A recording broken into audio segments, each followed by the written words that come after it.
Good evening, America, and all the other lesser nations. It's your boy Donnie, former president of the United States, and really the best president, quite frankly. I'm here tonight to tell you not to be like China and instead donate to the OCA podcast. But don't just take it from me, the greatest and most loved president of all time. Listen to these other satisfied customers. I think of the host of the OCA podcast as my 5.5 additional children, and like a good American father, I support them by donating to their OnlyFans. If only I had started donating earlier, Uncle Ben might still be alive. I've never met my real dad, but that's okay. Because after donating all my savings, the host agreed to be my new dads. I punched the change out of his coin purse who'll donate to the podcast. No, not my coins! Yes, your coins. It's time to donate to the Patreon. All right, the OCA podcast needs my money more than my sister Serenity. Donate today.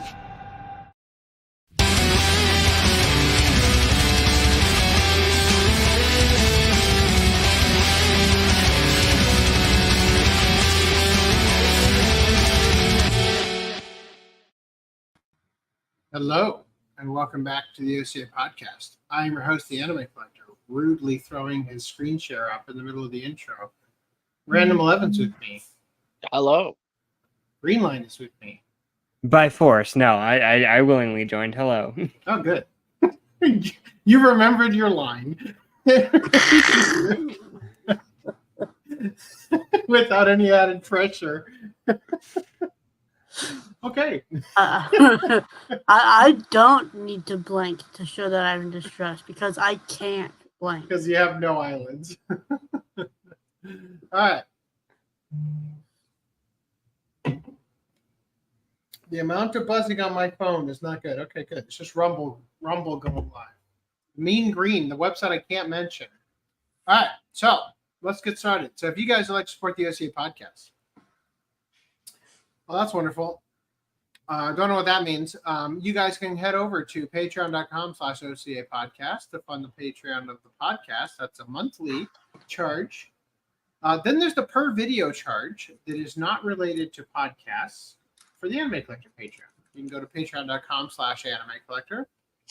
If you're looking for those links because you don't want to type them in yourself, but you will type in this one, OCApodcast.com/support, where you can donate directly. There's a link to those Patreons. You can donate indirectly by buying stuff from our affiliate links, such as the Cool Tenga. Don't you want to be cool? Don't you want to fuck a watermelon?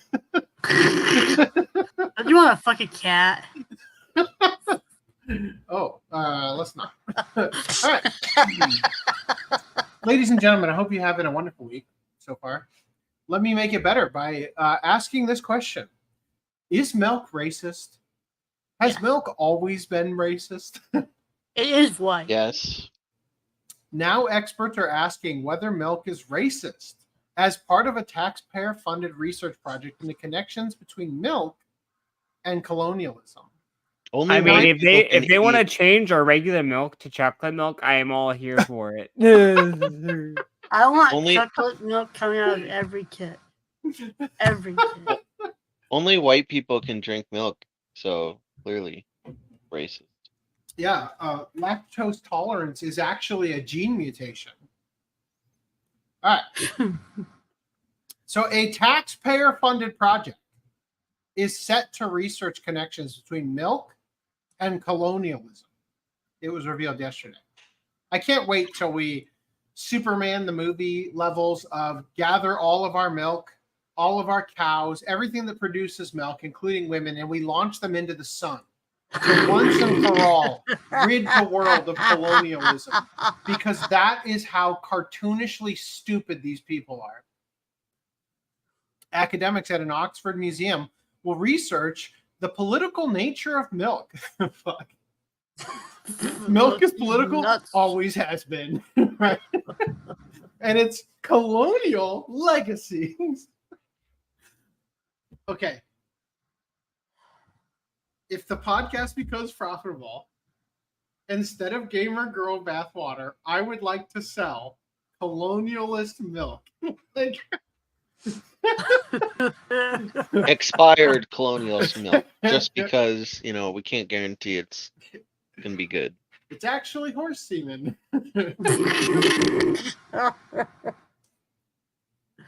So one of the experts involved has previously argued that milk is a Northern European obsession. God, those Northern Europeans are fucking obsessed with it. That has been imposed on other parts of the world. Yeah, fuck you. We don't want your milk. All the Africans have been drinking from the wrong appendage. Is the Northern European country that is most obsessed perhaps Sweden with their Swiss cheese? Dr. Joanna Zetterstrom Sharp said that the assumption that milk was a key part of the human diet may be understood as a white supremacist one. Damn, it may be. It may be understood that by an imbecile. As many populations outside Europe and North America have high levels of lactose intolerance and all. Fucking unbelievable. Milk is racist because I can't drink it, is the argument being made here. The new project. Milk is It's literally that line in Snatch. What's the line? There's like the one spiel about you can't drink this milk because our bodies haven't evolved. When he throws the milk out the window and causes that accident. The new project, Milking It, Colonialism, Heritage, and Everyday Engagement with Dairy, has won funding from the Arts and Humanities Research Council. How much funding? I need to know how much of my tax dollars go to this bullshit. The council itself is funded by the government through the Department of Business, Energy, and Industrial Strategy, and awards around 110 million pounds to researchers. 110 million pounds. The grift is so strong in Europe. To researchers at universities and independent organizations. This is the most amazing thing about this research is you know for a fact this Dr. Joanna Zetterstrom Sharp is the whitest woman you have ever seen. Ever. And that as long as they agree to research something that shows how some innocuous thing is racist, yep, here's $110 million, right? I gotta restart my computer. Oh. The Milk Project will be based at the History of Science Museum in Oxford, which announced it had received funding. The size of the grant has not yet been revealed. The museum said, by focusing on communities intersecting industry, aid and government regulation, the project aims to center on heritage as a vital framework for understanding how colonial legacies influence contemporary issues and affect people's lives. Wow. That sounded like a hot load of nothing. Through Milk Diaries. I don't know if that was a misspelling. It should say dairies, but I'm going to go with it. Through Milk Diaries, archival research and participatory podcasting. For fuck's sake, give me the funding. I'm discussing it on the show. I deserve at least a fraction of that 110 million. It will investigate historical engagement with milk, building networks with consumers and producers in Britain and Kenya. The project will question both the imagined and real aspects of fucking God. Milk, myth or reality? The imagined and real aspects of milk, revealing the intimate and political nature of this everyday substance. Dr. Zetterstrom Sharp, a University College London associate professor at the Institute of Archaeology, and Dr. J.C. Nyala, head of research at the History of Science Museum. What? That's the sentence? That's what we're going to say? There's missing parts to this. What are they doing? You just labeled them? Dr. Zetterstrom Sharp took part in a talk titled Milk and Whiteness during a welcome, spelled wrong, great job, trust exhibition on milk. Milk is the best grift I have ever seen. They've been doing this for years. They've been grifting with milk for years now. In the panel discussion, she said a Northern European obsession with milk had led to the assumption that it was a vital part of any human diet. Nobody's force-feeding you milk. Who are these people that are chained to a radiator with a funnel shoving milk? Like it's goddamn... it puts the milk on its skin. It's freaking Clockwork Orange levels of being forced with your appendages tied and your mouth open and the milk poured in. Welcome back. That's right. You take that milk. It puts the milk on its skin, or it gets the hose of milk again.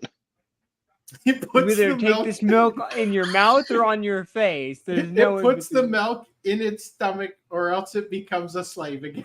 Right? Is that what they're doing here?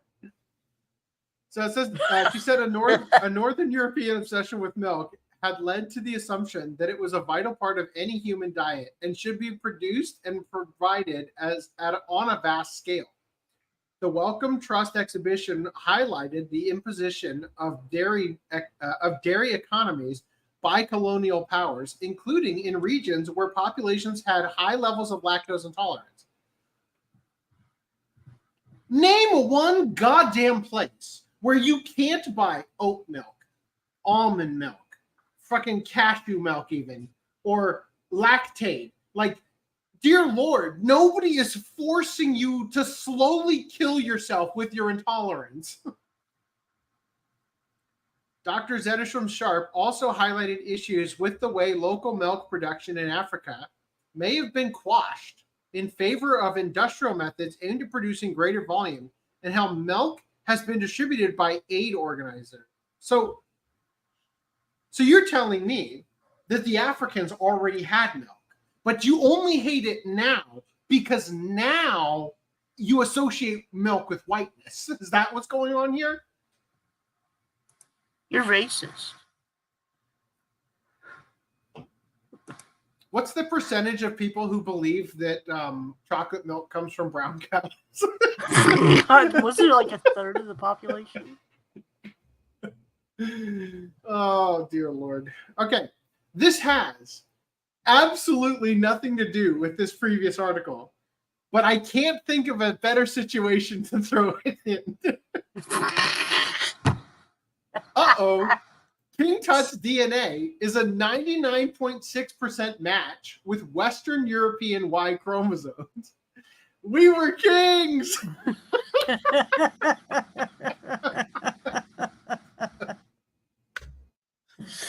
Wow. So all those history books were right. Turns out white people did invent slavery, though. Like, wow. All right. Who wants to do pickups? All right. I got some pickups. Okay. First of all, you guys remember how I have these from Anime Expo last year? Yes. Naruto. And then Initial D, right? Mm-hmm. And Initial D at night, right? Uh-huh. Right? Okay. So I went Followed back by to Initial D's nuts. Initial D's nuts. Sure, when? All right. So I went back. I went back to Artist Alley this year for Anime Expo, and I picked up another in the series of Initial D. Right? You will like this one because Or you get the milk. It says Deja Vu. Deja vu. And then the girl who makes those sells them for such a ridiculously good price. And then they do this buy two, get one free. So it's like, all right, fine. I was willing to pay $50. You charged me 15. I will buy two and get one free. So I also got Cowboy Bebop, right? And then last but not least, although the aspect ratio is way off, it looks weird in here. Final Fantasy VII, right? What the fuck is on the back of that? When we break into your house, we know where the cash is. Yeah. I called dibs on the Cowboy Bebop one. The $15 prints. No. The thing on the back of the frames. The things on the back of the frames are the mounting equipment for the stupid frame. Notice there's nothing to hang it on anything yet. Excuses. God, you people. Right, Clearly money. Don't try and shake us off. I got Vic framed again because just before the house flooded, he fell for the thing and it shattered the plastic over the last frame. So now that's been settled. And one of my packets of definitely money fell off of that other one. So they're gold coins. Got yeah, cat coins. Confirmation. Yep. All right. Greenline, do you have pickups you want to show, or should we go straight to Discord? Nope, straight to Discord is fine. Cool. I have I don't have a camera for the time being, so. What happened to your camera? Someone broke into his house and stole PC. That didn't come with the camera, so. All right. So I picked up Free Run. These are called the Lookup series. So it's just her head's just on a ball joint, and that's it. That's the only thing that moves. You know what's cool about this is that in the photo is the backdrop. Oh no, I'm sorry, that's not in the photo. That is the backdrop. I thought you took the picture with Discord up. And I was like, wow, she occupies the same place she does in the photo. Just below that. Wow. All right. He's seeing things, boys. That's amazing. And then I thought this as soon as I saw that figure, this is the first thing that came to mind. I need this just for this. Free Run the Demon Slayer talking to the Doom Slayer, and showing the tools of the trade. So now she's judging me while I'm. That's where I just put. I just thought. Why do you have London on your desktop? It's from an anime. I was watching. No shit. I'm surprised. Yeah, you would be. Does that answer my question? I don't think it does, Reese. I thought it was a cool shot. It's from Wait, I'm gonna guess. Violet Evergarden? No. Loop on the Third? No. Okay, I'm out of guesses. Lord Elmaloy the Second. Lord Elmaloy the Second. You got it! You got it. Yeah, first try, right? First try. Also, I couldn't help but notice that we have the same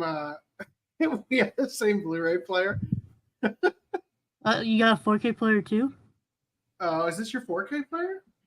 I should check if my player is a 4K. All the Sony DVD remotes look almost identical. Oh, okay. Wow. I got mine from Sentai by ordering enough stuff that they gave me a free Blu-ray player. All right. Footnum picked up Persona 3 Portable and the Persona 4 Golden Ford. No, those are his Persona 4 Golden. Okay, cool. Yeah. I want to say limited run games pre-orders. It says limited run right there. Okay, well, it's very tiny. I didn't know if you saw it. No, you're good. You're good. These aren't just store bought, Yeah. Steelbook editions. Nice. These are the nice editions. I feel He's like not here to defend himself, so I thought I would. The more that Footnum hypes up Persona, and the more it comes up naturally as I'm looking at articles and stuff, the less I want to get into it because it just seems like if you're a super mega fan like Footnum, you're gonna buy it 80 billion times. You have an entire collection of just Persona, right? Like Persona the Golden, Persona 4 Golden, Persona you can own it. Portable. Like now you can buy it from Limited Run Games and get it on a burned CDR. wow. Wonderful. All right, Reese, you picked up That Time I Got Reincarnated as a Slime 19. Yeah, with spoilers on the cover. Jesus Christ. What spoilers? How fucking dare you? I don't know that character. That's a spoiler. You're a spoiler. Illustration by Mitzvah. Oh, She's like in the opening of like the first opening of. She's literally in the first opening. I don't watch the openings in that detail. She's not a character in season 1. so it is. Is it a light novel, or are you making fun of him? This is the light novel. Okay. That's a girl. I mean, it looks like a guy to me. Confused boner. Randy. It's got a great ass for a guy. I don't know. It looked like she had abs and bare chest, but maybe not. It looks to me Zoom and enhance. like armor. Maybe. Oh, she's wearing a skirt. All right, fine. Oh wow, it is a skirt. I was okay. Anyway, back to this. Clearly, I'm not zooming into the cover, Reese. Damn it. Yeah, look how well that worked out for me, thinking that I could see the backdrop of the previous thing on your screen. All right. So Bobby Hill picked up Yoshi's Crafted World. You have to tell me how it is. Although Bad. I can't play it. It's Everyone Toto's. Nice.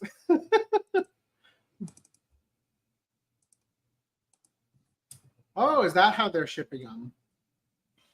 How have I not gotten mine yet? How have you in Canada gotten this before me? Because I got the hookup. Go to the next page and you can see the front of it. Is your hookup Reese stuff? No. No. Order directly through them. Where did you order yours? I thought you ordered directly through them, AC. I did. Canada has its own. Well, I mean, I didn't check actually on the. Hold on, I can check. I still. Come back to me. I'll check. I'm also simultaneously checking. Canada has its own distribution thing, or they used to, for Animago. So I don't know if Media OCD is using it or not. I bought this shit in June. Well, it was a pre-order. Shipment. Yeah. It was a pre-order. Street date is September 10th. How do you fucking have this? Oh shit! Really? Yes. Damn. Street date September 10th. He's been doing favors for Justin Sudeikis. I got the hookup. Clearly. Yeah, through Grindr. Yeah. Whoa. A tad too far there. You're the one who said hookup. Not that kind of hookup. Jesus. I don't see the packaging anymore. I don't know. I might have thrown it out already. Are you sure you didn't get scammed? They took your anal virginity and they didn't even give you the real thing. Oh, here. It's sitting right in front of me. Jesus Christ. Oh, I have something else too. I just remembered. Where did this come from? U.S. Postal Service. APC Postal Logistics, Illinois. Careful not to Madison. Yeah, I'm pretty sure I know the to and from. They were convinced it was going to take so long to get to you in Canada that they just shipped it super early. Maybe. It'll probably get there by September 10th. Madison, Alabama. AL? Is that Alabama? AL is Alabama, yeah. Yeah. So it did come from the States. There you go. I didn't even get a special Canadian shipper. Sorry, I just read the comments. Yeah. All right. So yes, my father-in-law is putting the plates on all the outlets, right? And so they turned off the power in different portions of the house. And I just left to walk the dog like 40 minutes ago. Yeah, 40 fucking minutes ago. It took that long because we ran into dog owners that decided they needed to talk to us. And it's like, all right, well, that only took 10 extra minutes. We can still make it. Literally take 2 steps and Pokemon battle happens. And I have to fucking talk to somebody else for 10 more minutes. So anyway. To which I'm sure Julie is ecstatic, but you're just like, give me that. I'm like, dear Lord. Now. Right? I don't want to talk to you. So I come back here and the power's still out, right? So that's what he was saying here, right? Reese says issues resolved, going live short, just ironing out some wrinkles. Nuxie says you're a wrinkle, Reese. So I said you're a wizard, Harry, and then I said, and Nuxie is a scrotum. Because the wrinkles, right?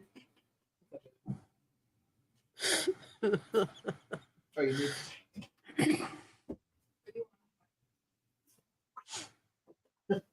You're gonna have to help me.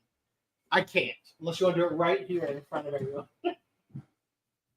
All right. So anyway, whoa. I don't think I don't. Maybe kick, but I'm not sure if YouTube will allow the. She has a glucose monitor. We're trying to figure out what her health issues. You get out. Oh, I saw the corner.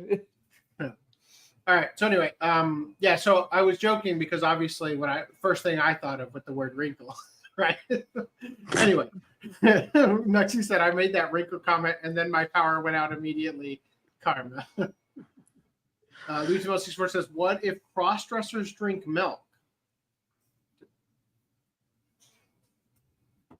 A what? You assumed that article was going in a very different direction. Does that Literally, make them think it's true? Yeah, makes them. They are not being diverse and inclusive enough when they turn against their own people. Oh, I see where he's going with it. But I am sorry, Luigi. Your intellect is just so much above me. I can't follow your comments. No, he's saying if a black person drinks milk, will they call it racist as well? Internalized racism or whatever. I guess so. Whatever happened to the Got Milk campaign? They haven't even researched Asian penis. Made all their money. I agree. Government, $10 million or 110 million. I'll do all the research and we will confirm our findings that the Koreans are the least well endowed among us. We will find the one Korean with a 13-incher, and we will parade him at the museums and stuff. It did that like the world turns out record? it's Kim Jong-un, and also it's fake, right? What animes you guys got pre-ordered? Well, geez, I have. Let's see.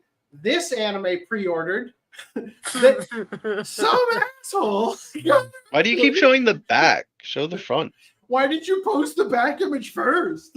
Oh, I'm sorry.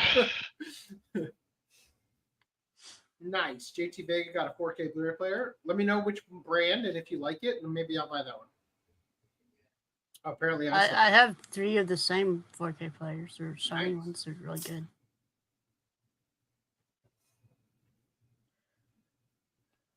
Okay. Yeah. You know what? We're not talking about it tonight, but someday soon we will probably talk about James Cameron's approach.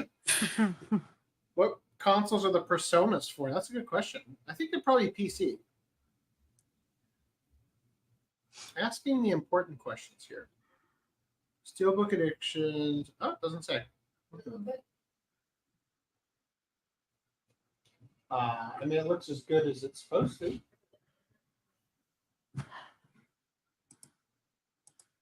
Ow. It looks. I mean, I think it's just like. Yeah, it's decent. That looks big. Not new, but. Is it like about even? Yeah. Yeah. Roughly. Maybe a little higher, but. Okay. Anyway. Oh, it is. I don't know. I'm not quite sure what console they are. You can shame Footnum in the. You can shame Footnum in the Discord about it. That looks like a guy to me. Oh, look at the body, not really on the face. Okay. Referring to this one. Looks like a drawing to me. Oh, that's an Uno reverse if I ever seen it. Man. Oof, no reach. Yep. It's LG. Okay. I'll look into it. I just got an LG with a microwave that has an air fryer in it. Yep. It matches my LG oven also with an air fryer in it. So if I ever needed to air fry two things at once, I'm done. I'm thinking those Persona games are Xbox. I'm looking at limited running games right now. For science, what? Why do I need to touch the needle? Wow, Nuxie had it while I was on. Nuxie had it when I was in the other tab. I couldn't see the stream. Damn it. All right. Cool. Thank you, Reese, for prepping us already for the new podcast there. Moving on. Oh, no. Ladies and gentlemen, we'd like to introduce you to a new segment we're calling Fuck Cancer. Here you can just throw knives at cancer. Well, and last podcast, it was Yay Cancer, because Susan Wojcicki died. Right. But today it's Fuck cancer. Damn it, dude. Or maybe it's a PS4 one. I don't know. Yeah. So, voice actor Rachael Lillis passed away. We need to stop doing these, man. I think we're a bad omen for this shit. Just every time we cover it, like, I hope they get better, and it's like, yeah. Well, I mean, we didn't even know that she was. Or did we cover? We covered her medical. Yeah, expense. we covered that. She had like a GoFundMe or something. Fuck. How long ago was that? I want to say like 3 he months said, ago. Knowing exactly. Hold on. Guessing exactly what the time was. We're going to search for Lillis. And we are going to have only one result. All right. We're going to search for Rachael, spelled weird. Also, 2 results this time. All right. Oh, it is. It is. Okay. So we covered it in podcast 257. It was in May. Okay. So I just want to point out that she had been back. I already looked this up. This was part of the topic of conversation tonight. I just want to let you know. She had been battling cancer since May. May, June, July, dead. August. Yeah. Just pointing that out. Okay. 3 months. Now, it was announced today that Rachael Lillis, known for a number of anime roles, particularly as the voice behind Misty and Jessie in the English dub of Pokemon, has passed away on August 10th after dealing with breast cancer. Voice actor Veronica Taylor, who first played Ash Ketchum in Pokemon's English dub, shared the news on her Twitter. Rachael Lillis' sister Lori Orr also shared the news on her GoFundMe page, which was raising funds for the medical needs. Now, I included this as a separate thing because previously it didn't load and it was hard to read, but now we can read it here and we'll just pretend like it didn't load on the other one. So Veronica Taylor had this to say. We all know Rachael Lillis from the many wonderful roles she played. She filled our Saturday mornings and before and after school hours with her beautiful voice, her terrific comic timing, and her remarkable acting skills. It is with a heavy heart that I share the news of the passing of Rachael Lillis on Saturday evening, the 10th of August, 2024. You got to be kidding me. We did a podcast that very next day. Yeah, but this news didn't come out until I know. Yeah. Until like Monday. I'm just saying, I'm pretty sure that was the one where we said, "Yay, cancer!" to Susan Wojcicki. All of this is a joke, by the way. Just so it's 100% clear, I don't deal with grief well. I'm so sorry. It's a coping mechanism, okay? So it says Rachael was an extraordinary talent, a bright light that shone through her voice, whether speaking or singing. She will be forever remembered for the many animated roles she played, with her iconic performances as Pokemon's Misty and Jessie being the most beloved. Rachael was so thankful for all of the generous love and support that was given to her as she battled with cancer. It truly made a positive difference. Her family also wishes to thank you as they take the time to grieve privately. A memorial is being planned for a future date. With love, Veronica Taylor. You know what? Fuck it. Let's read. She also had to say, I was lucky enough to know Rachael as a friend. She had unlimited kindness and compassion even until the very end. She had a great sense of humor, was wonderful to be with, incredibly intelligent, and had such a memory. She worked hard and cared deeply. I'm not sure how this very dark void will be filled now that her fight no longer shines in it. I'm sorry, now that her light no longer shines in it.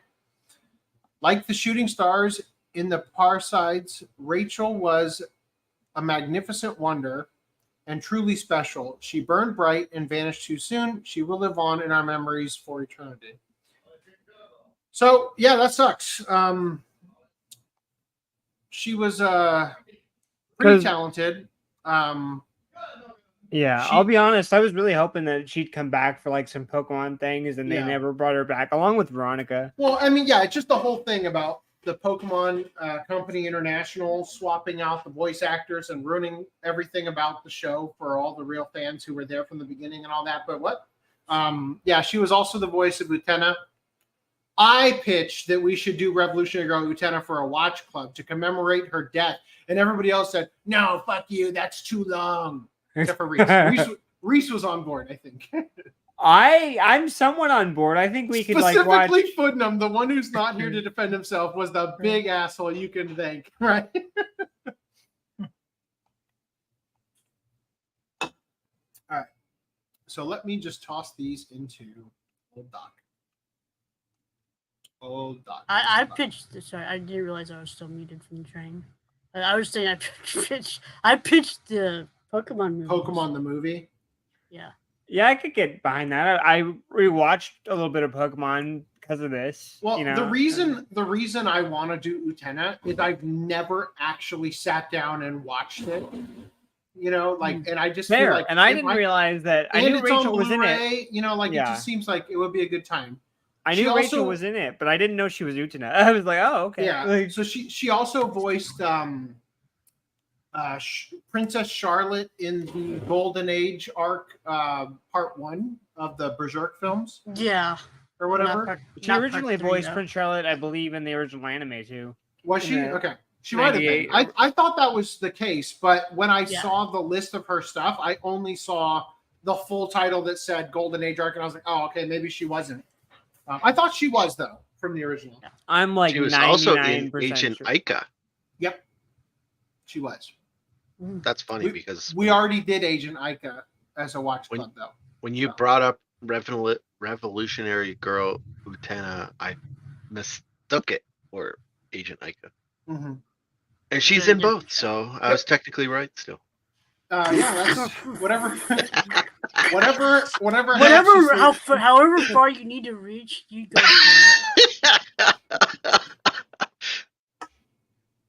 Yep. I'll take it. Let's read this article here. How the U.S. medical system failed this Pokemon voice actor. On August 10, 2024, Rachael Lillis, an acclaimed voice actor for many years, died at the age of 55 after losing a battle with cancer. For fans of her work, the loss has been a difficult one, with many of them, along with coworkers, posting tributes and reminiscing about her most popular work on social media. While fans process her loss, for months, Rachael was fighting 2 battles, cancer and the U.S. medical system. In a way, she would lose to both. Oh, God. And the story is as tragic as it is frustrating. These were the final days of this acclaimed Pokemon voice actress. I forgot that she was also Mito in Hunter x Hunter. Mm-hmm.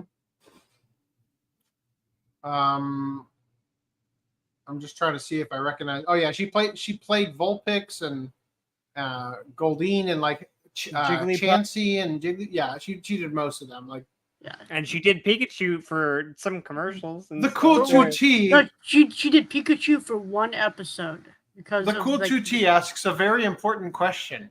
Did she get the jab?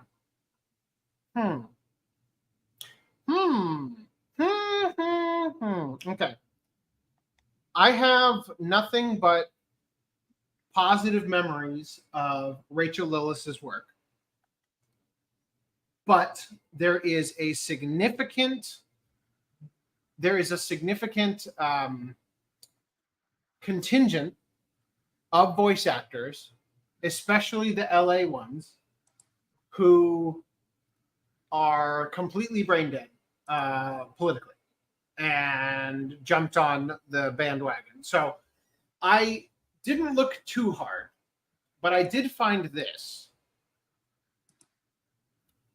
The flu vaccine, this is from 2010. The flu vaccine is really being pushed on the populace big time. Lots of ads, coupons. No thanks. If I wanted to inject benzene and that's the tweet. That is the whole ass tweet. I don't know what to tell you, okay? Like, I don't know. However, it is not uncommon for people on the left especially to flip-flop dramatically. Case in point, Kamala Harris saying she would never get the jab under President Trump being, in charge of the country at the time when Operation Warp Speed was developing the vaccine. Kamala Harris said, never, I'll never get it.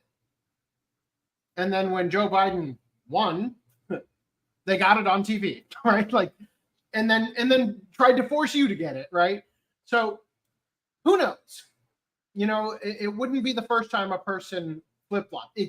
I am going to take things in this direction. I don't know. Just to be 100% clear, I do not yet know for a fact if Rachael Lillis did in fact get the vaccine.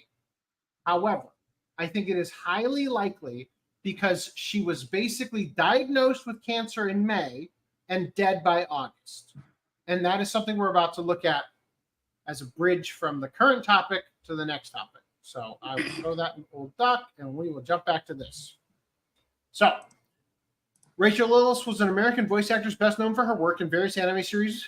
Born in Niagara Falls, New York on July 8th, 1969. Great year. Rachael attended Smith College, where she was a pre-med student. She studied voice acting in Boston and would move to New York City in 1996. Appearing in various theater productions, animated series, and independent movies, later in life, she would also work as a scriptwriter and translator for various projects. So I don't think any of the actual photos of her that we've looked at show it. But when I was looking at her, she's been masking. Like the most recent photo I saw of her, she's still wearing a mask. Yeah. Now it's tempting to say, oh yeah, one of the COVIDiots, right? Like definitely still masked. Even though fucking Fauci, like all those leaked things about Fauci came out recently. But here's the thing. I don't want to say that she got the jab, was a complete moron, NPC, wearing the mask and everything, because it's equally likely that she was on chemo, and the mask, when she's going to these different signing events and stuff, is to protect her immune system due to the fact that she's on chemo. Okay? Yeah. So just to be 100% clear here, it's possible she got the jab, developed turbo cancer, and died from it. It's possible. We don't have that confirmed. We are going to look at that course, but it's not so much in relation to Rachael Lillis specifically. It's just something else we're going to be looking at in just a minute. Okay? Just throw that out there so we're 100% clear. So they said, what were some of her notable roles? She's known for Pokemon. She was Ash's traveling companion Misty, Team Rocket member Jessie, as well as various Pokemon like Jigglypuff, Goldeen, and Poliwag. She also voiced Pikachu in early episodes when the Japanese audio track couldn't be saved. Yeah, so just a heads up. Pikachu's Japanese voice actor voices Pikachu in the English version of the show as well. We looked this up, and apparently there's a couple times where characters are speaking at the same time as Pikachu. And the Japanese version of the track is mixed down to the point where they didn't have all the characters separate. So when they redubbed it, they had to redub Pikachu for those specific lines. Now, My Little Pony, she voiced the younger versions of Applejack and Granny Smith. I already got cancer thanks to that line. She was Hilda in Slayers. In May 2024, Rachel's sister Lori Orr created a GoFundMe announcing that Rachel had developed breast cancer at an earlier date and needed help getting the proper care she needed. While the need to open a GoFundMe page is a sensitive topic in itself, behind the scenes, the voice of Misty and Jesse was suffering her own personal hell at the mercy of something everyday Americans have to fight every day, the insurance companies. For most Americans, insurance will dictate what doctors are available, what patients can be accepted for priority care, and what is available to the patient in terms of treatment options.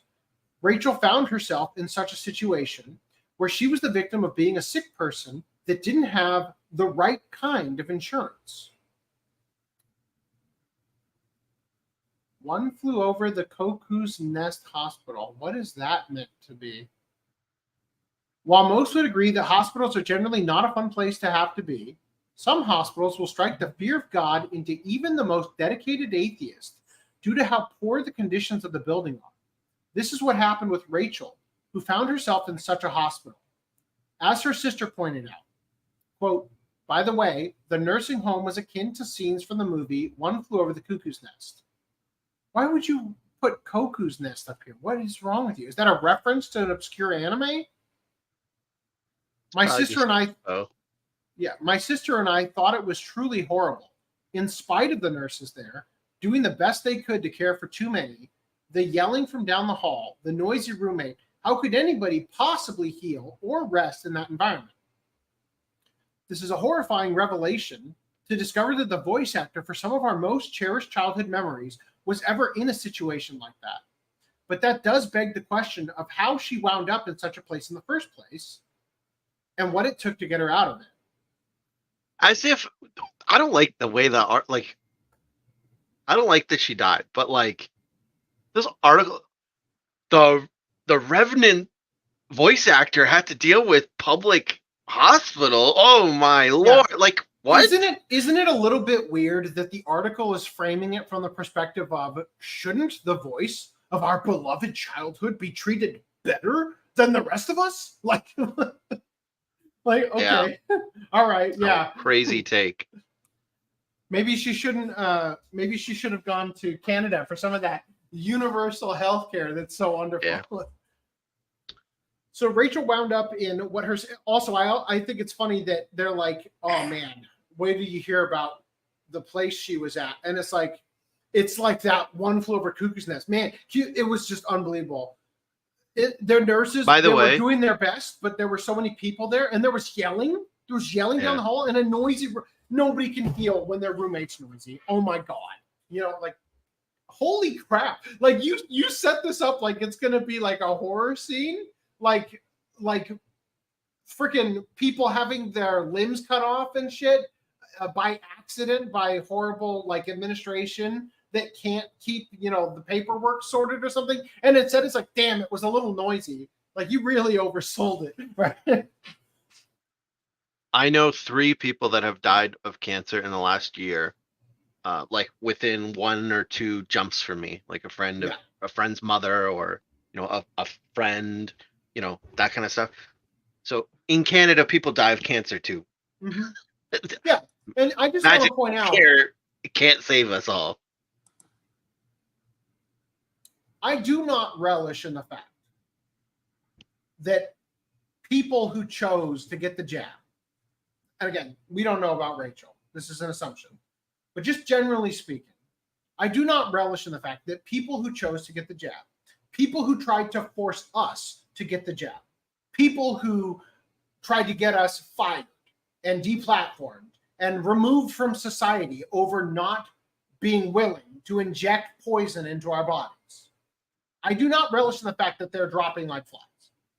I do not like the world that we are forced to live in, with people just trying to survive, are developing turbo cancer and being thrown to the wolves because we have a medical system that the government has fucked so royally by forcing employers to provide insurance for tax breaks, in which the medical industry has then inflated the cost of everything to such a degree that now it is impossible for anybody to get good care. I do not relish one bit the fact that there are casualties of this system every single day. But we predicted this shit years ago. Fucking 4 years ago now. Talking on this show. In spite of the fact that it was against YouTube's terms of service. Telling people, do not fucking get this jab. Do not do it. Do your research. All the way back then. Trying to fight the good fight and prevent this shit from happening. And yet here we are. Like, I despise this. I hate the helplessness that comes from trying to help people to make a decision not based in fear and still having to do this sort of reporting. I despise this.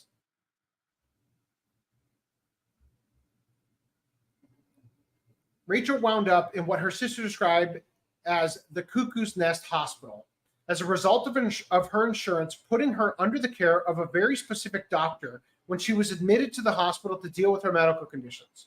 During her stay, Rachel was placed in a nursing home because she was barely ambulatory enough to care for herself, whatever that means. Not only did this placement not do what it was intended to, the horrible living conditions likely attributed to this, but at one point, her doctor abruptly discontinued her treatment without explanation. Now, Rachel was in a situation where she was alone, unsure about what to do when it came to treating this horrible disease, and her family was far away, though she did receive a visit from a friend who she met during her anime career. Who is it? I want to know. Take me off screen. I gotta find out.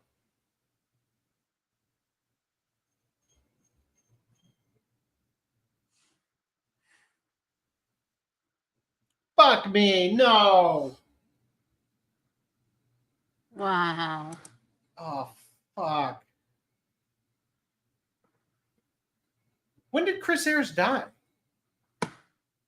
We covered that, right? We did. I'm just like, it seems like it was too long ago for there to be overlap here.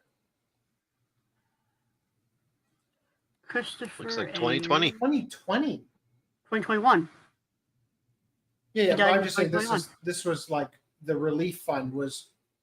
Yeah. How does that work then? She did receive a visit from a friend. A visit from the grave? Like, when did this start? The fucking insurance thing didn't even start until May. It wasn't until later that family members went to see her and explore. So I'm guessing maybe during COVID, she got stuck in the, like the overwhelmed nursing homes and whatnot, where they got an actual increase by in the tune of $100,000 per year per patient on a ventilator during 2020.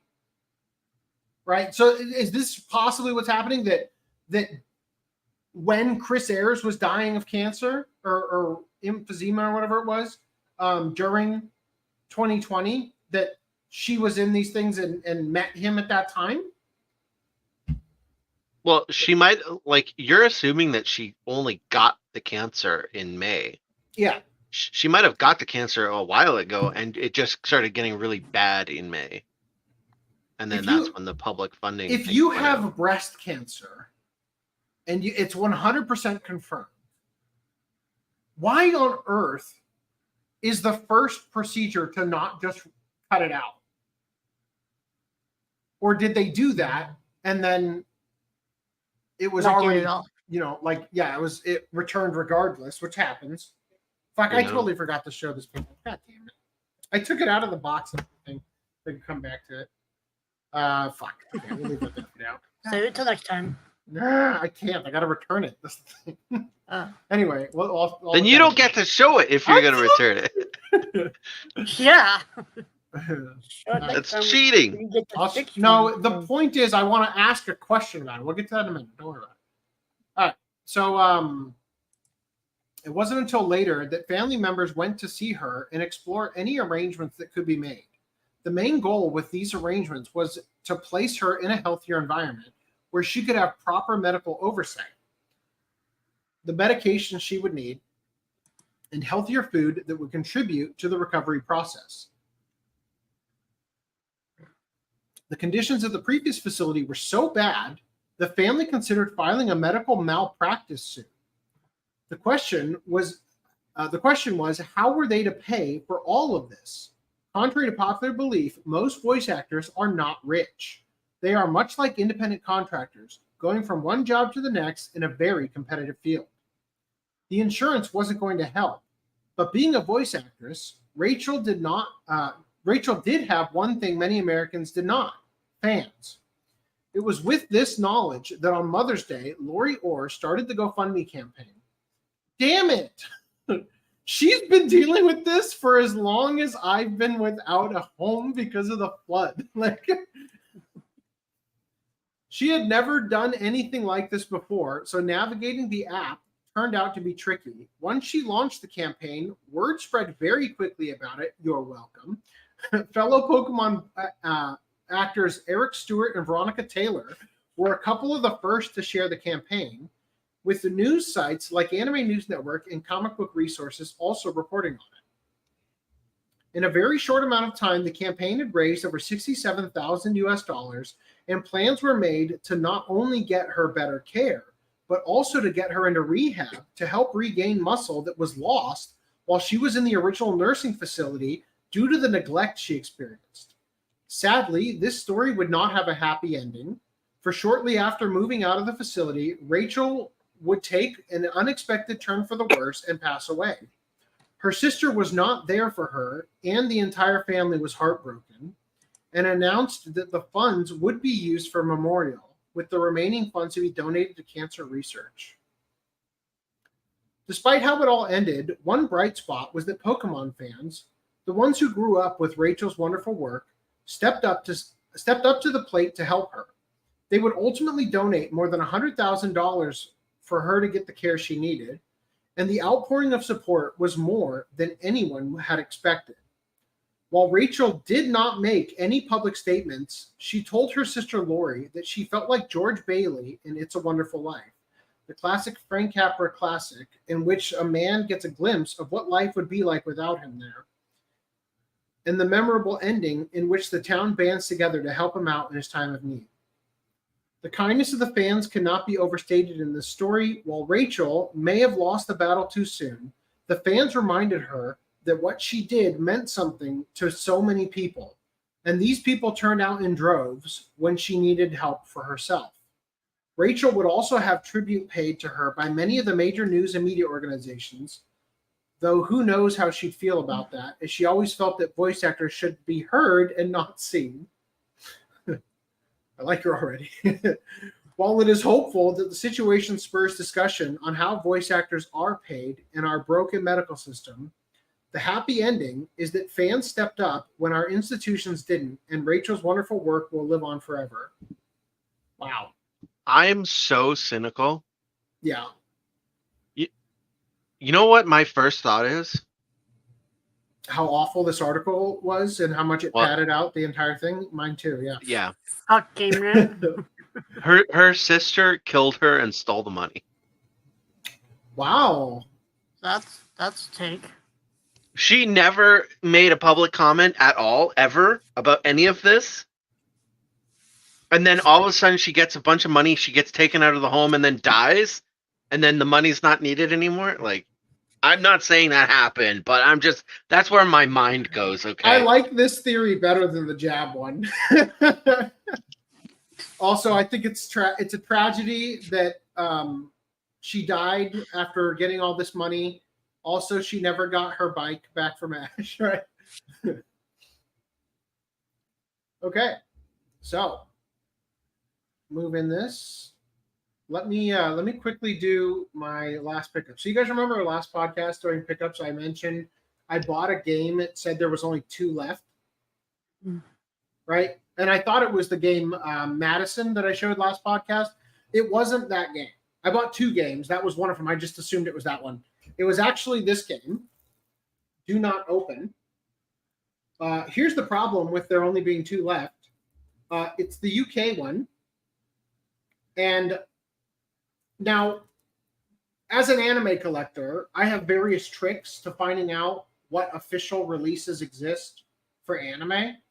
I don't have those tricks for American PS5 games. So if anybody knows there is if that this one game actually got a physical release on PS5 in North America, point me in the direction of that, because I will be returning it. Apparently, the game is actually pretty much unplayable. It's extremely easy to brick your game, or what do you call it, soft blocking, where you do something in the game that prevents you from being able to complete it. Like when you played the old Resident Evil on PlayStation 1, for example, and if you don't have enough shotgun rounds going into the boss battle, you cannot win, kind of thing. Like you literally, if you don't have enough and you save it, you're fucked. You got to start over from the beginning, right? So anyway, just throw that out there. If anybody knows, Reese has said over and over again, it doesn't exist. I'm open sourcing the investigation here to beyond just you. Okay, fine. Don't trust me. Last time I looked up anything for you, fucker. Right. But it's one of those things where it's like, literally, it said on Reddit, it said, "Do not buy, do not open," for the reasons I was describing. Person described it as like, I got stuck. And that should be reason enough to just drop it. Yeah, they said I got stuck. They said I got stuck. And so I looked up a streamer and I watched the streamer play the game. And then he also got stuck. And it's like, turns out the game is just buggy as hell. And I had to restart it like 4 times before something that I kept doing the exact same way finally triggered something else to happen. And so apparently it's a broken game, right? Now, that's all the reason for me to just send it back. But the fact that there's only 2 and now I can't find the goddamn American one tells me as a collector, I must now own it if it exists. So yeah, if the North American one exists, let me know. All right, let's do some comments before we jump in. So Rachel was also in Utena. Yep. She's the longest of roles in anime and cartoons. She was also in the Winx Club. You need to look up her voice acting roles. We could, but that would just pad this out pretty long. Did she get the jab? That's the question, right? The jab is pretty much the U.S. healthcare brand. Yes. Green Line got the jab. Green Line's fucked unless he takes all those supplements that Brad linked in there. Here's the thing. Tinfoil hat, ear to the ground me, has heard. I don't know how true this is, right? Like the safest course of action was to just not get it, right? But from what I've heard, there were multiple different batches that ran during the massive rollout. And because they didn't have enough to vaccinate everybody so quickly, they actually had large batches of placebo, like where they were literally injecting saline instead of the vaccine because they didn't have enough. Now, I've heard that it's actually, there's like resources where you can find out if you got the placebo or not. If you know like what date and when and where you got your jab, right? Green Line. I'm going to operate under the assumption that you got the good stuff. And by good stuff, I mean you got ripped off by just getting the saline solution. Oh, okay, I'll take that. Yeah. Which is like 99% what Biden and everybody else who got it on TV got. Yeah, I mean, there was that one girl who got it and then passed out shortly after. By the way, she died. I don't know if anybody knows this. That girl died like 2 weeks later. Okay? I'm just saying. I'm just throwing a tinfoil hat on. I'm just saying, thank fucking God I stayed away from this thing. And also, I mean, it's like, it's one thing to do what you did, Green Line, and get it because you're literally going to be barred from employment if you don't. It's another thing to get it and then get every booster, and then the triple vax, and then Yeah, I only got the one. I only got the one. I never got the boosters. I was like, fuck that. You're not gonna. I already took it. It's like. Did you get the Johnson & Johnson? No. Okay, because that was probably the safest avenue to go to, because that's the non-mRNA one. Well, maybe then I'm fucked. Then I don't know. What did you get? The Moderna, the Pfizer, the. I'd have to look. I have no. It's so long ago. I don't know which one I got. Which poison did you inject? All right. So Luigi Mel 64 says building up your immune system is better than the mandates. Yeah, totally agree. Epidemic Part 2 coming. Shout out to monkeypox. It's called Mpox. As long as you don't go butt fucking, you're probably gonna be pretty good. We can't be racist to monkeys now, okay? It's ironic because it's a different kind of jab that spreads the monkeypox. I wish I never got the jab. Dude, I'm so sorry for you. Didn't have a choice. Yeah. Amazing, right? Me and Nuxie got fucked over. But, I remember that I did get sick after I got it, though. Like, you're doing a couple days. All right. Well, when my new business takes off, I will be paying for your chemo. All right. If you're lucky, it went to parts of your body that haven't worked in years. just cut them off. Wow. Oh no. We're gonna build you a better body. Damn. The $6,000 man. I'm gonna cure Reese's eyesight with my money. I'm gonna cure Randy's hard acidness. I'm just gonna buy him drugs. Right. Susan banned super cancer from YouTube, but not from her own body. What's the right kind of health insurance? Not having it, apparently. The right kind of health insurance is growing your own food, staying away from processed shit, not drinking this every night like me, and yeah. Let food be thy medicine and medicine be thy food. Also, if she is in California, immigrants get priority, even if you had millions of dollars to spend. She would be better losing her documents and going to the ER. She might have, I think she was in New York still, but I'm not 100% on that. Probably considering New York City is like a sanctuary city. Yeah, and that's one of the areas that had the worst, nursing home shit, right? If 4 kids are alive right now, they will say she went to the shadow realm, making them speaking ill on the dead. Yep, that's okay. Canadian healthcare is basically made now.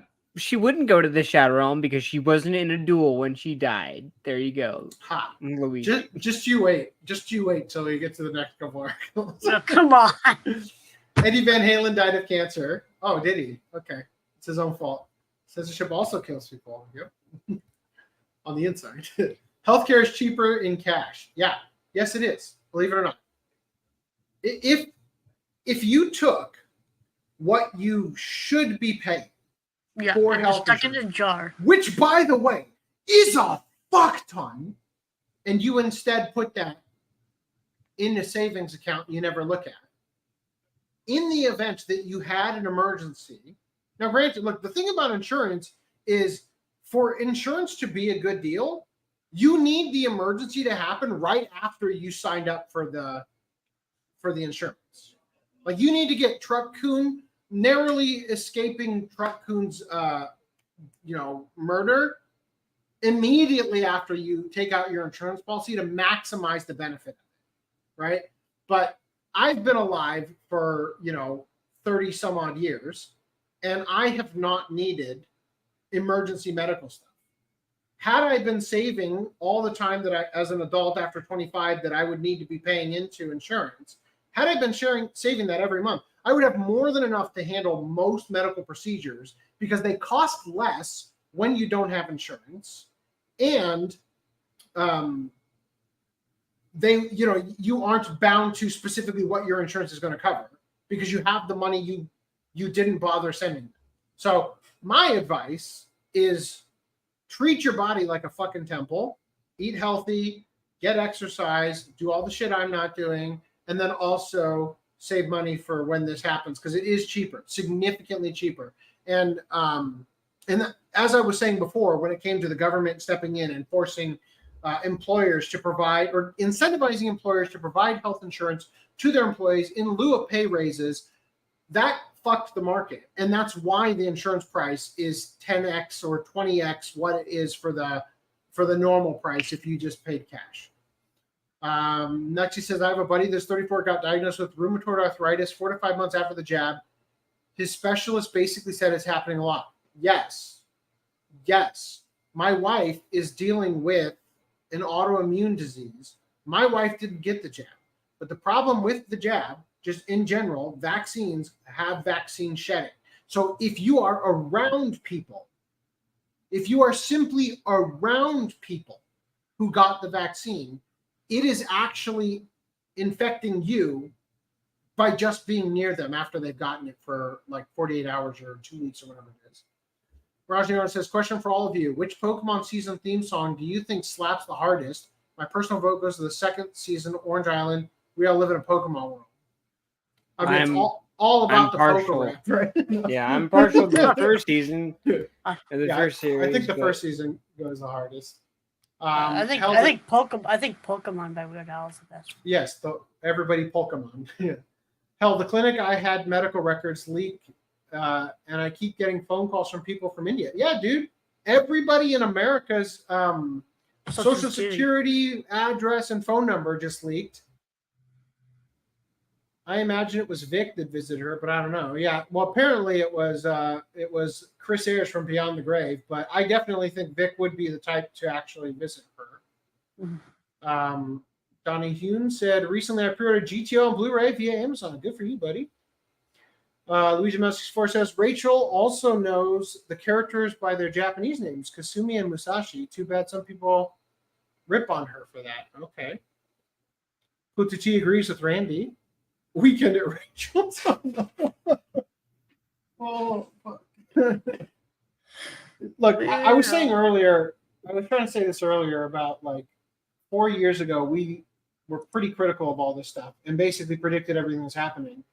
And I hate the fact that I have prepared myself, like mentally and emotionally, for the fact that this is going to get worse and it's going to keep happening. Like I am so jaded after 2020 that I am ready for my favorite people on the planet to drop dead.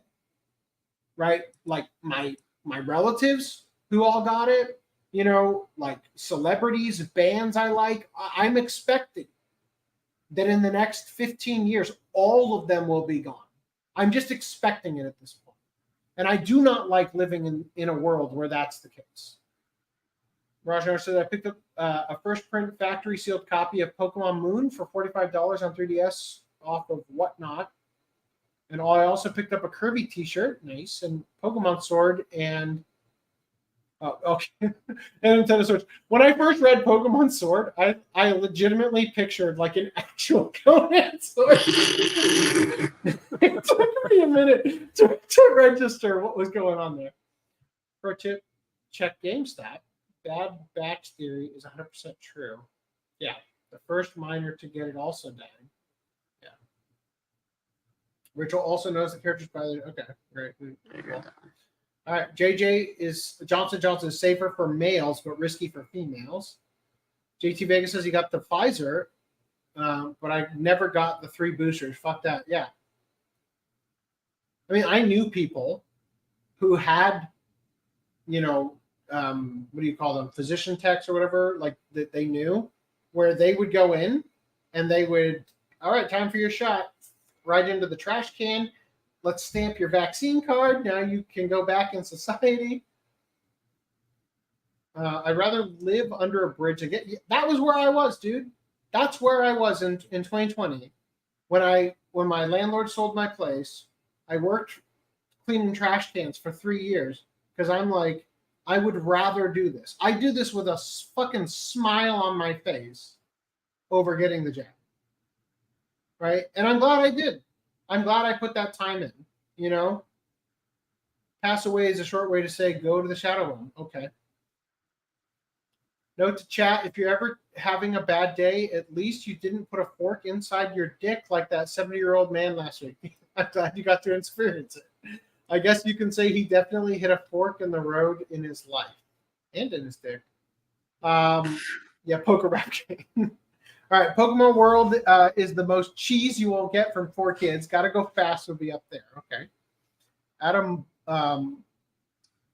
Blaustein? Maddie Blaustein, you mean? Is at fault for not being cared for because he lied about being a woman. Oh.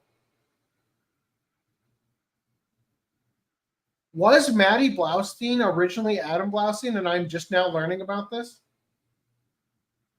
Vaccines would wear off that people have been vaccinated 3 times during their life. Yeah, like, I mean, it's safe and effective. Oh, but you have to get it every couple of weeks just to make sure. You know, like, fuck you. Dr. ACMD. Yep, you know it. ACMD shirt win. All right. Does MD stand for mega dick? Yes. Massive dick. If there's going to be another Sumabura game, Rachel's voice clips would still be used like how... Great. Okay, we're going to move that. We're going to move right past that. That's important. Cool. All right. Let's keep going. Oh, sorry. Okay. All right. New. Japanese scientists have proven that COVID shots are causing fatal cases of heart failures to surge throughout the globe. The discovery was made using an endomyocardial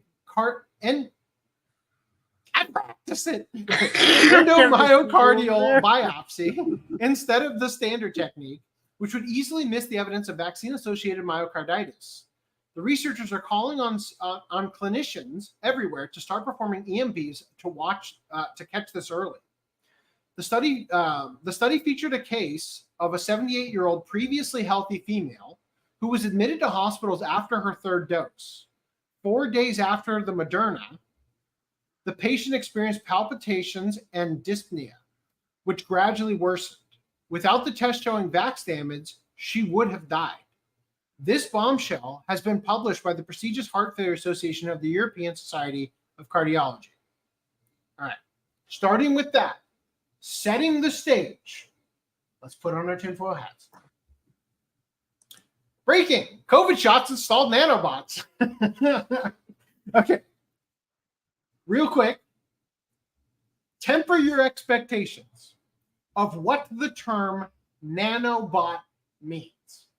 Because if you are thinking of Iron Man's suit that like existed in his bloodstream or whatever, and like came out of his pores and like assembled together or whatever it was for the extremist thing, that's a very sophisticated nanobot technology.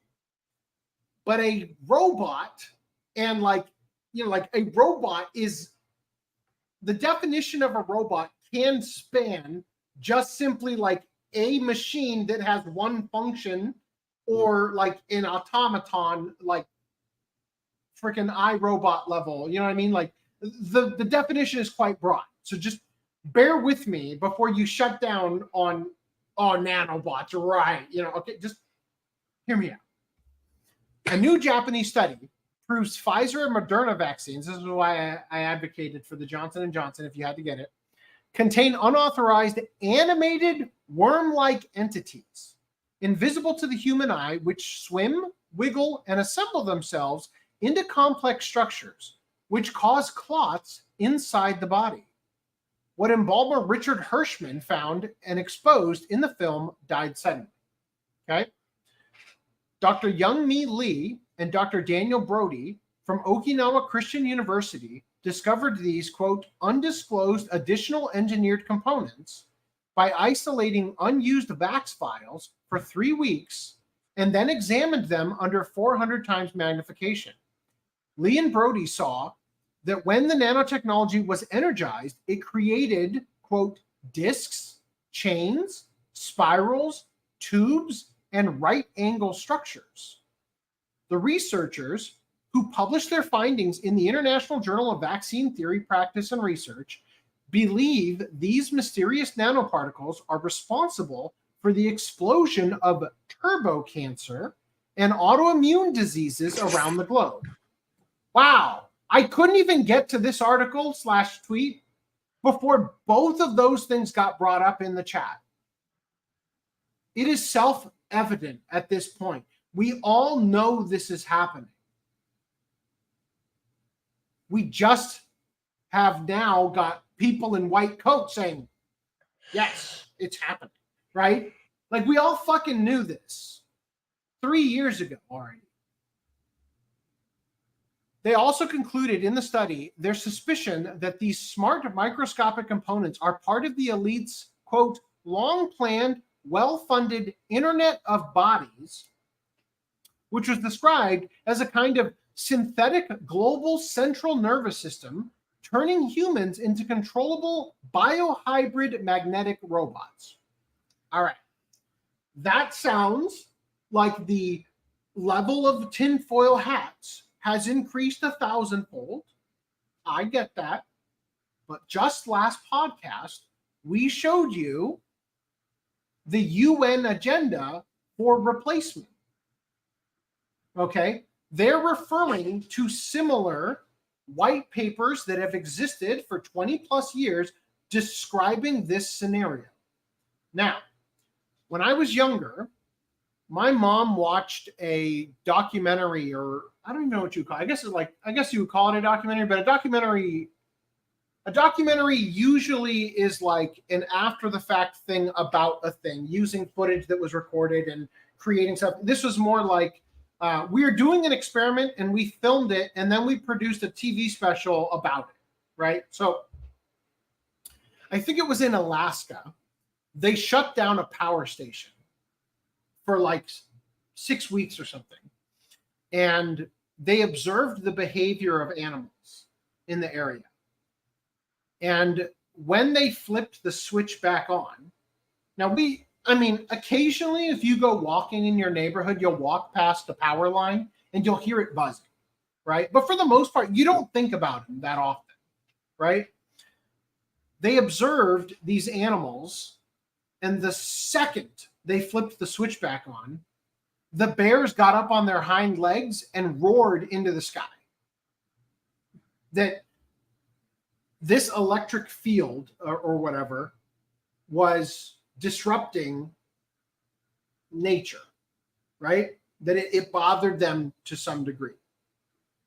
It agitated them. Something that they noticed was that the animals became significantly more aggressive when they were around it. Okay? So when you look at this, like, oh yeah, they're controllable biohybrid magnetic robots. It's like, that doesn't mean that they're now a Manchurian candidate, right? That you can flip a switch and all of a sudden, they go into NPC mode and go assassinate people like Mr. Crooks a couple podcasts ago after Trump, right? But what it can mean is that if you need to control, to quote fucking Henry Kissinger, it used to be significantly easier to control 1 million people than to kill them. But today it is significantly easier to kill 1 million people than to control them, right? So if you need to control large portions of the population in the world, one of the ways that you do that is through riots. You make it, and this is how the left or the government in general has worked, since the beginning of time, right? They use what Hegel referred to as thesis antithesis, right? They call it the Hegelian dialectic, problem, reaction, solution. To quote fucking Fauci, people will drop their ideological bullshit if you make life hard on them, right? So if you need to control groups, if you need to make things happen that you can't do in broad daylight amongst a bunch of people, and you have systems in place that you can create a massive amount of tension, anxiety, and agitation amongst host populations, and you can coordinate it to specific areas, you can create riots like that. And then you can do, while the world is distracted looking at this, something over here, or even in the backyard of where the thing is fucking happening, right? We all watched during 2020 when we were all supposed to be sheltering in place, when they had massive riots for George Floyd, and there were fucking pallets of bricks just delivered the night before, and then people got busted in, right? Like, if you can control people to this level, you already have an easy time because you bust people in, you pay them, you create this massive mayhem. Now you can do it without that because you got people voluntarily, like a fucking vampire, being led into somebody's house to inject themselves with something that you can use to create disruption in their life. So all of a sudden they're reaching a level of frustration like fucking Joe Biden gets with dementia, where all of a sudden your brain's just not functioning the right way. Imagine you're on the road and all of a sudden people start fucking dying because you use some form of the nanotechnology to cause groups of people to have cardiac arrests while they're driving, while they're flying a plane, right? Like this is a system of control. And again, this is all tinfoil hat here. Don't get me wrong. I am painting a conspiratorial picture for you, but this is like a level of control that the elites would have had wet dreams of 30 years ago, right? So they say the study ends by calling for a global ban on all mRNA shots until these nanobots are studied long term. They also demanded the labels vaccine and safe and effective be removed because the concoction injected into billions is officially neither. And you can see these clips from the film Died Suddenly and Final Days to learn more about the technology, including this would be like the spiral pattern they're finding. The top of that spiral pattern looked like a little demon face.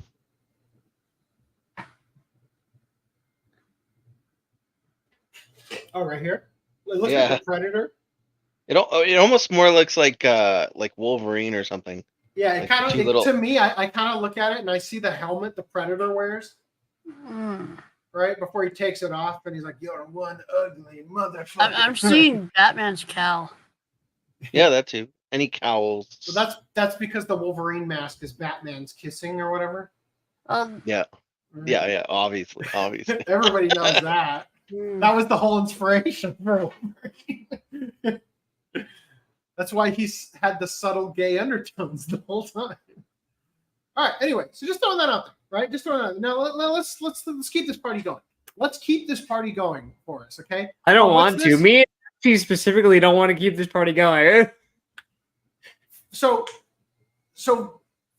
these injections rolled out, forced upon him. Nobody was over forced. For the job I currently have, I cannot tell you how many compilations I've had to make of different world leaders saying, to be a member of society, you will get the vax. And then we juxtapose that to them now, like, nobody was forced.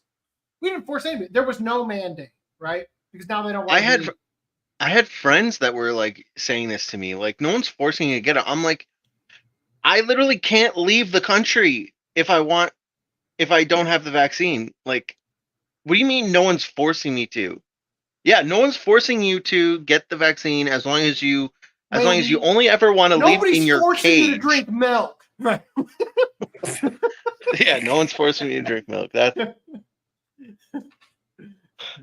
It's like as long as you just want to live in your cage and you don't want to ever do anything, and make sure that you can somehow fund your lifestyle from living inside your cage, then no one's forcing you to do anything. Yeah, and this was very obviously the march towards the one world government, panopticonic control, mark of the beast level system where you will not buy or sell if you do not take the mark. Right? That clearly was the effort being put forward. It failed, thank fucking God. But that was the intent. That was the desired effect. So now people are getting turbo cancer from the vaccine. The vaccine that has fallen far out of favor. Nobody wants to get it. Nobody wanted to really get it in the first place unless you had your head so far up your ass. People literally writing songs worshiping Fauci. Right? Pfizer is betting on big cancer Pfizer is betting big on cancer drugs to turn business around after COVID decline. Wow. Pfizer is ready to move on from COVID. Now the company is betting on cancer drugs to help it regain its footing after a rocky year marked by the rapid decline of its COVID business. It just might take a while before the bet pays off. I don't think so. That bet's already paying off. That's a safe bet to make too when you fucking give people cancer. And it gets even worse. Canadian doctors admit COVID booster, paralyzed woman, offered to euthanize her to make up for it. I find it funny that this article is being written on a website called Slay News. Canadian doctors have admitted that a COVID booster shot from Moderna is responsible for a young Ontario woman now being paralyzed for the rest of her life. 37-year-old mother, Kayla Pollock, is now paralyzed from the neck down after receiving the mRNA injection and says her life has become a living hell. According to a report from the Liberty Daily, doctors have offered to make up for it by euthanizing her.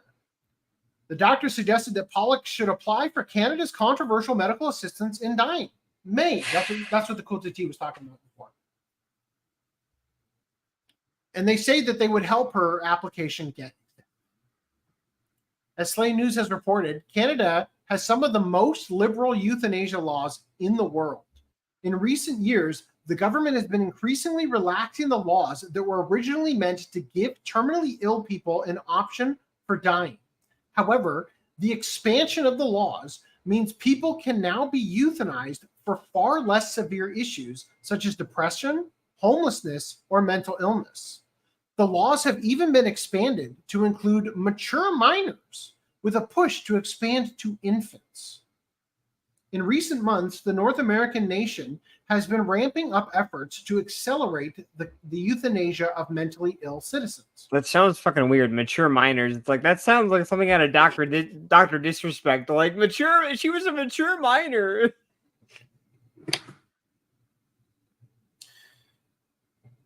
In recent months, the North American nation has been ramping up efforts to accelerate the euthanasia of mentally ill citizens.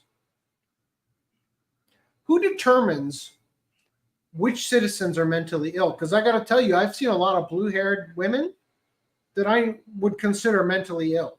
Yeah. A lot of people who cried and screamed into the sky because Orange Man won. That I would. You think we'll see a repeat of her when he gets reelected? We'll see. So coming back for the sequel. I think things are about to get really fucking ugly. However, Canada's government has recently been forced to halt its controversial program to euthanize mentally ill patients after large numbers of doctors have refused to participate in the scheme. Nevertheless, applications for euthanizing disabled Canadians have never been simpler. In fact, Canada is now euthanizing dozens of citizens every single day. According to the Canadian Independent, again, just want to remind everybody who is so quick to say, oh, we need to have universal health care like Canada. This is universal health care endgame. Yeah. This is it. This is what you can expect. Oh, well, you've got universal health care. Here's the treatment. You're supposed to get a transplant, but we don't have any for you, so we're giving you the other alternative of death. We'll make it swift. According to the Canadian Independent, Pollock's life took a drastic turn after receiving a Moderna COVID mRNA booster shot. She experienced paralysis from the neck down and has been enduring a challenging ordeal ever since. When the pandemic struck, Kayla recalls the mainstream media, politicians, and public health officials emphasizing the severity of the virus and urging everyone to get vaccinated. She remembers health officials specifically advising that those at highest risk should prioritize getting vaccinated. Kayla heeded the advice of health officials and received the first 2 Pfizer shots in the middle of 2021 and didn't experience any issues. Additionally, she mentions another reason for getting vaccinated was because her father resided in a long-term care facility with dementia, and vaccination was going to be a requirement for entry into the care home. Kayla then decided to take a booster, but this time it was a Moderna booster shot. According to Kayla, Moderna was being given out instead of Pfizer. Kayla says that something didn't sit right in her gut, but she went ahead with the Moderna booster shot anyway. She explains her reasoning for getting the third shot was because she felt like a third one would be mandated at some point to get access to her dad's long-term care home. She received the Moderna booster shot January 11th, 2022. 4 days later, Kayla described a situation where her legs just gave out and she collapsed, but all seemed fine a short time later. Then, 9 days later, she experienced a similar event. And at that time, she called her doctor asking to see a neurologist because she suspected something wasn't right. On the morning of February 22nd, 2022, Kayla's life took an irreversible turn. As she awoke, she couldn't move her body. Later, Kayla would learn that she had developed transverse myelitis, a condition that interrupts the transmission of messages along the spinal cord nerves throughout the body. She would go on to spend several months in the hospital. During her hospital stay, she said she came under increased pressure from doctors to submit to euthanasia. You can't even fucking, like, the doctor's like, yeah, she signed off on it. Like, I can't sign anything. She revealed that she was forced to reject offers to be put in for MAID on 2 occasions during her hospital stay. After being released from the hospital, doctors have told her that she will never walk again. They also admitted that the booster was to blame and again offered to help her to get approved for death, which she rejected again. Good for you. An organization called Veterans for Freedom has stepped in to help Kayla and has set up a Give, Send, Go campaign to help her raise funds for a service dog. As the Liberty Daily notes, the story serves as a damnation of Canada's socialized healthcare system. So for the record, as I stated before, I never got the booster. So at least I'm not going to get paralyzed. Right? At least there's that. Looking on the bright side. At least you can't get more paralyzed. Right? Yeah, I'm already fucked. I already can't walk, but I'm not going to get any more I'm paralyzed. sorry, I had to. It just Yeah, I was going to say, as far as you know, that's what I was joking about earlier. Like, the shot got in there and fucked up your spinal cord, but only in the places you weren't already using. Oh, fuck. All right. Activate Order 69. Wow. Right angles in nature? Yeah, did you see it? Just so we're clear, just so you guys know what they meant by that. They were referring to these structures right here. These are inside the what's up, babe? No, you go ahead. Yeah, these are inside of the vaccines, and also in the blood of people who got the shot, and they replicated. According to what I've heard, like I work in a very unique industry where this shit is on the forefront of my desk every fucking day, so I'm a little bit tuned into it more than other people. And yes, I also wear a tinfoil hat for a living, so there is also that. But just saying. Those are the right angles. What's up? Do you need something? I mean, if you brought it to me, I would eat it, but okay.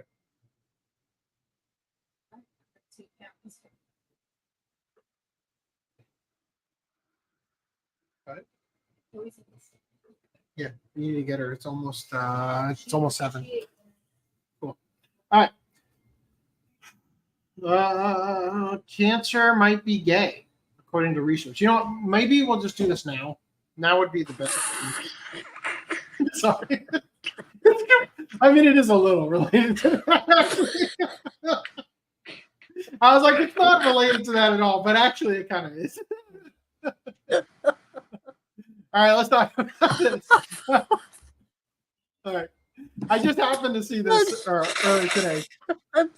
The monkeypox vaccines, which are already approved by the FDA, are transferable live pathogens that are likely to infect the unjabbed with smallpox. This is the shedding that I was talking about. But Why the fuck wouldn't we talk about what the M stands for? Where is that? That was in voice chat, right? All right. Come on.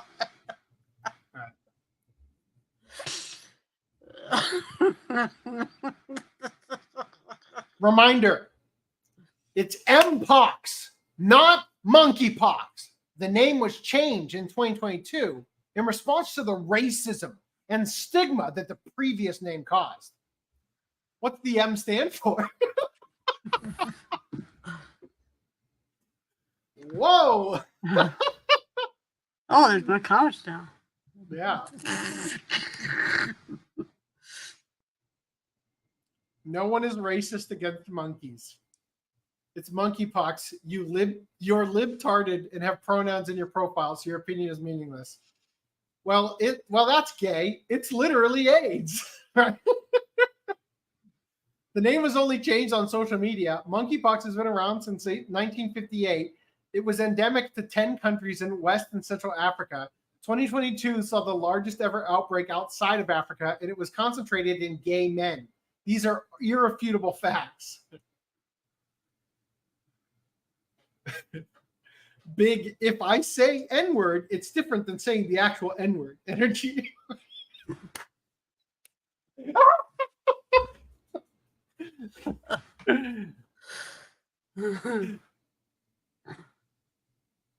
To all the commenters, imagine being outraged about someone simply stating the fact and repeating the reasons.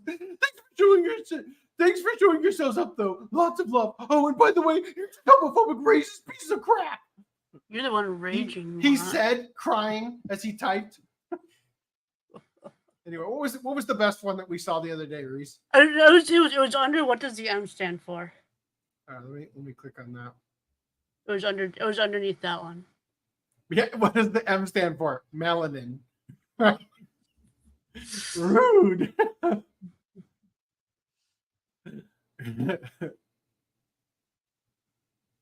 Molested. It was discovered in Denmark in 1958 in monkeys in a lab. Its first human case was in a baby. How is there a stigma? Hurt feelings clung. The M stands for most progressives associate the word monkey with African Americans. Metarded. Oh no. Bop. Yeah.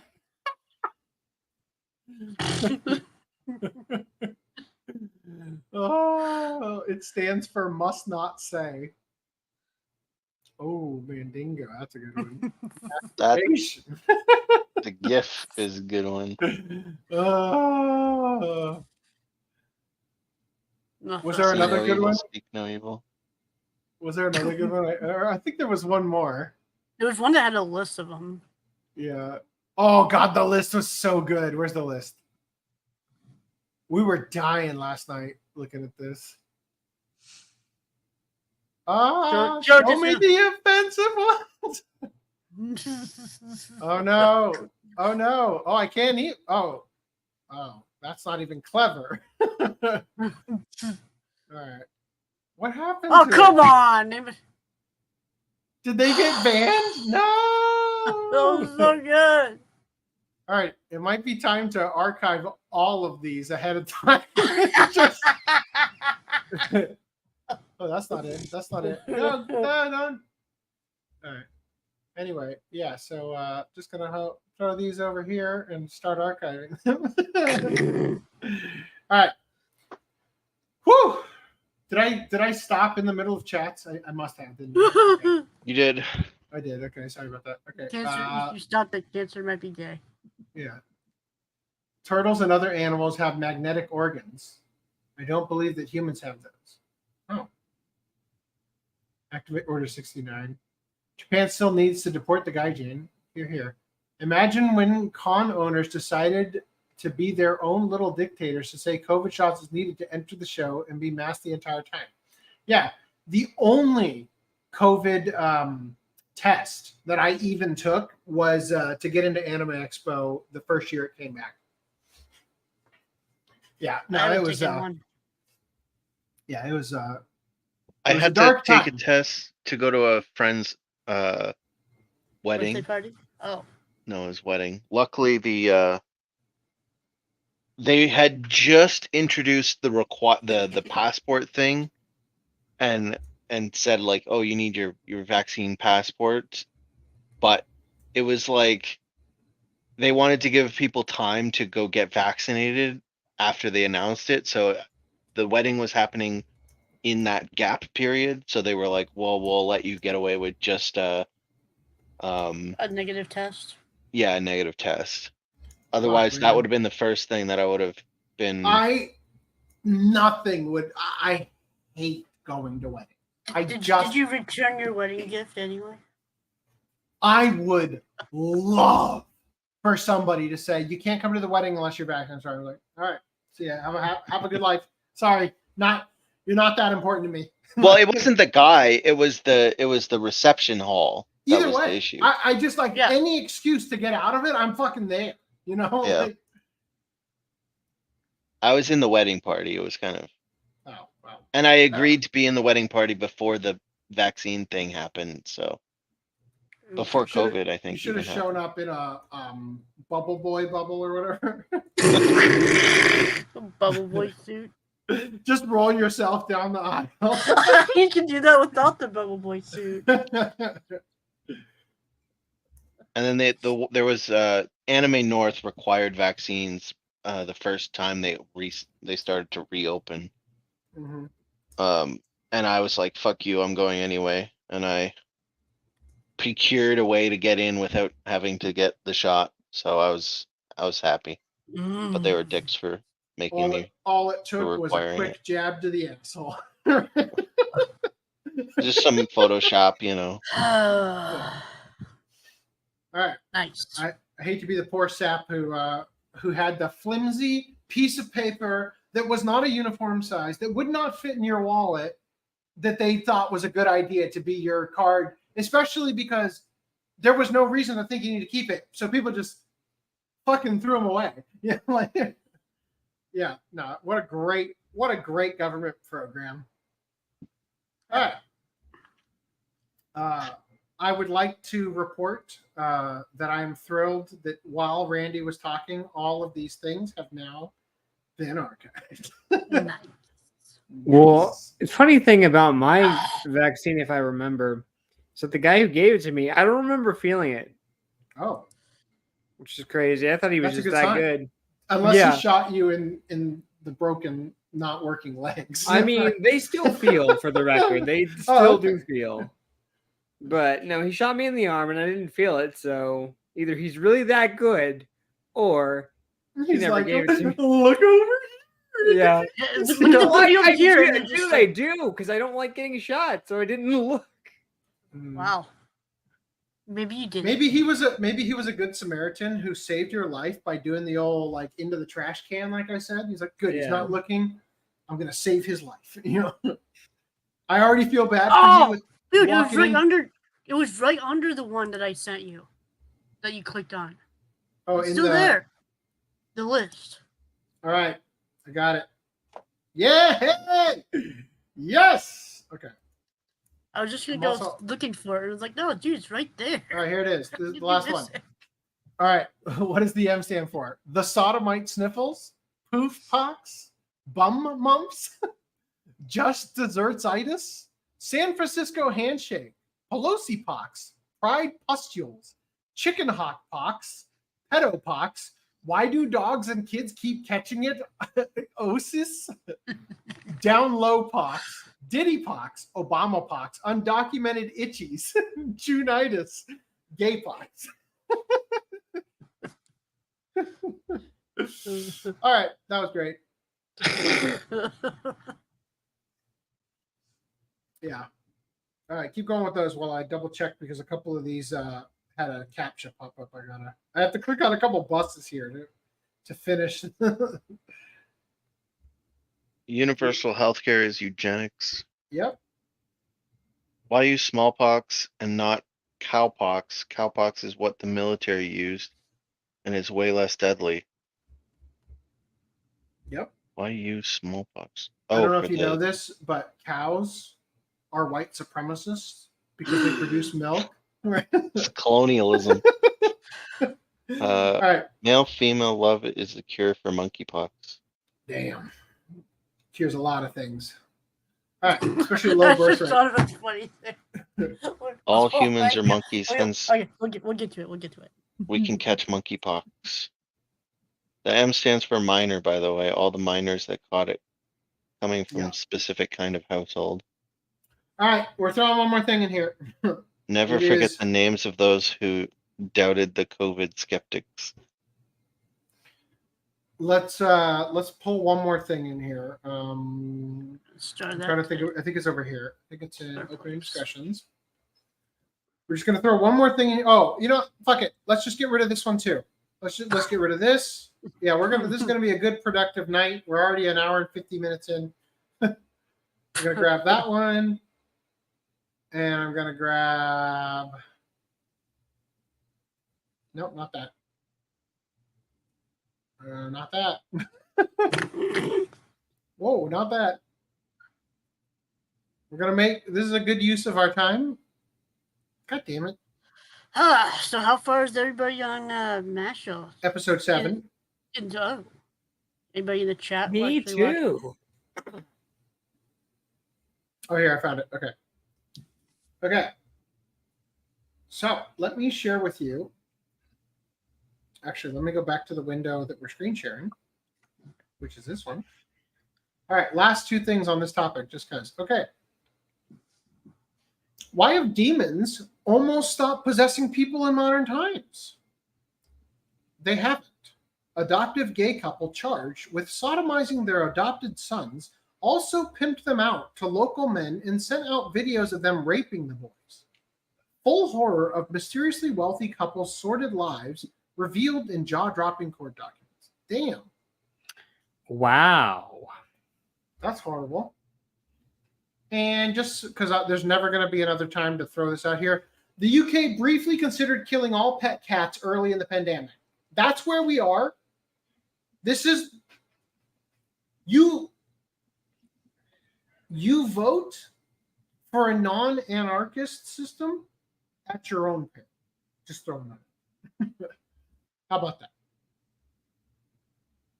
All right. Now that I have killed the mood. All right. Now we can go into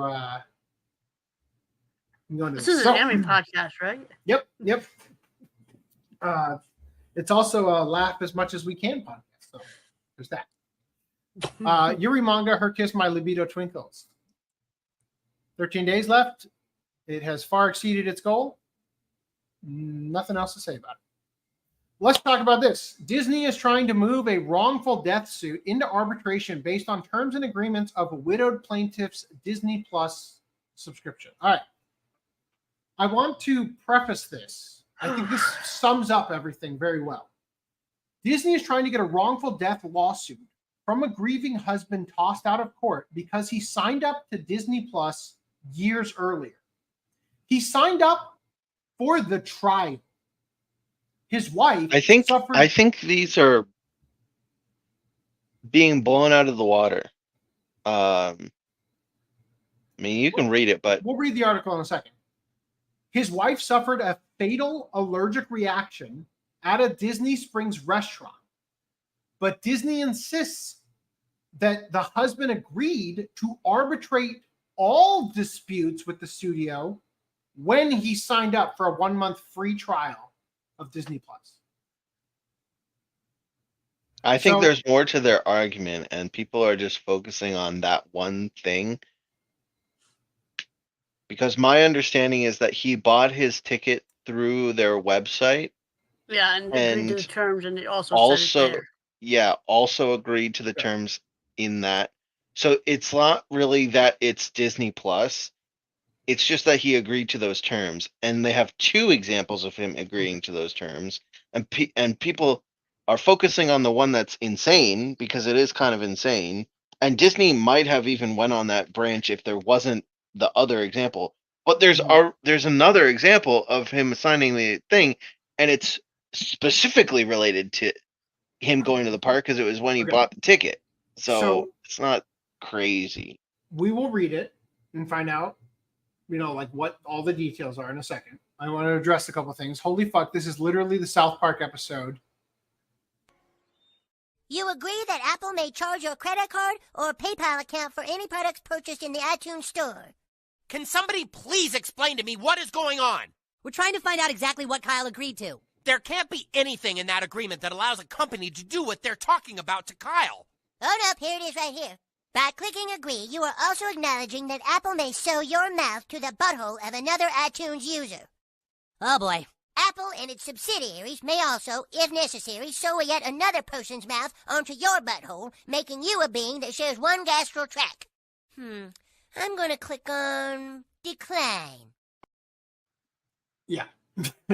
So, regardless, if you have signed or, agreed to a terms of service that says, oh, well, we have to arbitrate, you won't settle this in court, it'll be out with the arbitration process and all that stuff. Regardless, okay, as I understand it, what transpired is that his wife, who was a doctor, had a serious allergic, she was allergic to something to a degree that it was milk. fatal, right? Nuts and milk, because it's colonialism. And they specifically asked and double checked with the restaurant. I don't know if they were assured repeatedly, no, none of that's in here. I don't know if it's true, but I also heard that the restaurant was supposed to be they advertise themselves as catering to people with allergies. Yeah. Now, I have a couple more things you can look at real quick. Disney. Quietly settle the wrongful death your restaurant was responsible for. Disney. Create a PR nightmare by saying you can legally kill anyone who has used Disney Plus. I have this one as well. Disney Plus trial. And then my all-time favorite. Disney legally executing me after I called the newest Marvel film slop because I didn't read the fine print when I went to Disneyland in 1998. Which is I want the Knuckles with the gun statue. Come on. That's Shadow. No, Shadow, whatever. Sorry. Yeah, but I just love that they were able to so easily just swap the head with Mickey. Right. All right. So let me pull these and put them into my magical bag of shit that needs to go in the dock. Buying physical preserves rights. Yes, it does. And life. And Also, that episode of South Park is great. I always think of Steve Jobs complaining why won't it read? I can't get it to read. That was his whole goal with creating the iPad, was to make it read, and he keeps tricking Kyle into signing something. He'll be like, all right, you want this undone, just sign this, and then he signs it and he's like, no, it didn't read. The cool TOT says the restaurant was not inside the park. Yes, it was it's the Disney resort thing. So the hotel and everything outside of the park or whatever. So anyway, just again, still Disney, still associated with Disney. Yes, owned by Disney. So okay, so the buying the tickets thing wasn't 100% related, but it's still mostly related. Regardless, it's more related than the Disney Plus thing. Let's fucking read it real quick. Disney's trying to move a wrongful death suit into arbitration based on terms and agreements of widowed plaintiff's Disney Plus subscription. Disney Corp wants a lawsuit thrown out on a weird and one would think unprecedented basis.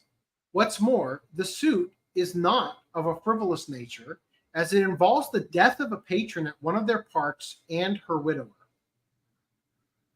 Per the New York Post, theme park goer Jeffrey Piccolo and his wife, her name is Canuck Porn. That's her actual name. Kanakporn Tang Swan, an NYU doctor, suffered a fatal allergic reaction shortly after eating at a Disney Springs restaurant in Florida last October.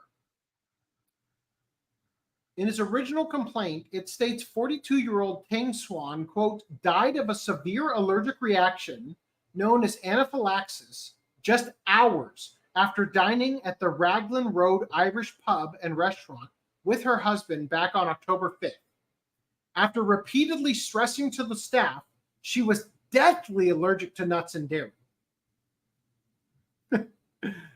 Colonialism takes another, right? Piccolo is seeking $50,000 in damages. That's it? Your wife was a doctor. Like, I would be requesting significantly more. Millions. But instead of settling, defendant Disney is using terms of service against him. They say because the widower's Disney Plus subscription stipulates all disputes with the company must be arbitrated, which entails proceedings outside a courtroom, their court documents add this defense was in effect as of 2019 when Piccolo signed up for a 1-month trial. A motion filed in a circuit court last May contends the Disney Plus subscriber agreement Piccolo signed years earlier on his PlayStation called for any dispute, with the exception of small claims, to be resolved by individual binding arbitration. The company is likewise hiding behind similar language present in the agreement written into the My Disney Experience app, which Piccolo used to buy tickets for the trip to visit Epcot. His attorneys responded that Disney's justifications are preposterous, outrageously unreasonable, and fatally flawed. The notion that terms agreed to by a consumer when creating a Disney Plus free trial account would forever bar that consumer's right to a jury trial in any dispute with any Disney affiliate or subsidiary is so outrageously unreasonable and unfair as to shock the judicial conscience, and this court should not enforce such an agreement. They also counter that the suit was filed on behalf of the estate of Kanakporn Tang Swan and not on behalf of himself. Piccolo is seeking the damages under Florida's Wrongful Death Act for mental pain and suffering, loss of income, and funeral expenses. 50 grand is nothing for all the shit he's went through. What does it mean by and not on behalf of himself? I think they mean that the suit was filed on behalf of the estate of his wife as opposed to on behalf of him. So Disney claiming that he can't sue because he signed up for a Disney Plus account should not even apply because it's being sued on behalf of the estate of his wife rather than himself, meaning that the estate of his wife is not bound to these arbitration clauses. It's a weak argument, but the argument is sure. It's an argument. She didn't sign this terms of service. Yeah. Kanakporn Tang Swan suffered anaphylactic shock after she and her husband dined at the Raglan Road pub. She had trouble breathing and eventually collapsed before being taken to a local hospital where she succumbed. An emergency EpiPen injection was administered but had no effect. It'd be really funny if turned out she also had the jab, right? Yeah, I don't know. Like you kept saying, "Oh, well, let's just read," as if it was going to change my mind. I haven't read it yet. This is my first time looking at it. Okay. I couldn't make arguments against the things you were making, which could very well have been perfectly valid until I had looked at the information. So I think the fact that the term is in the app, if it's just in using the Disney Experience app, that's even because the argument was, well, it's technically not inside a park, which, okay, it might not have been inside. I don't know where it was. If it was inside Epcot, then no, but if it's outside of Epcot and it was just around the resort, then fine. But he downloaded the app for the Disney experience, which would include all of the stuff around the resort as well. Have you ever been to Epcot in Florida? Yep. Okay. So Disney World is surrounded by, like in Anaheim, where they have Disneyland in California, they have what's that called out front of Disney? They have like a whole area that's just all stuff owned by Disney. Downtown Disney, right? Yeah. So they have Epcot has a much bigger version of that. Yeah, but that's all inside Epcot. Yeah, and they have the hotels that are connected to the park and to the larger version of Downtown Disney that are part of like Disney as well, like that are all under the umbrella of Disney. So yeah, so there. Hold on though. I completely disagree with the argument that you've missed. Well, okay, I don't know if this is relevant to your thing, but you've misunderstood here. Epcot is there. It has restaurants in Epcot that make up that big circle around the center thing, the lake, the center lake. And then beside Epcot, there's Downtown Disney. It's on the. Is Disney Springs not the name of the hotel? Disney Springs is the restaurant. No, Raglan Road October. Irish Pub is the restaurant. Yeah, I don't know. Disney Springs sounds like a resort. Yeah. When you look up Raglan Road Irish Pub, downtown Disney hangout featuring modern Irish pub fare, classic plus live Celtic music and dancers. Located in Disney Springs. Disney Springs is outdoor shopping. So Disney Springs, I think, is the name of downtown Disney in Disney World. Yeah, maybe. So yeah, that restaurant is outside of Epcot, right? If that's where it is.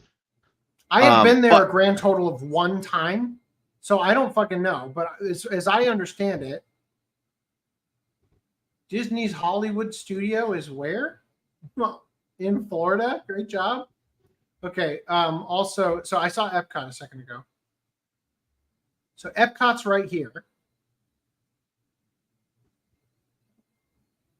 Disney Springs is over here, which is a shopping mall.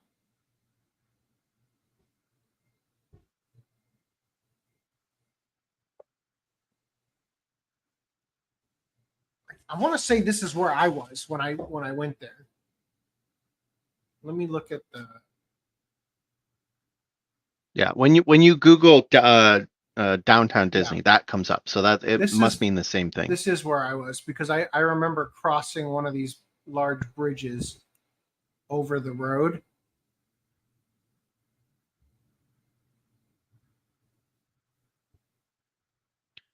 So anyway, my point is, if the terms and conditions was when he was buying the Epcot ticket and the restaurant was outside of Epcot, then you can maybe say like they're still not related. But if the terms and conditions was when he's downloading the Disney Experience app, right, that has to do with all things Disney World, then you could argue, including buying tickets to Disney World, and probably setting up the schedule, the reservation for the restaurant and shit, then you could probably argue that it does apply directly and it's not a tangential thing. So you can in fact argue that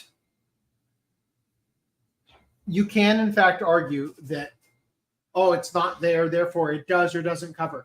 However, I will argue that just because you had some arbitration thing does not mean that you can assure somebody over and over again that the allergen that will kill them is not in the food at your restaurant, serve it to them, and kill them.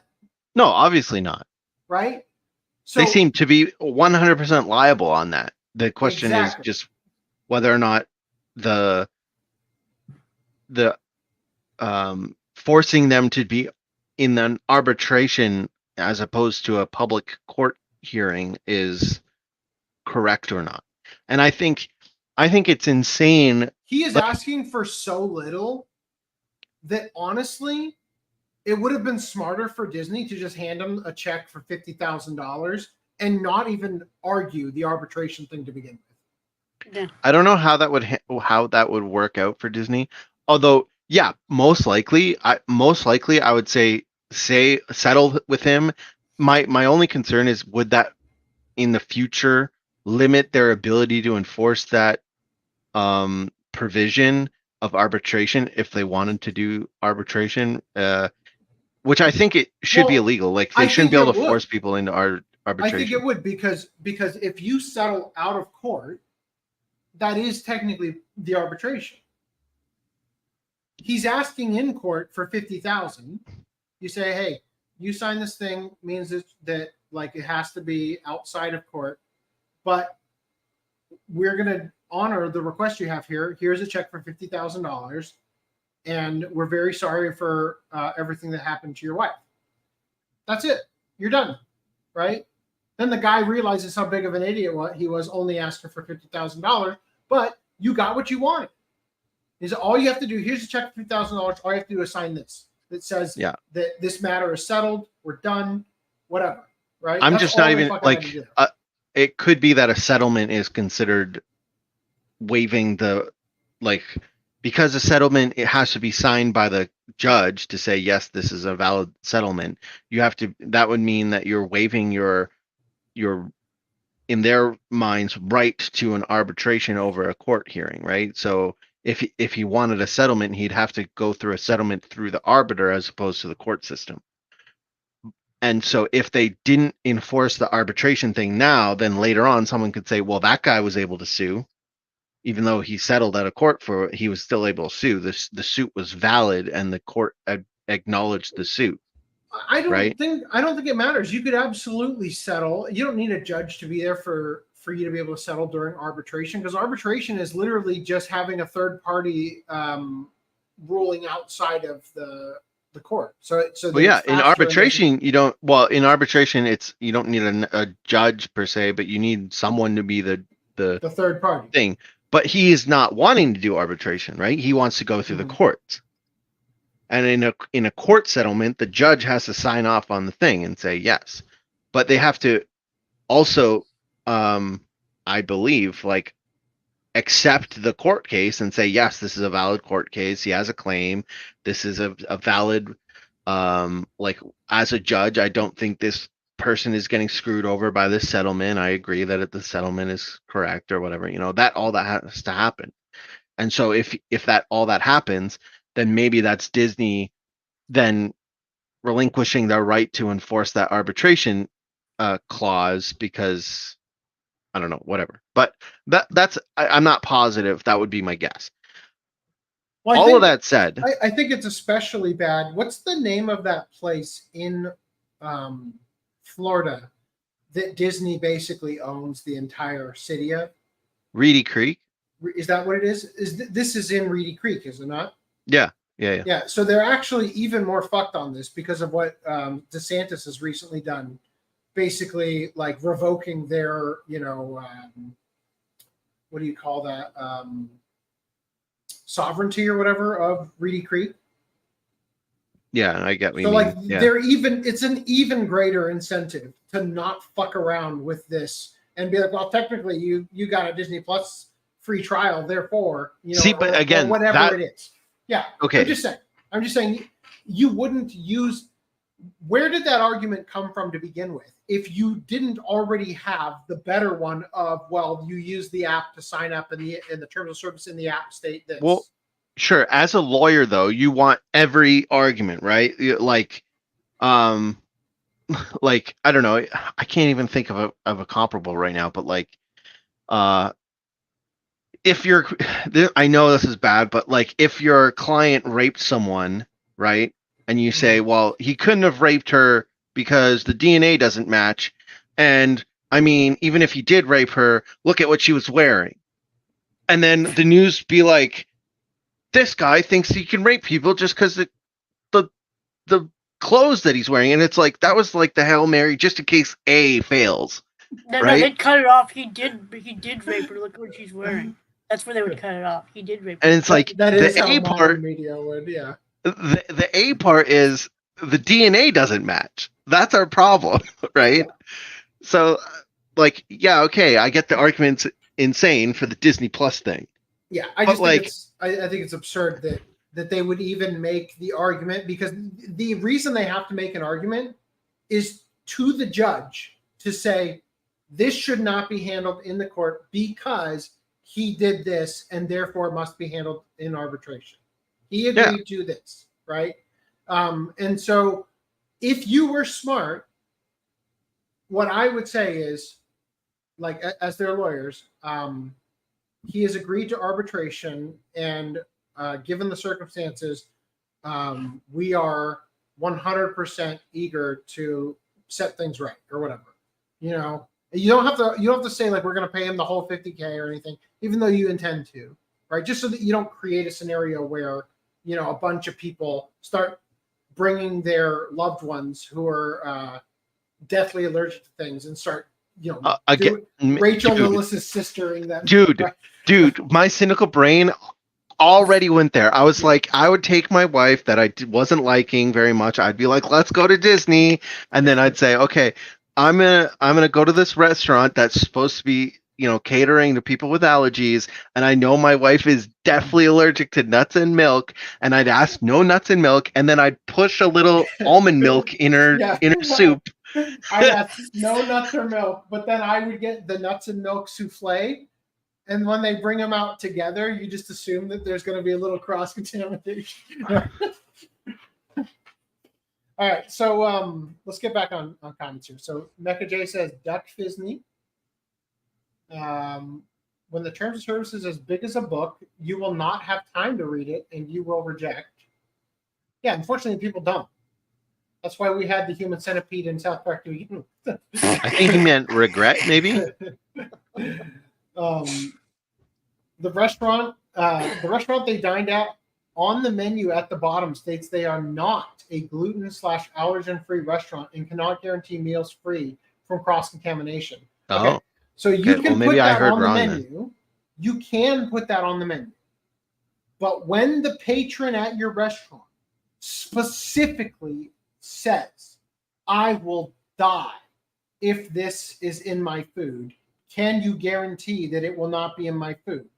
Your response should be, I'm so sorry. As you can see right down here, we are not a gluten/allergen-free restaurant. I advise you to go somewhere else that will be safer.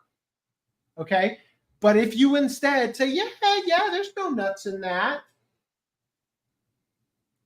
Every single person should be individually fired. Arbitration and all that, like, oh, well, you signed up using the app. All that should be out the window, right? That's like saying, like, well, Alec Baldwin didn't know that there were live rounds. It's like, okay.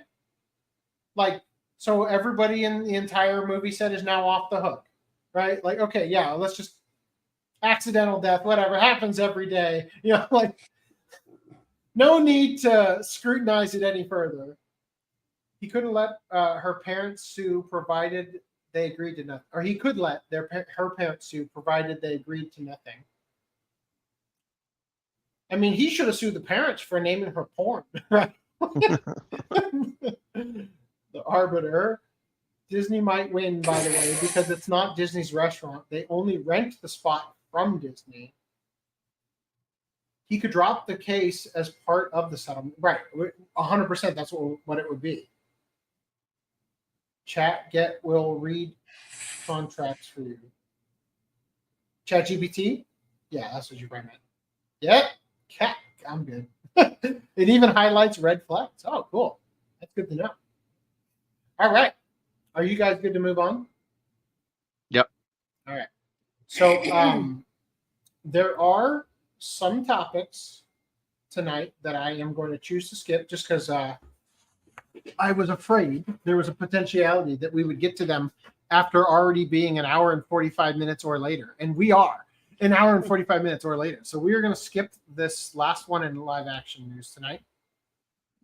Baki the Grappler stage play opens December 2024 in Japan. Holy fuck.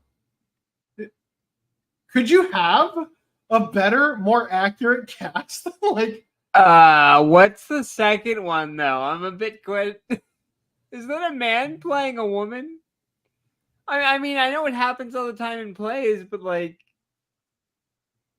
she looks like a chick. Like, does this happen in all the Japanese plays? I could have sworn there was women in the actual plays, but now that I think about it, a lot of the plays we've covered, a lot of the women are played by men. All right, let me give you a better picture.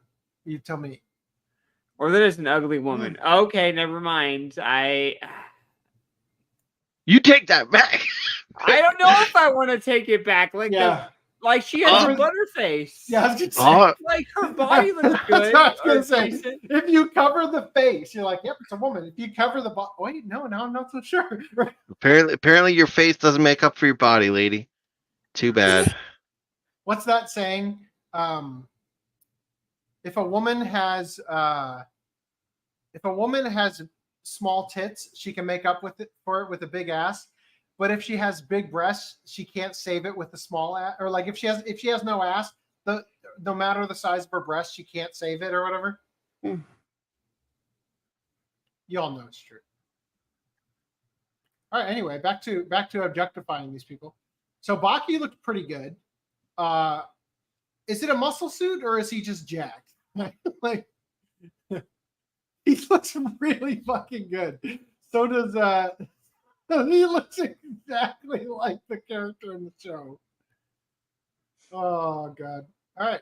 Baki Watch Club 1. In other news, Junji Ito's Mystery of the Haunted House manga to be adapted into a film. Fangoria Studios teams up with Through the Lens Entertainment for the latest adaptation. I can't figure out if this is or is not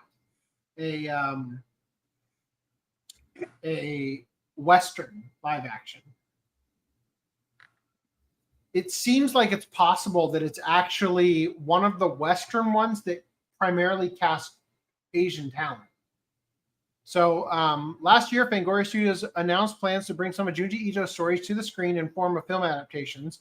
The first to be announced was Blood-Sucking Darkness, with more promise from the pages of the smashed Junji Ito story collection manga. The latest update has Fangoria Studios teaming up with Through the Lens Entertainment to adapt the aforementioned story and mystery of the Haunted House Part 1 and 2. Producers under Fangoria Studios include, now listen to these names, Armin Agahayan, Tara Ainsley, and Abi Goel.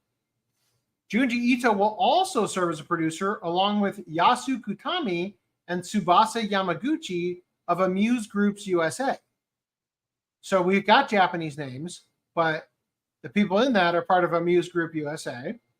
And Aditya Chand and Jay Von Hoy of Through the Lens Entertainment, indie producer Carlos Aguirre will serve as executive producer. Anyway, I'm just not sure. We'll keep an eye on it. We'll keep an eye on it regarding what it's going to be. If it's going to be a Western live action or something weird in between. I will pull open this thing we're skipping real quick just to see how long it is because it might not be that bad. Nah, we'll save it. We'll save it for next week or possibly on Wednesday. We'll see. All right. So, do you guys recall that we discussed last podcast how Netflix was breached and there were leaks of Dandadan, Ranma 1/2, Terminator 0, and a couple others? I do recall. Yes. Well, it turns out the perpetrator has threatened further drops. Yes, drop the more. It seemed it's like it you won't seemed like release your stuff on disc. You have chosen violence. Yeah, it seemed like a good chunk of them had been like from a convention or whatever, from Japan Expo. So it's like, oh, I'll release more, and it's like, well, you already released all the things that premiered there, so what else? What's the harm you could possibly they do? got all of Ranma. Yeah. And like half the episodes of Dandadan, I guess. Yeah, I think the Ranma thing was because and Dandadan was because of the that was due to localization companies doing subtitling or something for Netflix, right? Whereas the Japan Expo was ReZero and something else that was part of the leak. Maybe Terminator Zero. I didn't check it out yet. This comes out in like maybe possibly today. I don't even know. So I think it's next week. Yeah. So in recent days, Netflix has suffered arguably one of the biggest leaks in the history of the entertainment industry, and now the alleged mastermind behind it all has broken their silence. Barney did it. No, said leaks kicked off on August 6th when upcoming episodes of Mattel's Barney and Friends reboot, Barney's World, Nickelodeon's Paw Patrol, and Nickelodeon's latest preschool show, Super Duper Bunny League, made their way online far ahead of their official release dates. You have no idea how much that threw me off. Following these preschool-centric leaks, the Perpetrator, who 4chan users have since deemed Leakanon, produced to drop a large chunk of Netflix's fall anime lineup, including the first half. What did I say? Proceeded? Produced. Did I say produced? I mean, that's what it sounded like to me. I might have. I don't know. Honestly, at this point in the day, like I've had a migraine all day, and my eyes are completely crossed. So just I'm doing my best. Give excuses. Anyway, they proceeded to drop a large chunk of Netflix's fall anime lineup, including the first half of Science Story's adaptation of Dandadan, 5 episodes of large entertainment adaptation of Yabako Sandrovic and Darmian martial arts tournament manga Kengan Ashura Season 2 Part 2. Toei Animation's Mononoke, cinematic spin-off Mononoke the Movie, Phantom in the Rye. Complete first season of Rumiko Takahashi's Ranma 1/2. And the complete first season of Terminator Zero, which was about to come out anyway.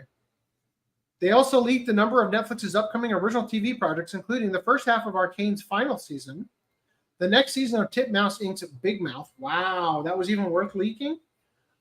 Then the first 5 episodes of the upcoming supernatural action series Gentry versus the Underworld, and the full 3rd season of the live-action British comedy Heartstoppers. Further, Leaker Anon also managed to dig into the streaming platform's upcoming slate of animated films, such as Skydance Animation's CGI animated musical adventure movie Spellbound, Locksmith Animation's 3D CGI animated holiday movie This Christmas, and the Netflix original SpongeBob SquarePants movie Plankton, the movie. Notably, the second such project leaked from Bikini Bottom in 2024 alone, the first being Saving Bikini Bottom, the Sandy Cheeks. Oh, gross. On August 8th, after dropping the Kengan Ashura Season 2 Part 2 episodes on 4chan, the alleged leak anon claimed that although the site from which they acquired the leaks had been removed, they had already downloaded 87,000 files from Netflix, Paramount, Warner, among others. I still have access to other things, so I won't stop any future leaks, they added. Wow. Agent of Chaos. Holy shit. Addressing the leaks the next morning in a statement released to their What's on Netflix website, the streaming giant confirmed, quote, one of our post-production partners has been compromised, and footage from several of our titles has unfortunately leaked online. Our team is aggressively taking action to have it taken down. The streaming platform's post-production partner in question is global media localization company Ayuno, who released their own statement on the leak shortly after they occurred. Quote, Ayuno is aware of the recent security issue involving unauthorized access to confidential content. The localization company acknowledged on August 9th, quote, protecting our clients' confidentiality and ensuring the security of their content is our highest priority. We are actively investigating the security breach to mitigate any potential risks and identify the responsible parties. When there are material changes or information, we will make further statements. At the time of this writing, Leakanon has yet to return to 4chan nor leak more content. Damn! 87,000 files. Can you imagine? That's crazy. Did they get to him before he leaked more? Is it like the ending to Sum of All Fears, but Netflix is pulling the strings? Did the leaks kill Cartoon Network? Well, at least maybe the website he got them from was Cartoon Network's website, and that's why it got taken down. Wouldn't that be funny? I thought Big Mouth concluded next. Will BoJack Horseman? Oh, yeah, I don't know. All right. Any thoughts on that? Nope. Okay. So it is currently 2.5 hours in. A couple weeks ago, we did a show on Wednesday. We went Sunday, Wednesday, Sunday, and it was great. We all loved it, right? It was fantastic to not have 8-hour shows, right? Everybody liked that. Yes. I'm going to give you guys the opportunity to vote on the next article and determine if we cover it tonight or if we push it off. 24-year-old mukbang streamer dies live on stream due to overeating. Delay. Delay? Delay. All right. I won't be making the Wednesday show. You what? I said I won't be making the Wednesday show. All right. It can always be covered in Mist News if we change our mind. Puella Magi Madoka Magico Walpurga Snatch Rising. Walpurga Snatch. Walpurga Rising. Not. Say like a KT. Walpurga Snatch. Walpurga Snatch. It's German. Moves to winter 2025 release. So I'm guessing it's the old to ensure the quality, we're just going to delay it, right? I literally thought this came out already. Same, right? It hasn't been on my radar in so long. I just assumed it came and went. All right, moving on. Attack on Titan caps off saga with Colossal, the final chapters, compilation anime film. Another title for this article is Attack on Titan reams your sensitive asshole one last time by making you have to buy yet another compilation movie that also might not get a disc release in the US, because not only are they compiling the entire last final super duper final this time final season, but they are now animating additional scenes for the goddamn compilation. Improved animation. Animation. And a 5.1 audio track. I love you, Attack on Titan, but good riddance. I am so happy to put an end to this. Get back there and you make me Attack on Titan Junior High Season 2. Are we gonna do Attack on Titan for the watch party or for the watch club as soon as it comes out? Fuck yes. I was gonna see Fuck yes. No. I will marathon the entire thing in 1 week. I am so game. I will watch party this whole thing with you guys, especially if my new business is kicked off and we are not bound to the laws of going to work anymore. All right. Kizumonogatari Koyomi Vamp anime film, United States, Canada tickets are now on sale. So just a reminder, Kizumonogatari is 3 films.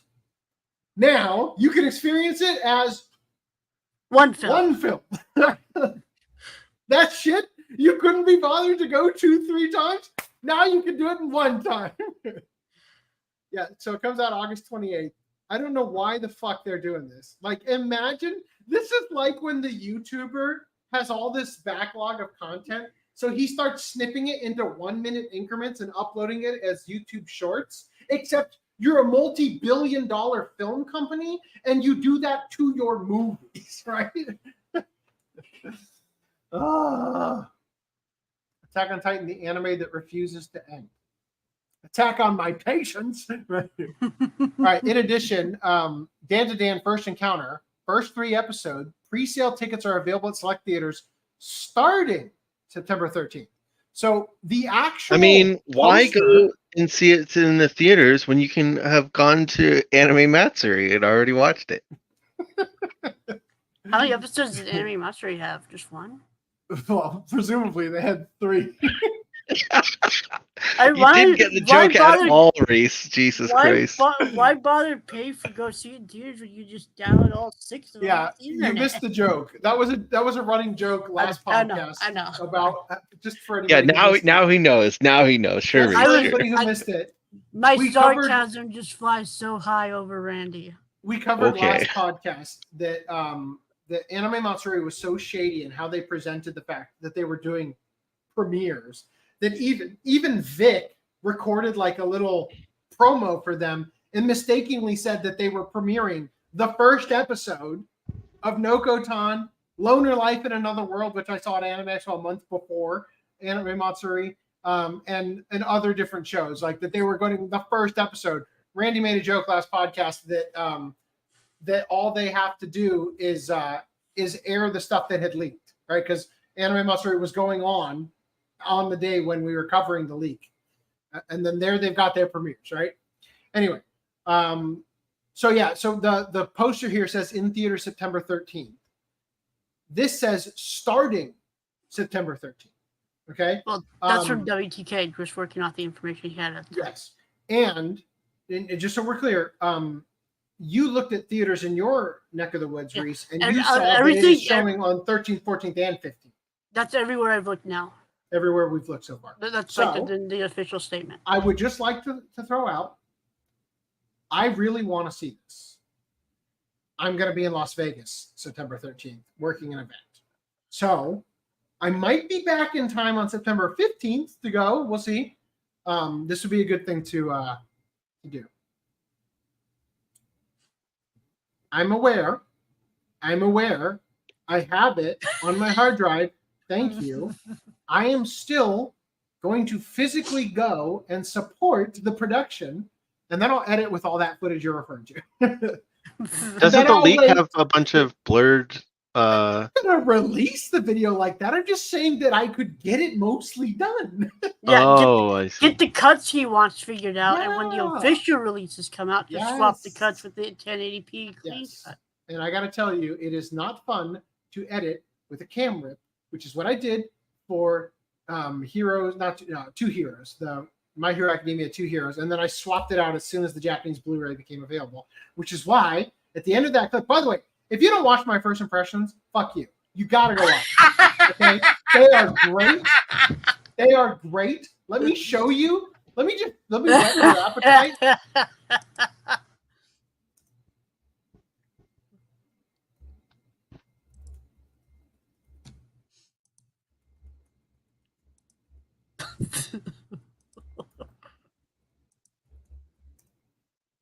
Let me just fucking show you how wonderful.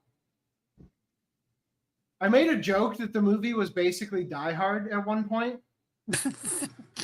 And then for the ending, this is how I chose to end the video.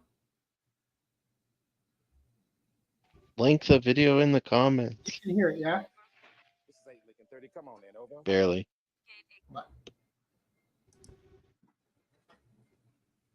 And we'll catch you next time. Take it easy. See ya. Dispatch to 8 Lincoln 30, over.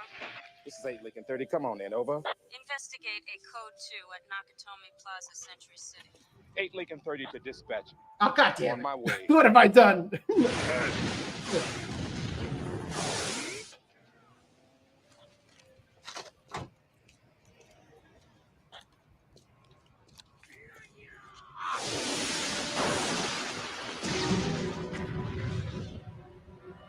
Come on now. I had to use the Japanese version of it because the American Blu-ray hadn't come out yet. Watch my goddamn content. Link it in the On comments. Patreon. Link it in the comments. I highly recommend when you watch my first impressions, if you have the ability to, watch the movie or whatever I'm doing first impressions of right before you watch it. Because I don't do a great job all the time explaining the plot and everything. I'm just rambling about ridiculous things or nitpicking. So yeah, watch my goddamn content. I work really hard on them. Anyway. That is how you plug. Okay. So out of theater release news, let's go to anime news. Oh, and then of course my stupid night shift turned on. There we go. Now you're not yellow anymore. Green line. All right. Go for it. Nakamura-kun manga announces TV anime adaptation. Wow. Oh, man. Looks a little gay. Also, Nakamura is a shy boy who falls in love at first sight with one of his classmates, his dreamy high school classmate, Hirose. But there's a problem. They haven't met yet, and Nakamura is a total klutz who might bungle things before they even begin. Wow. That's getting an anime, huh? Sounds awful. Yeah. 365 days to the wedding. Anime debuts on October 3rd. Okay, so this is that one I was telling you guys about. The concept of it, I just want to keep it in our cultural zeitgeist here, is that these two work for a company. They're not in a relationship. The company is opening a branch in another country, and they're going to send somebody from the company to work at that branch. But Intel has gotten to these two that they're intending to send somebody who's single. So they make up a fake relationship that they're engaged and getting married so that they won't get picked to be sent to the other country or whatever. And so they have to keep the ruse up for a whole year in order to not get sent. I feel like the final episode is that they're going to send both of them together because they're getting married after all or whatever. I think that would be the funniest way. And then season 2 is them in the other country actually falling in love with each other over the bond of being the only Japanese people there. So anyway, that seems funny. Shangri-La Frontier season 2 anime delivers jam-packed key visual. Look at this adorable cutie. And this thing. Also, is it wrong to try to pick up girls in a dungeon? Season 5 announced October 4th. Who cares? We haven't talked about this since Season 5 of this shit? Right? Oh my gosh, dude. I thought they were done after season 3. I could be a huge fan of this, but you know why I'm not? Because the premium editions are goddamn enormous. No, I never picked it up, never started it. I could be a fan, but you know what happened? I watched the first half of the first season and I was like, this ain't doing it for me. Yeah. So sorry, Hestia. Tying a string under your boobs doesn't make you special, right? All right. So why am I sharing this? Boom. Takes 5 seasons to get good, right? Yeah.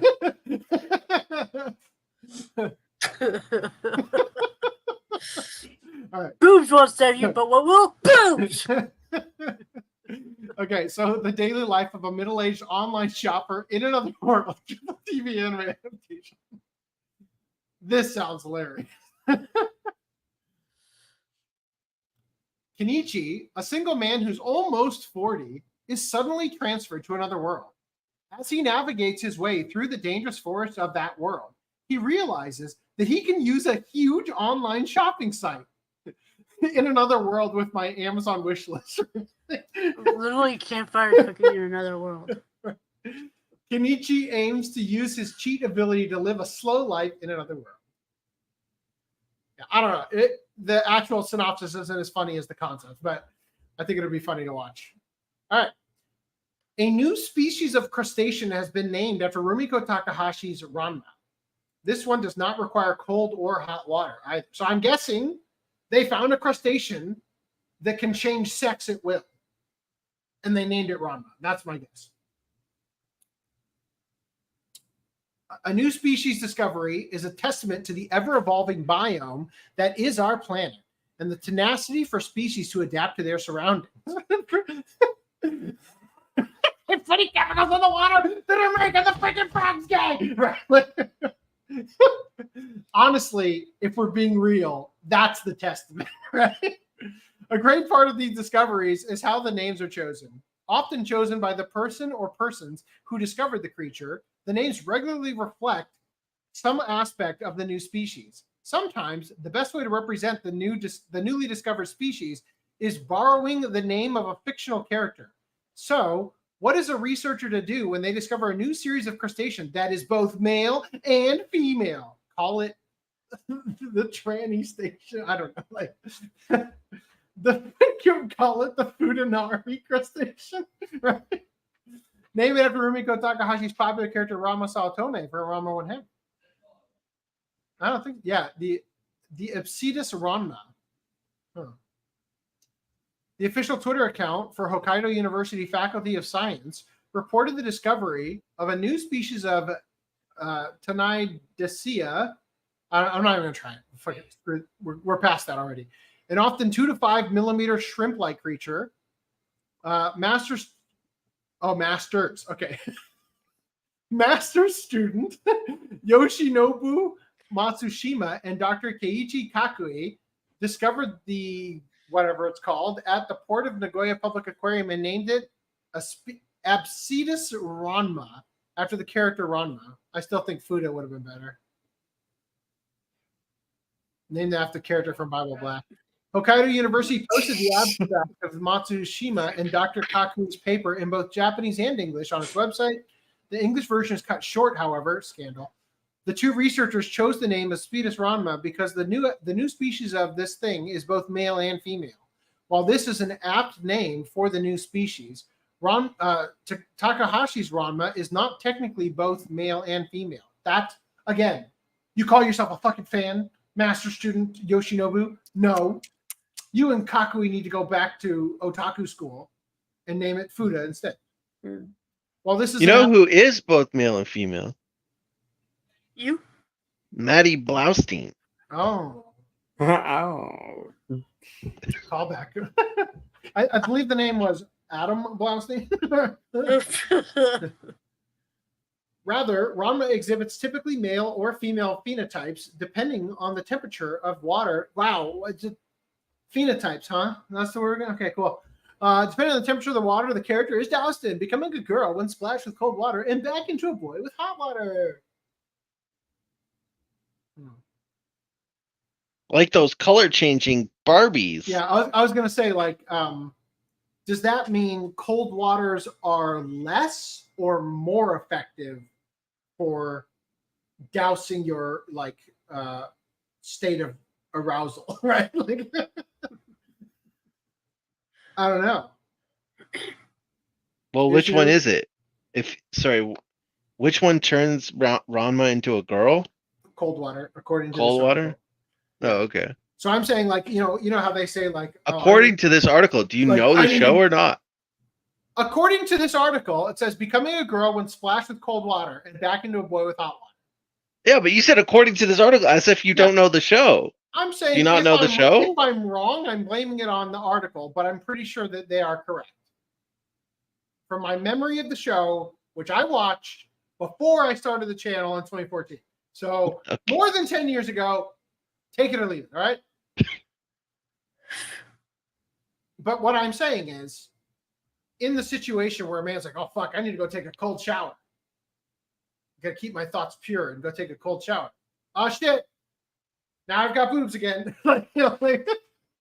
Maybe that's the source of the inspiration of the character. That's what I'm saying. Like, you see like a topless woman out in public. Oh, fuck, now I got to go take a cold shower. Damn it. This is my plan. Yoshinobu Matsushima, master student at the Facility of Science of Dr. Keiichi Kakui, lecturer at the Department of Biology, Diversity Biology course. Appropriate. Announced that the crustacean they discovered raised in an aquarium, blah, blah, blah. The funniest thing about this is that it's just, we discovered it at the aquarium. Right? Like it must have been attached to a fish they put in there or something. They're like, I've never seen that little shrimp thing before. We should get a scientist in here. Oh my God, it's a new species. And it's got nads and a pussy. Gross. All right. Rumiko Takahashi did not comment on the name.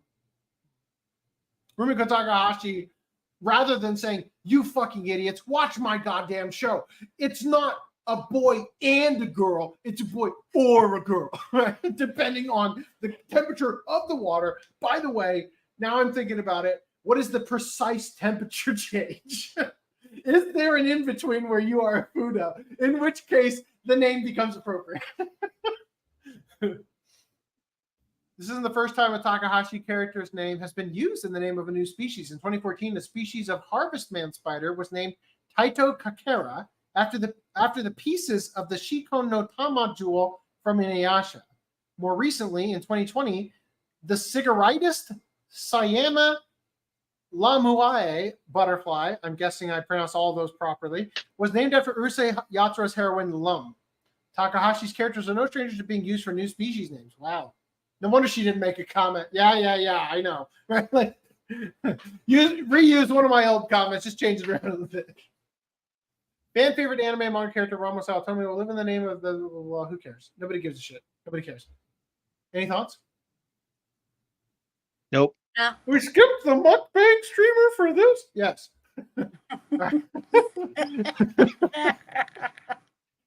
What I'd like to do with That Gloomy Girl, Volume 5 releases next month. So the thing is, whatever you would like to do with The Gloomy Girl, this cut is not doing those things. So, sorry. The ongoing manga series, What I Like to Do with That Gloomy Girl, continues with Volume 5 releasing next month. The series is the breakout success of writer and artist Manatsu Ikari, and the series has reportedly been recommended by Uzaki-chan Wants to Hang Out creator Take. What I'd Like to Do with That Gloomy Girl follows the story of a young boy in high school who has fated encounters with the gloomy girl in his class. Together, the two become desk mates and even class representatives, leading to them spending more time together. Whoa! What an enticing synopsis for your book. The series began back in 2021 and is published by Dragon Comics Age. Yeah, so the thing is, your synopsis sucks, but the title is so titillating that people pick it up anyway. So in the vein of people writing stories that are just thinly disguised versions of their fetish, the Dark Brown Latina Girl is aiming for my body. Light novel announced. Nice. I like how the dark brown part is the defining characteristic and not the massive tits, right? The massive titted Latina girl is aiming for my body. It should be what it's called. All right, update. The title is an unofficial translation and will likely differ if it ever gets an official English release. The author has confirmed that the girl's name is Latina. Damn it, I was supposed to show that. I was going to say that here. They added this edit. Yeah, her name is Latina. Apparently she's from South America. Okay, so the girl's name is Latina, but it's also true that she is Latina and comes from South America. Not quite. Not according to, I mean, yes, technically. Yes. Okay, technically, yes. All right. God damn it. The brown girl, the dark brown Latina girl is aiming for my body is a new romantic comedy series from Kiraku Kishiba, the creator of Shinmai Osai. The series follows a young man whose daily life is brightened by a cheerful transfer student who just joined his class, who wants his ass. What?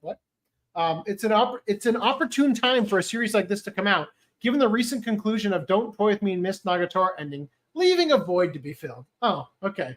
So we're acknowledging it's a fetish, right? Is that what's going on here? The first volume is set to release on August 23rd in Japan. An English release for the Dark Brown Latina Girl is aiming for my body is yet to be announced. Okay, so get this. So again, her name is Latina, right? I'm using a translator. I'm the author. This heroine is an indigenous person of the Amazon, and her second language is Portuguese. For Latina, when I asked the AI, please tell me the most typical South American female names, I chose one from the list of possible names that I thought had a nice sound. I had no idea that it was a word used to describe Latin women themselves. Right? Like, then change the name. God damn it. I love it too, because when I see a person of the Amazon, I think of like Amazonians. Like I legitimately thought this was like Wonder Woman is now in class 2B, right? Like or whatever. Like I thought that's what he was going for. Anyway, yeah. So he named the character Latina. You couldn't have named her Jetstream Sam or something? What? I bet there'll be reprints. Do you think she will have a brother named Latino? And a weird cousin named Latinx. A mentally ill cousin? Oh, that was good. No, that's not what I typed in. All right.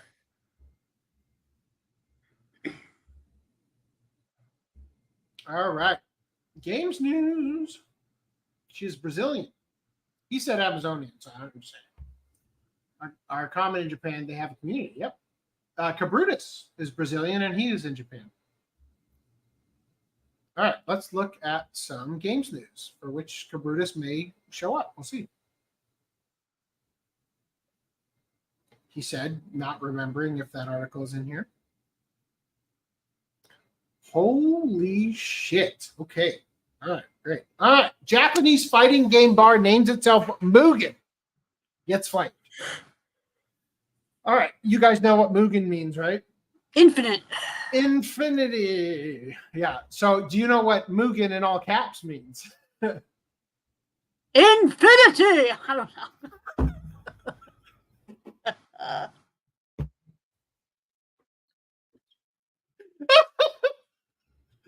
Good one. Mugen in all caps is what you call it when Ronald McDonald rees at her.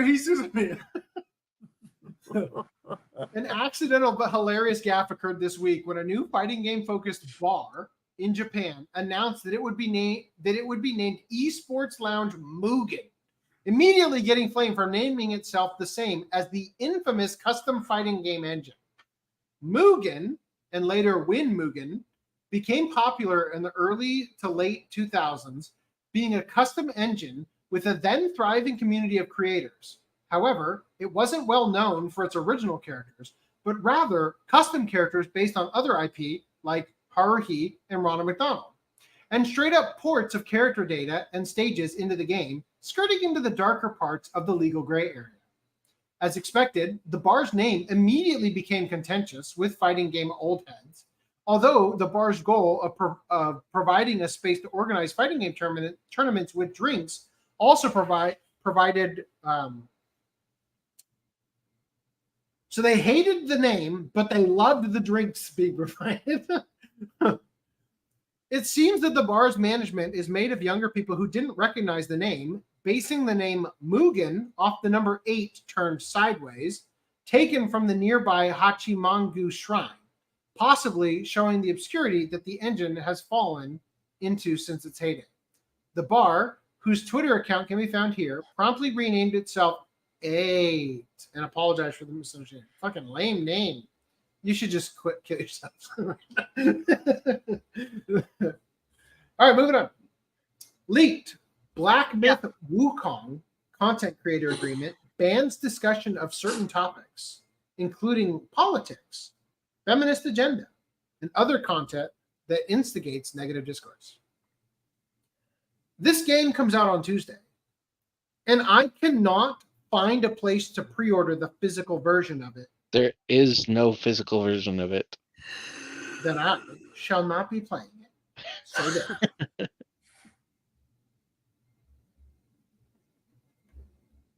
Yeah, you know what? Your agreement should also ban the discussion of physical media. Because fuck you if I got those codes, right? An alleged leaked content creator agreement regarding Black Myth Wukong has revealed that its dev studio, Game Science, is purportedly requiring that any and all coverage of the game avoid discussing content that instigates negative discourse. The public was first made privy to the supposed document on August 17th when it was itself shared to the Reddit group R Gaming Leaks and Rumors. Supposedly sent to creators by Chinese video game publisher and marketing group Hero Games on behalf of Game Science, the agreement provides an itemized list of do's and don'ts, 1 do and 7 don'ts to be exact. The creator should keep in mind while covering Black Myth Wukong. They include, do enjoy the game and don't do any of these other things. Do not insult other influencers or players. Do not use any offensive language or humor. Do not include politics, violence, nudity, feminist propaganda, fetishization, and other content that instigates negative discourse.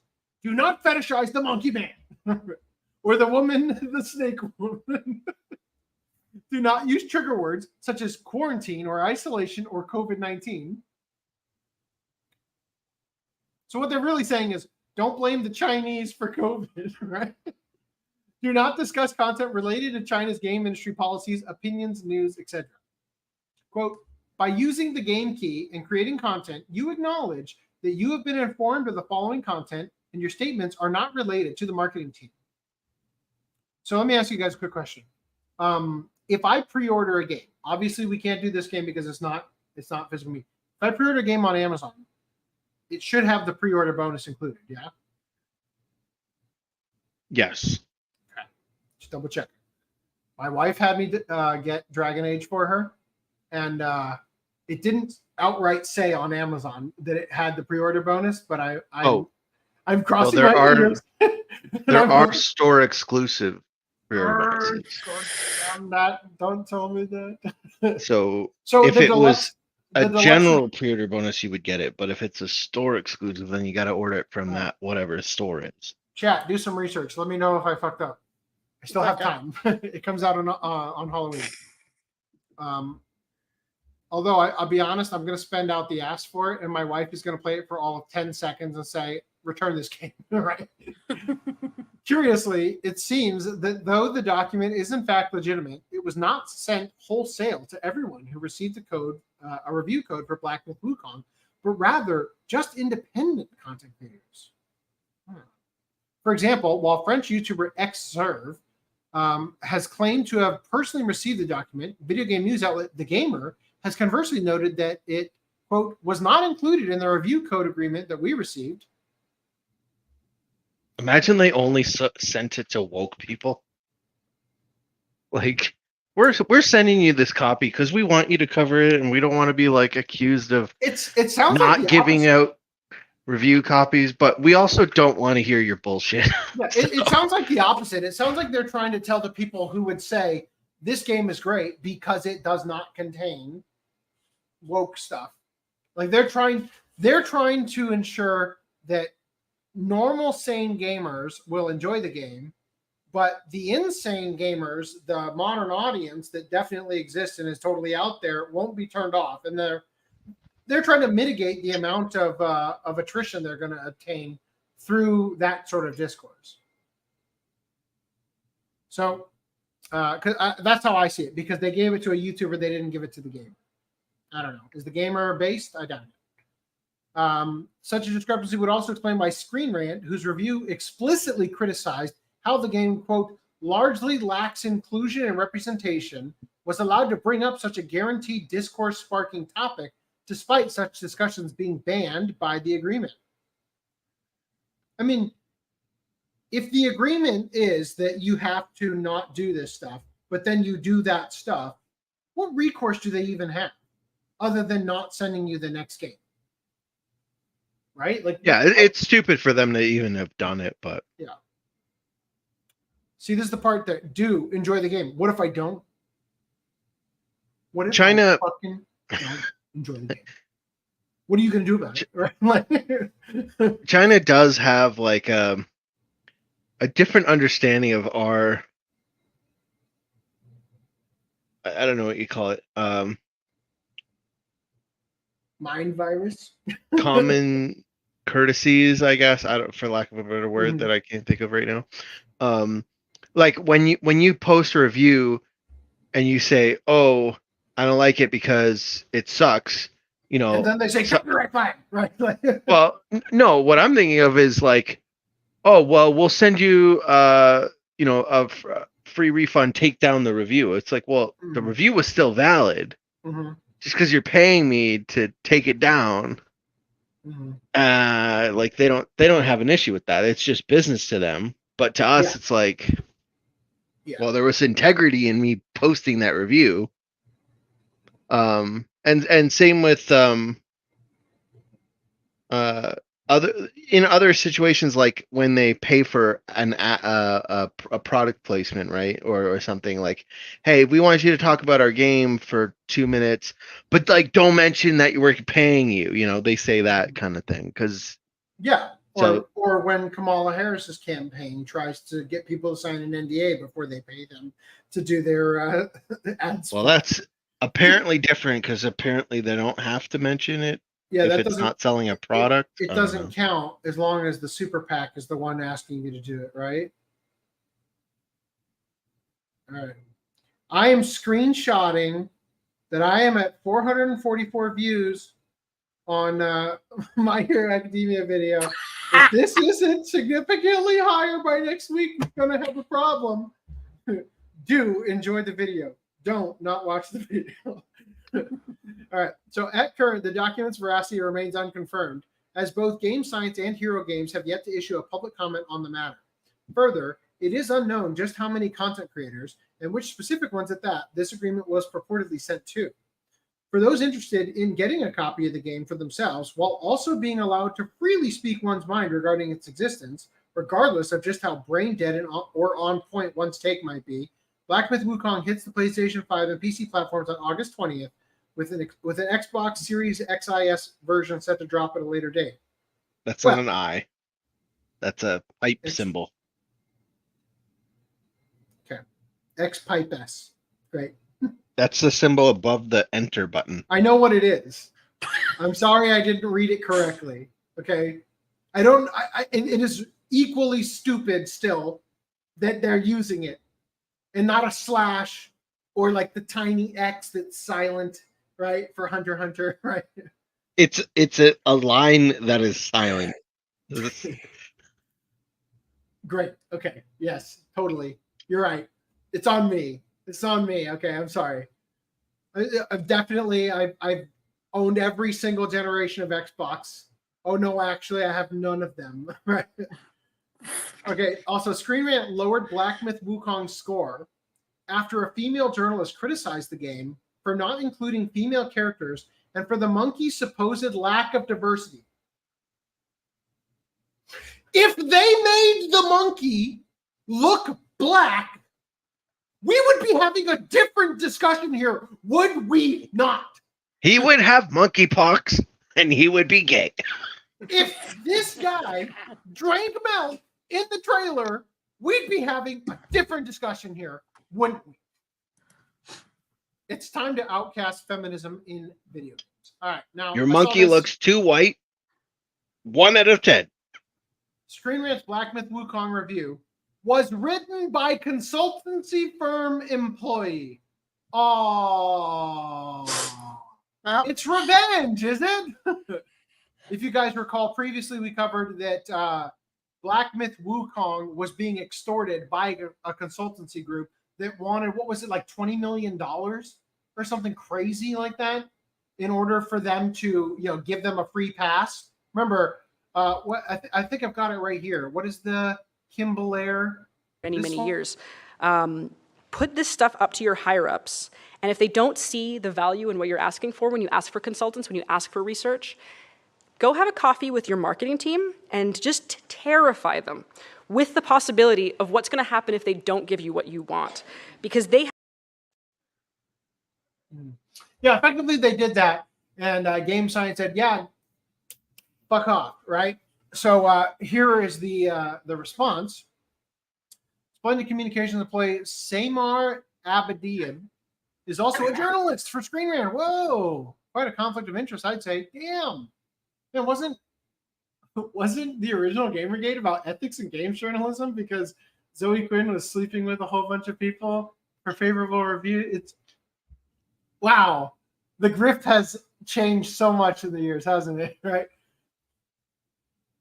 The integrity of game journalism has come under scrutiny quite a bit as of late, especially with the controversy surrounding reviews and their underlying motives, but this is just beyond wild. The review of Black Myth Wukong by Screen Rant gave the game a 3 out of 5 stars, citing a lack of inclusivity and diversity. However, what I'm going to get into here exposes the layers of the critique and how it extends well beyond mere game analysis. The curious case of Samar Abedin and the Splendid Communications. Samar Abedin, initially credited as the author of the controversial Screen Rant review, later had her name removed for safety reasons. Okay, so I've actually got a proof of this that I will pull up now. I saw it as I was walking into church this morning, and I saved it for later just in case.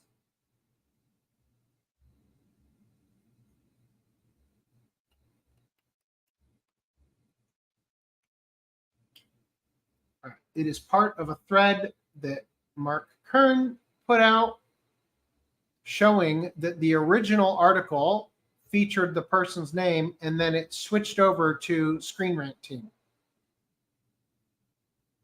Right?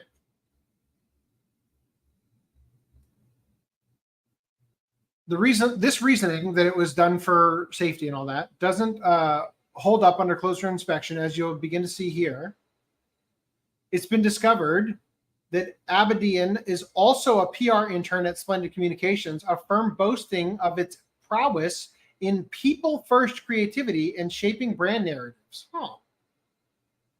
This dual role poses quite the conflict of interest, particularly when Abedian critiques a game on the grounds of diversity, a hot-button issue seen as aligning with a broader PR strategy rather than an honest game review. Let's remember that Black Myth Wukong is based in Chinese mythology, and the idea of diversity shouldn't even be a part of this conversation in particular, but hey, details. According to Splendid Communications on the company LinkedIn page, quote, "It used to be that a loud voice and a decent ad spend was all you needed to get your message across. In today's fragmented world, that the only way to project a consistent message is with the brand story strong enough to remain intact wherever they are told and shared. At Splendid, we call our approach people-first creativity." Horrible name. You should be fired already. From our strategic thinking to the way we generate ideas to the way we work with our clients, our starting point is real people living real lives in the real world. Literally every single company is real people living in the real world, you dumb fuck. Brief us and we'll challenge you. We'll urge you to keep it real, and we'll collaborate as if we're an extension of your team, and we'll bill you for it. We're here to deliver creative work that lives beyond the industry bubble. We love what we do. We're splendid. The broader media assault on Black Myth Wukong, the critical narrative against Black Myth Wukong, isn't isolated. It echoes a similar, now debunked hit piece by IGN, which is accused of mistranslations in its critique of the game developer at Game Science. Is this?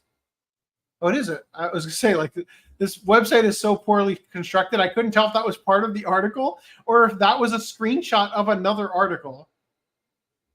The pattern suggests a concerted effort to tarnish the reputation of a non-Western game developer driven by external consultancies like Sweet Baby Inc., which reportedly failed to secure Game Science as a client. This failure has led to speculation about the motivations behind such negative coverage, suggesting that financial interests are more at play here than anything, aiming to coerce developers into partnerships.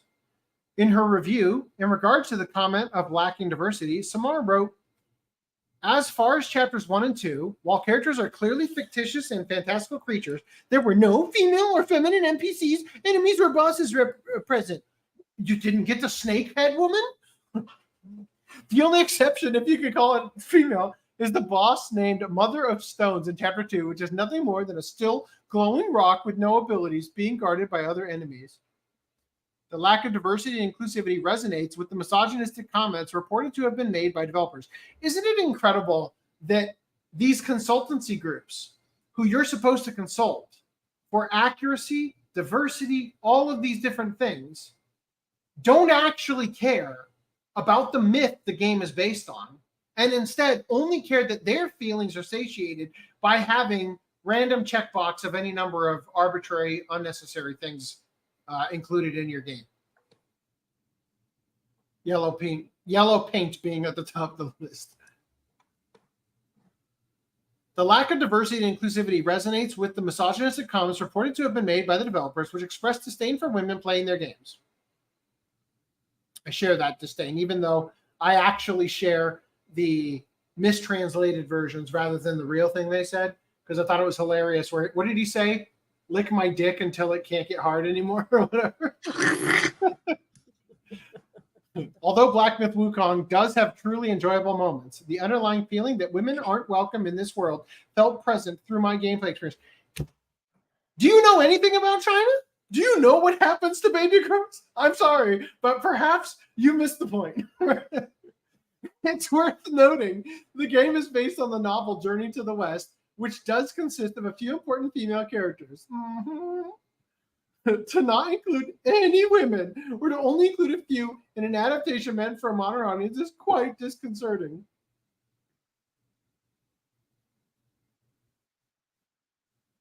Journalist posers. The role of journalists in the gaming industry. Dude, you could at least bold it. Please. Like, the role of journalists in the gaming industry is being called into question yet again. Are they impartial critics or activists pushing specific agendas?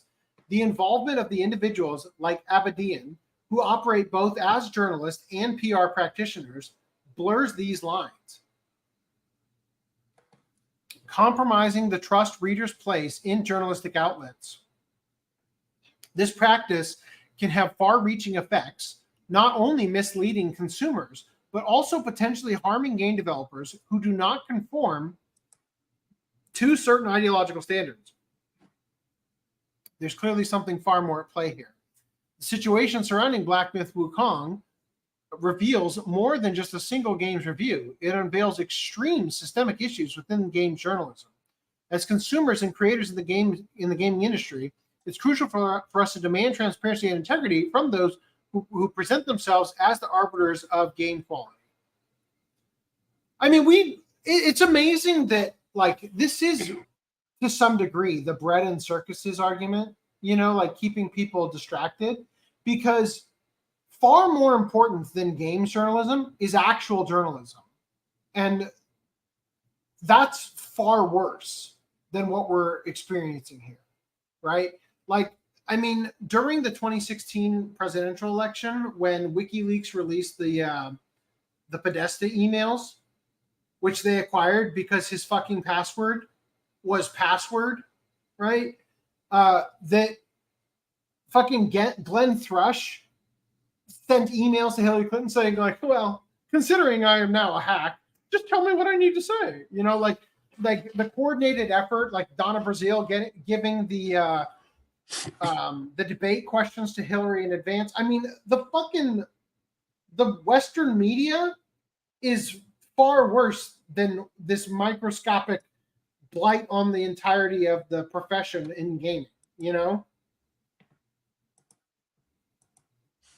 Anyway, I think it's I don't think Smash JT is going to say anything more important than what has already been stated here. Hello, we have a Rumble commenter. Hello, best tomato sauce. I'm doing wonderful. What's woke stuff? You lot sound silly, yo me. Mind virus. Okay. Enjoy yourself, Mr. Tomato Sauce. All right. So let's see. I already included this. Hold on. Lastly, Black Myth Wukong's benchmark tool hits 85,277 concurrent peak players despite media smears against developers. So despite the attempt that lowered their overall score to 2-star or 3 stars or whatever, the game's doing just fine, right? I mean, it looks really fun. The only problem with the game, no physical version. So get fucked. All right. Old school RuneScape removes male and female from the character creator, adds mandatory pronouns. Randy, do you play RuneScape? Have you ever played RuneScape?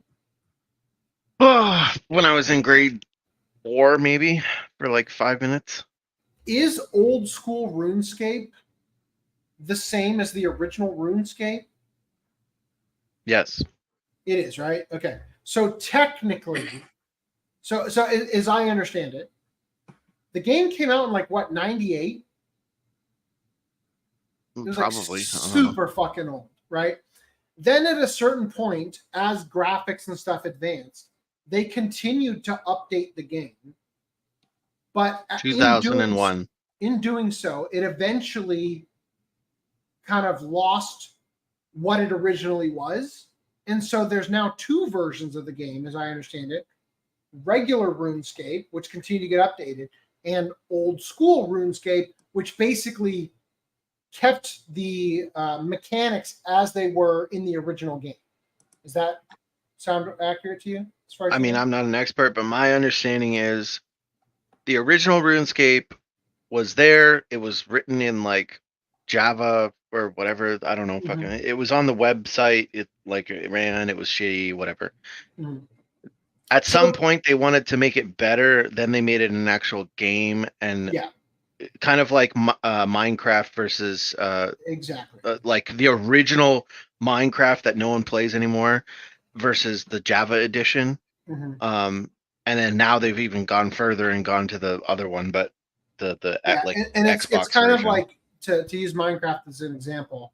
At a certain point, they announced that they were going to update every single texture in the game except for the grass block because it was too iconic to the cultural zeitgeist around Minecraft. So they updated gravel, then they updated cobblestone, then they updated everything eventually, right? So this would be the same as choosing to continue to play beta Minecraft with the extremely high contrast textures versus the newer version where all the ridiculous new updates where they added horses, they added new biomes and new like the nether and all the different areas that you can then go to, right? There was a version of Minecraft before beta Minecraft where it was like there was an alpha version. No. You're talking about back when the game was called like Cube Game or whatever he called it. It was called Minecraft, but like when you placed water, it would flood the entire world. It wasn't. Anyway, it was different, but and you can still go back and play it. But whatever, your example is better. So yeah, the beta version of Minecraft versus the new version of Minecraft. So people still like playing the beta one. The point of bringing this up is that old school RuneScape. Okay, just let me. That old. It's like 10 years old now. Like no. It's actually way newer. So my understanding is old RuneScape still existed. People still played it from 2001. It like didn't get updated. And people just still liked playing it. The new RuneScape, it got updated and people played it and whatever, but people still like going back and playing the original. At some point, it got to the point where it was like a security risk to play the old version because it was so old. So they were like, we have to take this offline now. I'm sorry. Sucks to be you. And then some moderator was like, I will put in the work, from my understanding, I will put in the work to make the old version playable again. And so they released old school RuneScape, which is the old version of RuneScape, just with the new additions to make it playable and not a security threat to with run that it. in mind. Old school RuneScape is like 7 or 9 years or something like that. But it's based on original RuneScape, which is like 20-something years old. Okay? So... Oh, shit. Okay.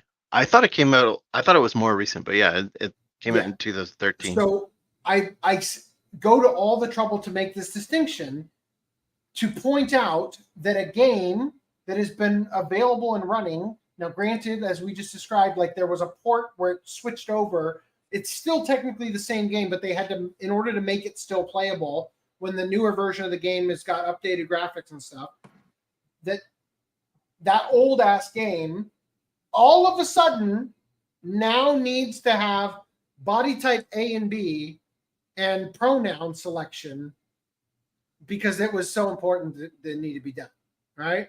So a new update for Jagic's old school RuneScape has gotten fans upset as it not only removes traditional male-female sex from its character creator, it also forces mandatory pronoun usage on players. The new diversity and inclusion update for old school RuneScape was released today, when it was written, the article, that removed the 20-plus-year-old MMORPG's biological male and female sexes from its character creator, as seen above. In their place are the options body type A and body type B. The game also now has mandatory pronouns for player characters where they must choose either he, him, they, them, or she, her. The last major diversity and inclusion change made in this update is that all facial hair styles can be used on either body type. It's worth pointing out that any major updates or changes to the game require at least 70% of players voting to approve it. Okay. This is really fucking important as to why this is so egregious. It is not just that, oh yeah, the developers updated the game. It's that they have an understanding with the players that any new features added to the game are voted on. And it's not just 51% versus 49%. At least 70% of players must approve it for it to pass. So it says here, it requires at least 70% of players voting to approve it. However, both game integrity updates and the above diversity and inclusion updates are mandatory and were not voted on by players and cannot be vetoed in the community. So real quick, I'm going to jump over to this article, give you a little bit more of a understanding of this. It says here, while there were those who applauded the move of adding the pronouns and the type A, type B thing on Twitter in reply to Jagex tweet on the update, others criticized it as pandering and contrary to the majority of community wishes. The latter also included claims that this change wasn't even asked in Poll 82. So Poll 82 refers to when they do updates, they ask a series of questions in a poll. So this is the 82nd poll that they did, and it had multiple questions in it. You can see here they've got question 25. I don't know if this is from Poll 82, but they're pointing out you actually fucking polled this, but not pronouns, okay? And they said, should the green pixel be removed from the construction skill icon? So in this little tiny icon that you click on to check out your construction skill, there's an erroneous tiny green pixel that, unless you're playing in a way where like that thing is made to be big enough where you can actually see the pixels, you wouldn't even fucking see this pixel. It is so hidden by just like, there's just like one weird little green pixel amongst the rest of the gray. But where it is, when you see it at the size it's meant to be seen, you cannot tell it's there. And it actually has like a dithering effect that it sort of like gives shape, sort of like a CRTV would do to old sprite art, right? So they ask about this. And granted, in this situation, they didn't even get 70% either way to be able to definitively say yes or no on it. For context on how many players vote in old school RuneScape polls, 56.6% out of over 50,000 voted to keep the pixel. All polls are voted in-game by players with a total skill level of at least 300. Poll 82 discussed minigame changes and nothing on gender options or character creation. 60,207 players took part in the vote. We'll come back to this in a minute.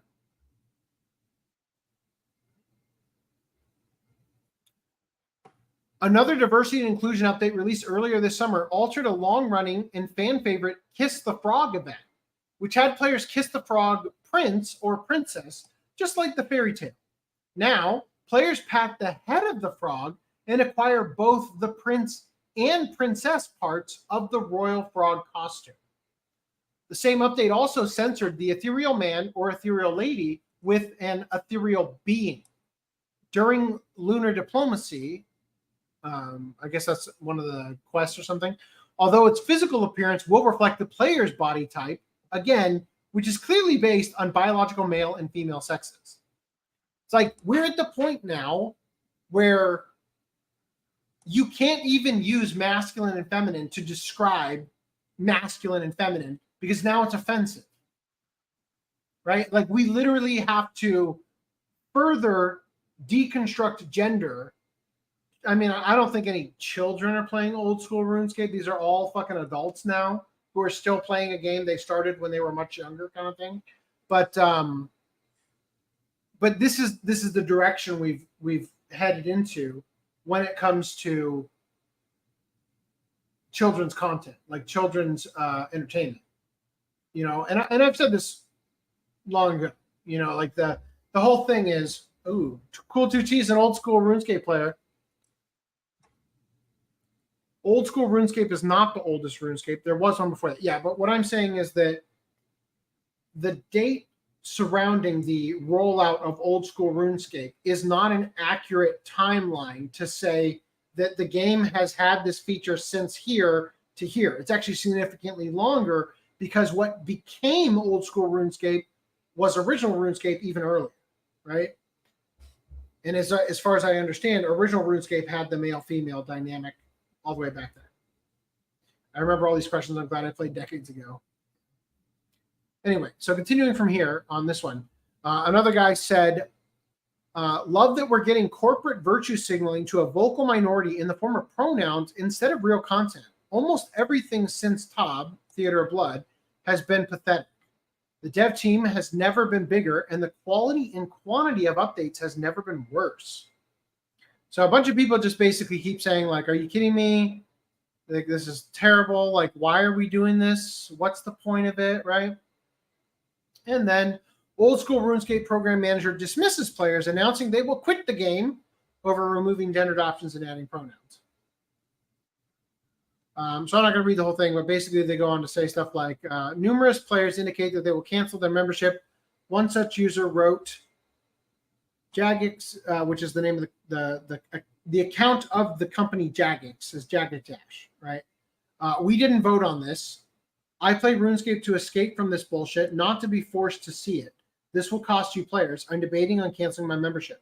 Look, you can be the most dyed-in-the-wool leftist on the planet, right? You can at least acknowledge the fact that politics is messy, this stuff is messy, and some people who don't have a dog in the fight, like, for instance, I don't care if you want to become transgender. I don't care about any of that stuff. Like, you do you, leave me out of it, right? There is an exhaustion level to having this shit beaten over your head day in and day out in every form of media that you consume. And it is reasonable to expect that people may want to take a break from it, right? At bare minimum, how hard is it to just let there be a toggle buried in the menu that will let you choose one or the other? Are you afraid of gender? No. Okay, you get male and female. What is it? Asks the Matt Walsh, what is a woman? If you can't answer this question, we suggest toggling this feature, right? If you can't answer this, it means perhaps that you should be playing as type A, type B, right? So then, anyway, I'm not going to go through all these, but I wouldn't have expected you to see it very often unless you're switching up to the makeover mage really regularly. But thanks for letting me know that you no longer wish to play due to players having that text option. All the best with your future gaming. Yeah, so again, this is one of those things. Don't even tell them. Just fucking leave, right? Cut them off right away. End your especially if this is a subscription-based game where you're paying them monthly or whatever to continue to play it, you're done. Over. Fuck it.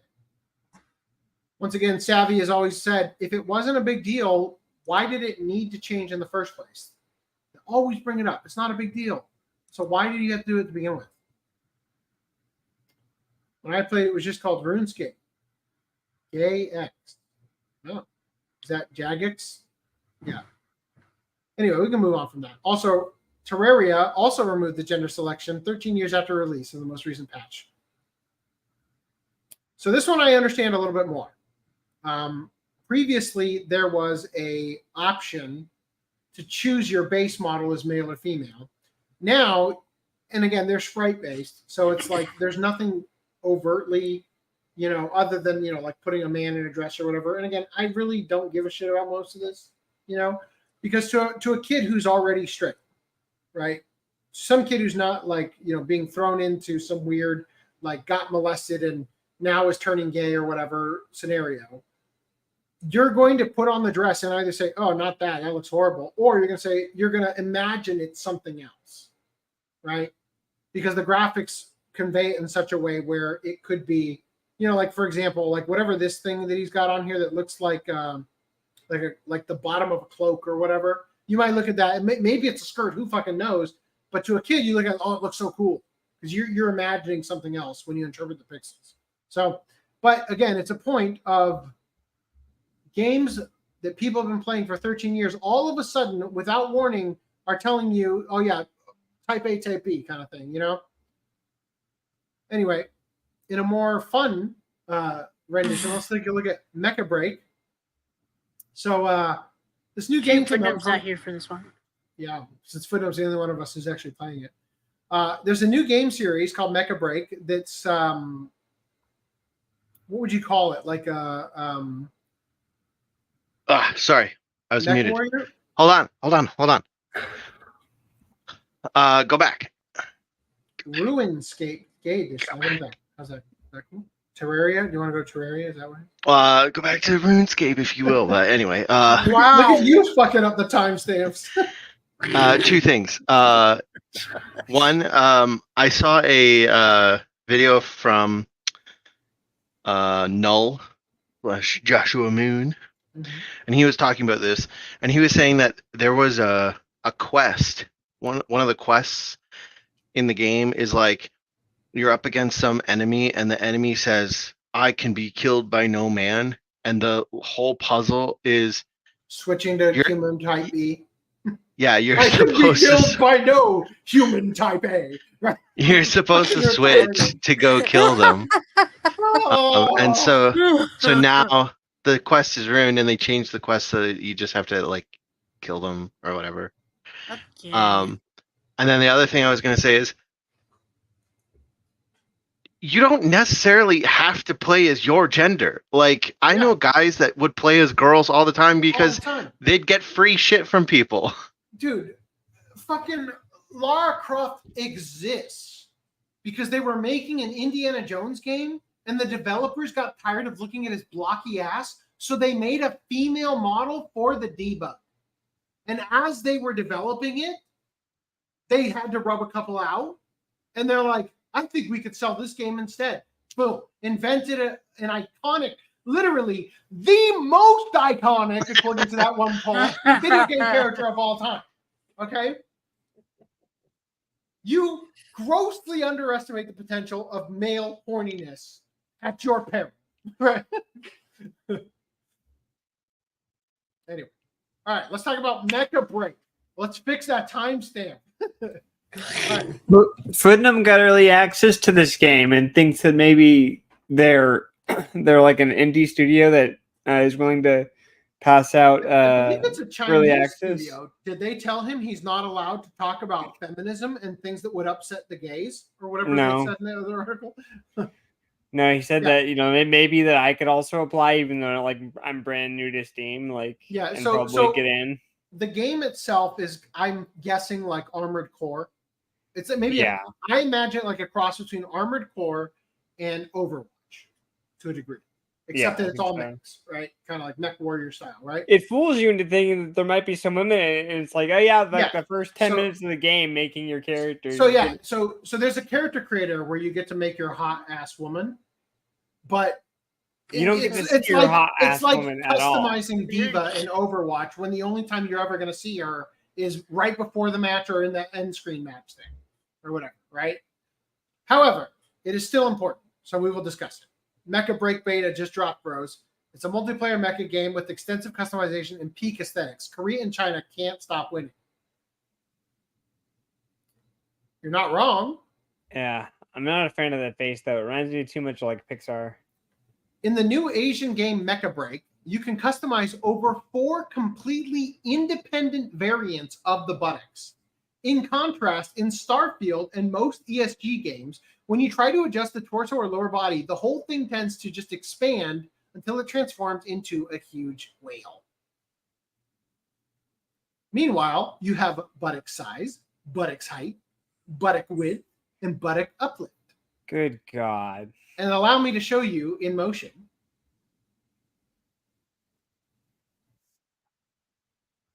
Oh, yeah. Oh my gosh, it's mesmerizing.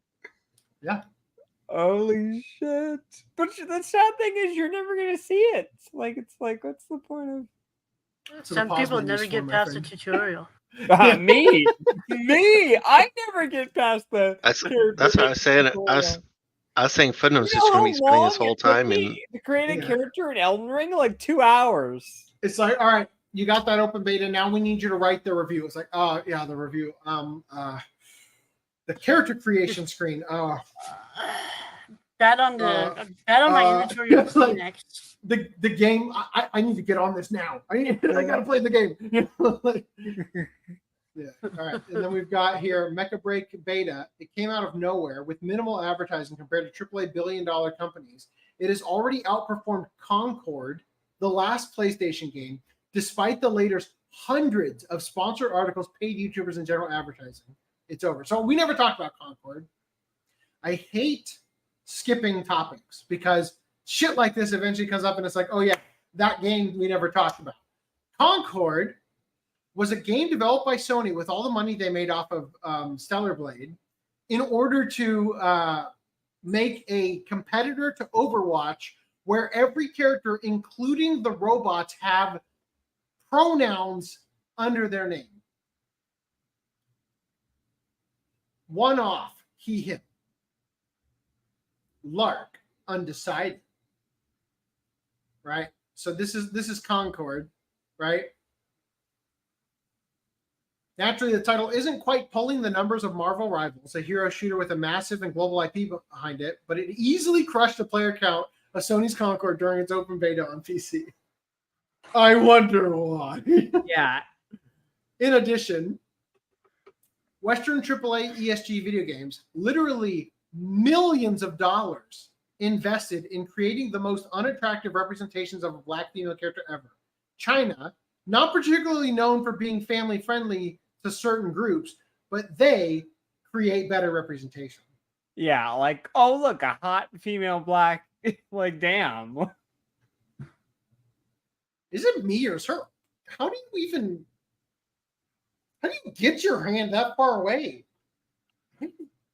That seems weird. Like, how short is your forearm?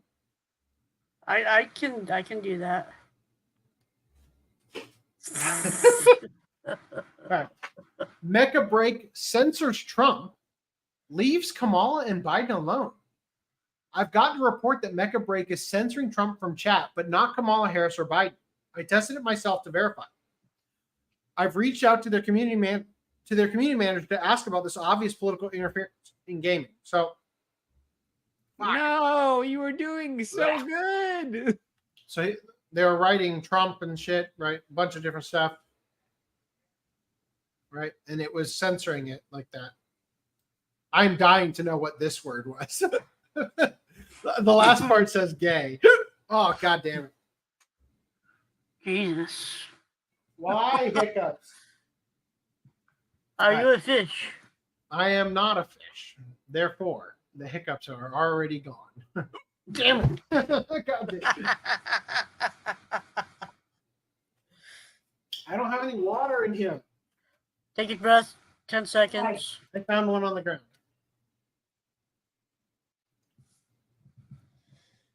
Thank you. Bless you. All right. Oh, fuck. God damn it. No.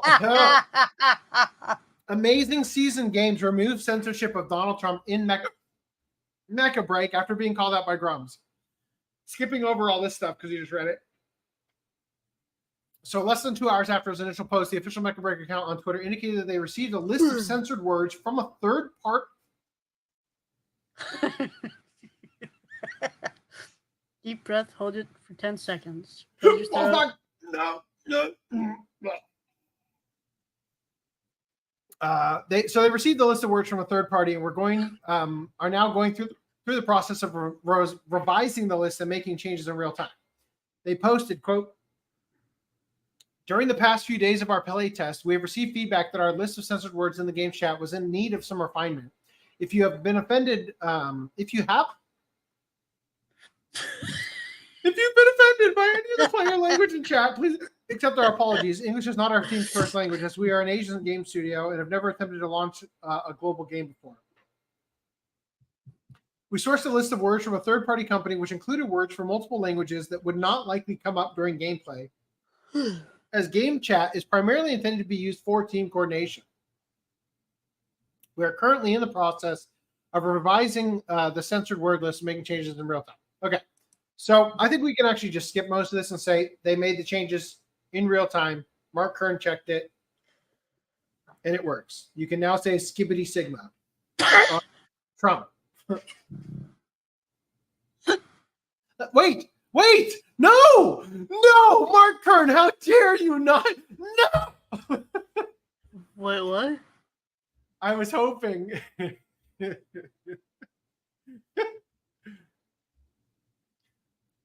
I was hoping that. Damn it. No, you were hoping your hiccups would just die. I was hoping it was the same text because it was the same thing: Trump versus Kamala Harris versus Biden. So I was hoping that I was going to find out what this long string of censored was. But I think you just typed it. Yeah, anyway. Damn, that sucks. All right. Oh, I'm going to go take a breather for a minute to get these hiccups gone. Talk amongst yourselves and read the chat for a second. I'll be right back. I'm going to go to the bathroom. I believe in you. Because I also had to step away. Wow.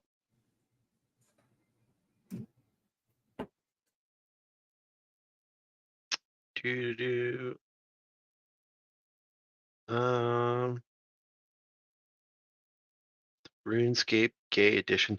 So I did look into the Minecraft edition that I was thinking about, and it was the Minecraft Classic Edition. It was like way before version 1, before a lot of that stuff, before even the beta, like before you had to pay for it, I think. And it was a really crappy version of Minecraft, but it's still available. Mecha Break focus too much on the avatar, not enough on the mecha. Sorry, I don't know if we've gone through these already, so I'm just gonna go through them again. Making content for Netflix is how they get leaked.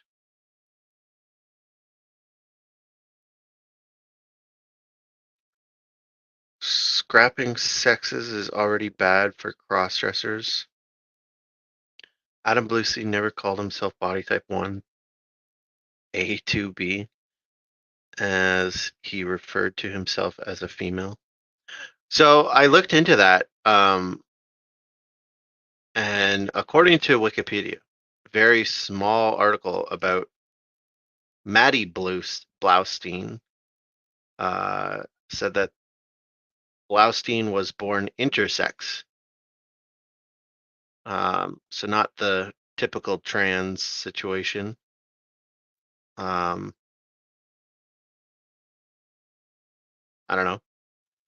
Meowth does kind of sound like a guy though, so I guess the female part was later in life.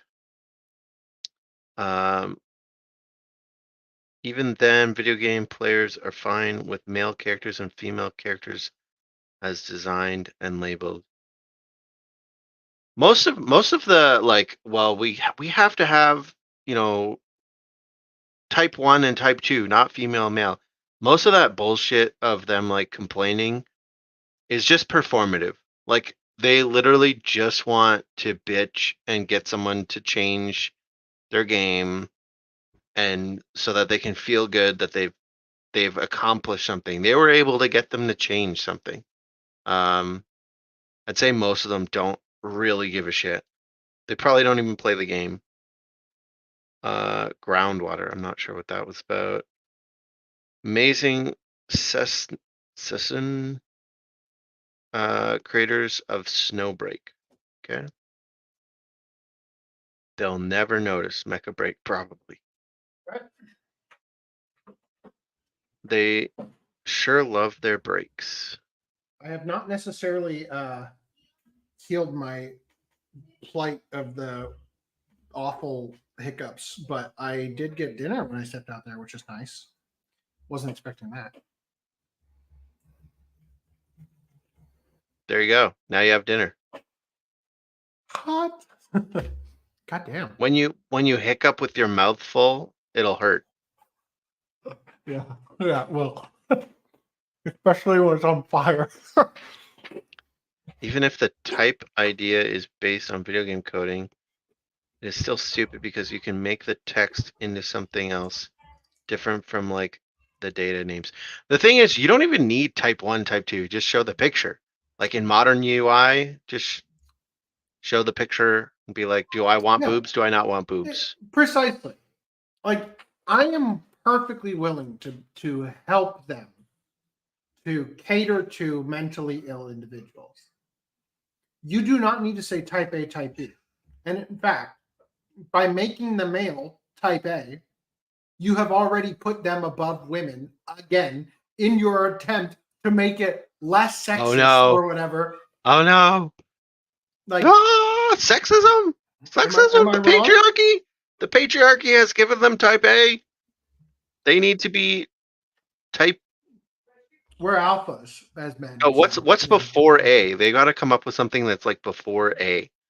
Type 0. Proto A. Right. Anyway, we got one more thing here, if I can. I forgot about it. Sorry. Why are modern Western female characters often portrayed as angry and resentful, while Asian characters are depicted as energetic, charismatic, and happy? Could this be related to the lifestyle of the writers, developers, and artists behind the games? Asian female characters are seen with charisma and energy and loving life, and yet, yeah.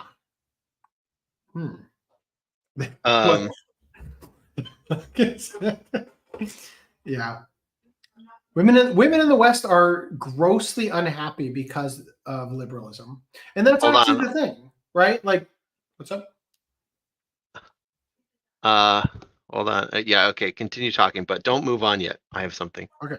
I'm just saying that it largely is the theme that women in the West have rejected their, traditional gender roles, right? And it's amazing to me how they have somehow demonized the unique characteristic of women that men cannot do. Oh. Yeah. Kirby has got the angry eyebrows in the US releases. Kirby is a female, apparently. Confirmed. So, but what I'm saying though is that they've demonized the aspect of women that makes them distinctly different from men. That it is something men cannot do that women can. And so instead they have told women to embrace their masculine energy and do the things men do and become just like men, and that you don't need men, right? And that has made women horrifically unhappy. Right? Like the demonization of the patriarchy has convinced women that men are evil and that they need to do everything on their own and not have men in their life. And that by rejecting the partnership that literally the entire history of our species has endured in order to have civilization continue to this day, has made them significantly unhappy. And that in the East, women still want to have babies, even though it's really difficult in Japan. They still want to have babies. They still want to be mothers. They still want to, be valued for their beauty and all of these things, right? And they retain that joy and whatnot. Whereas women in the West, especially in the media, are hideous. I mean, we saw that tweet recently. Said, "Who would have thought that in 2024, Roseanne would be better looking than Madonna? Roseanne quote tweeted it and said, "Bitch, I knew."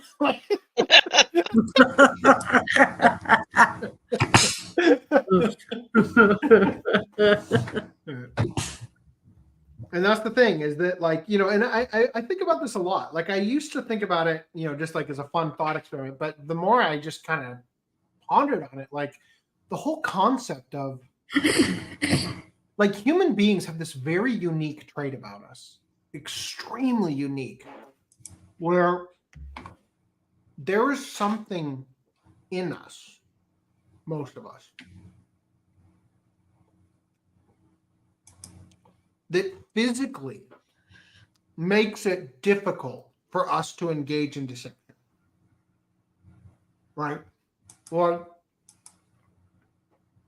if we are conveying an idea that does not ring true to us, it actually makes it difficult. It's hard to even convey it, right? Like when you have children like I do, and they fight, you will experience times where it is so fucking hard to get your kid to apologize to the other kid. And the reason why is because they're not sorry. Just even saying "I'm sorry" implies to them innately that the action they took was wrong. And often they do not believe what they did was wrong. And so getting them to apologize is very difficult, right?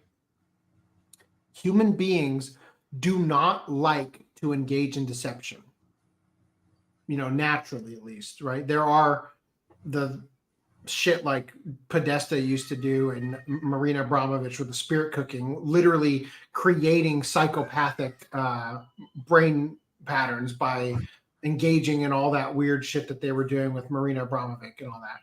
Like, granted, there are people who are sociopathic or even attempting to become sociopathic in order to get over that hurdle of not being able to engage in deception, most politicians, right? But that human beings have this inability, like it's so unique to humans. Like animals, I mean, yeah, dogs can show shame, you know, but it's a distinctly human thing to not be able to engage in deception without it affecting you in some way. And so I thought a lot about the video game series Fable and how the decisions that you make change how you look in game. The more morally bankrupt decisions you make, the more evil your character looks as you age up in the game. And the more honorable decisions you make, the more you look like sort of the paladin. And it's like the honest to goodness truth is that that is how life is. When you compromise who you are or what you believe in over and over and over and over again, it makes you unhappy. It makes you ugly. It makes you into a different person than who you would be if you followed your heart and the things that you believe in and stood firm on those things and maintained that integrity throughout your long life, even when it's difficult, even when you have to clean trash cans for 3 fucking years, 2 years to avoid getting the shot, right? It's hard, but you come out the other side better for it, for not giving up on that integrity and the things that you believe in, you know? And I feel like that is the reason there is such unhappiness in the West amongst women in particular, is because they're being forced to adopt a way of life that does not ring true to who they innately are.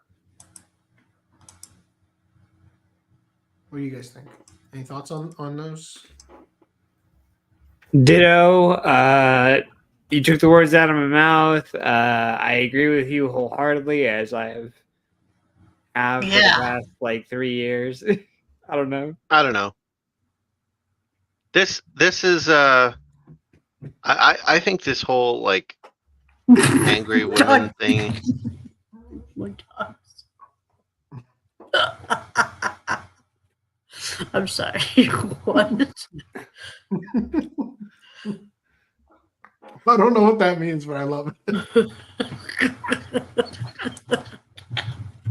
I think there is an issue with mental illness, and it's probably making people worse off. And I think white women specifically have a lot of issues that make them feel that they have to like denounce themselves and make it less happy and stuff. And divorce rates doesn't help and all that stuff.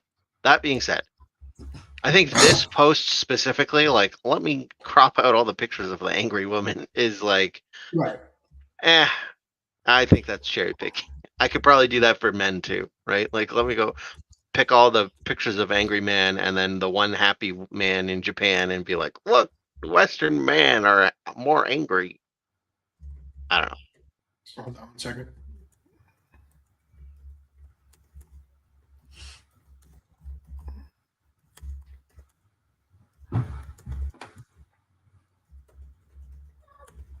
Kirby of the Stars Wii Deluxe has the same cover art in both the Japanese and US version. Was he happy or sad or angry? I want to see the one with the American Kirby has a clock. Photorealistic graphics is trying to make fantasy the same as reality, which goes against the point.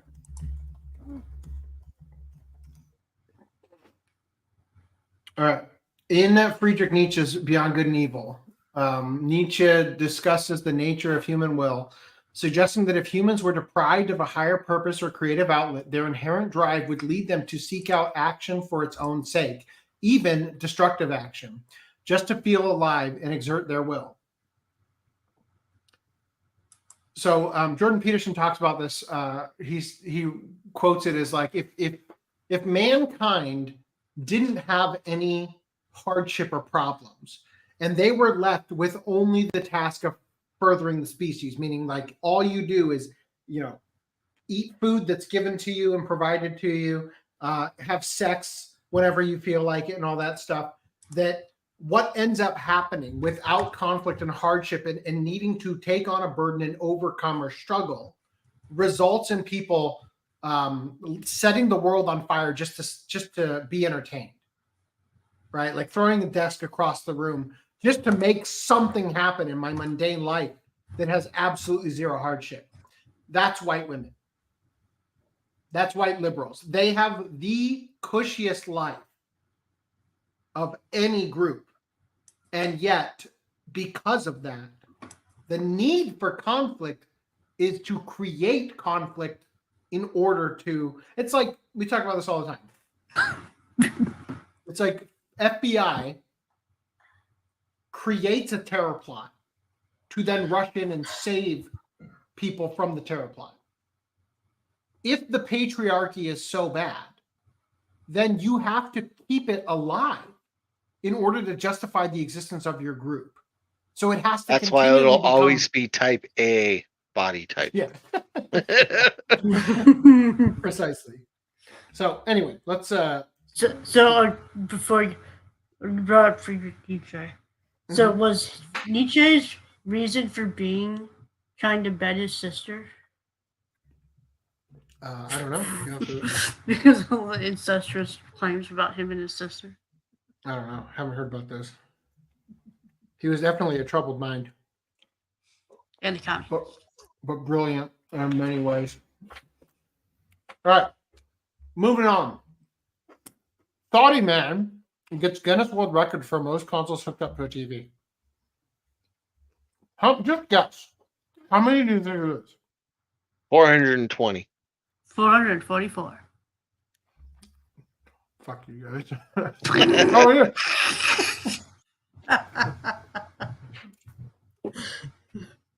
I can Random 11. That was an honest to goodness great guess. Ibrahim Al Nasur, a Saudi man who is now holding the Guinness World Record for the most consoles on one television. Al Nasur said that he collected about 444 gaming consoles of different eras and makes. About? That's Are they more all than different? I feel like. Yeah, like seriously, like how many fucking Ataris do you have hooked up? Oh, you've got the Spider-Man PlayStation 5 and the SpongeBob Xbox. You know, like is that what's going on? All the dollar store joystick games that have arcade games in them. soldered my Tiger Electronics together to be able to do those Tiger games on my TV. Yeah, so you've got 444 from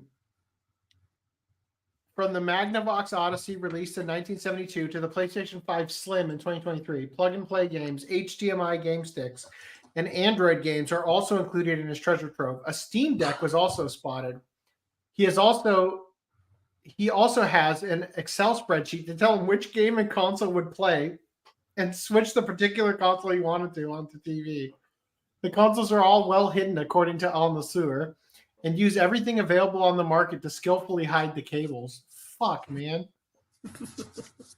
This thing is one power surge away from exploding. For his part, Al Nasur said that it was an honor to be included in the Guinness World Records. While he plays all his game consoles, he admitted that for me, the best gaming console of all time, number one, always, forever, is the Sega Genesis. Oh. Sega. 69 console. That'd be hilarious.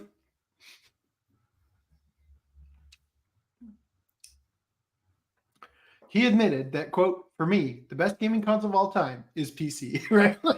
Doesn't even play. He doesn't even play any of the consoles.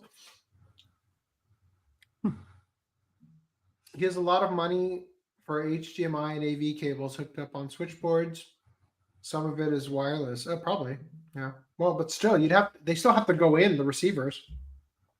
But yeah, base Genesis fan. Cool. All right, let's get into right stuff. A lot of those could be replaced with like an analog, switcher? Device or something. No, I mean like analog pocket, right? Mm-hmm. Analog pocket could play like half of those games. Oh, like those games that the consoles they sell from like China that have every Super NES and N64 and PlayStation game loaded into one thing.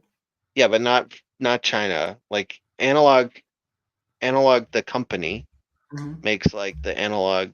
I forget what they're all called. They make a Super Nintendo one, and then make the Game Boy one, the Analog Pocket. The Game Boy one allows you to load different cores that can play a bunch of different games, and so you can play all those games on one system, and you don't need 444 inputs on your TV. True. No, yes, the Analog Pocket does not get you the record in the record book. But it saves you on chords, and you won't burn your house down.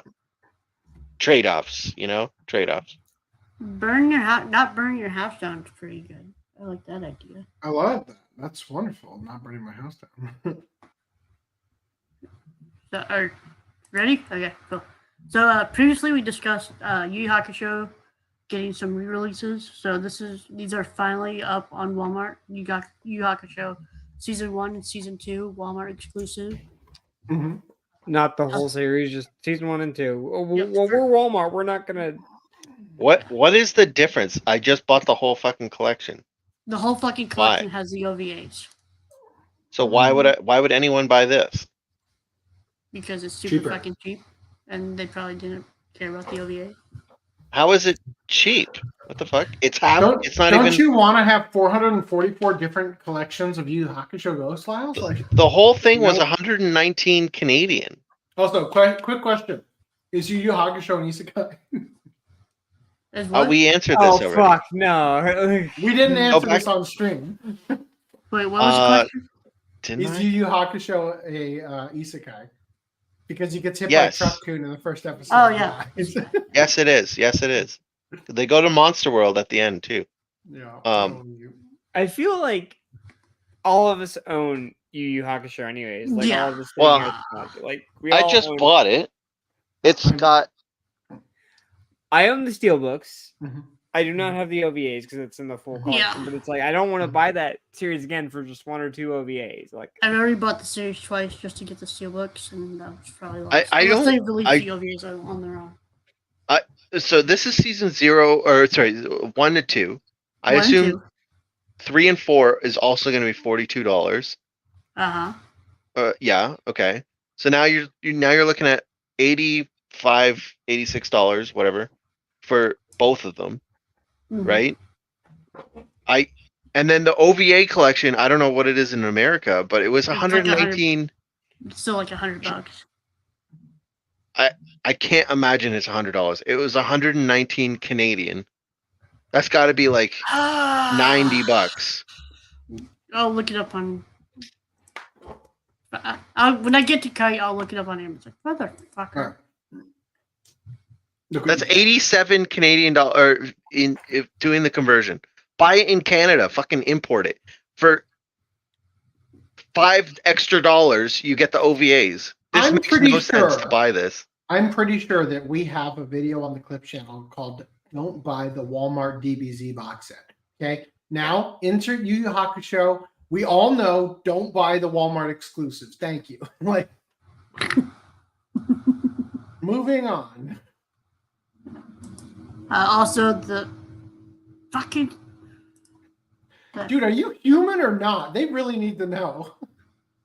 Like, My Hero hey, Academia papers, season- please. All right, here they are. You put them back in your pocket. Then another guy. I'm not papers, giving you my. please. Like, I'm going to be mad if this is a slipcover. Like if this actually is the slipcover and they're giving it one after not giving seasons 2, 3, and 4. Explain this to me. What is is it that it's all in one box set instead of like a part 1, part 2? Yes.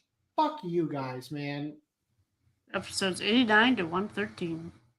Is this the finale or no? Season like it's seven, in the. We're in the middle of season 7. Yeah, I was gonna say. And we're gonna be season 8's probably gonna be the last one. Mm-hmm.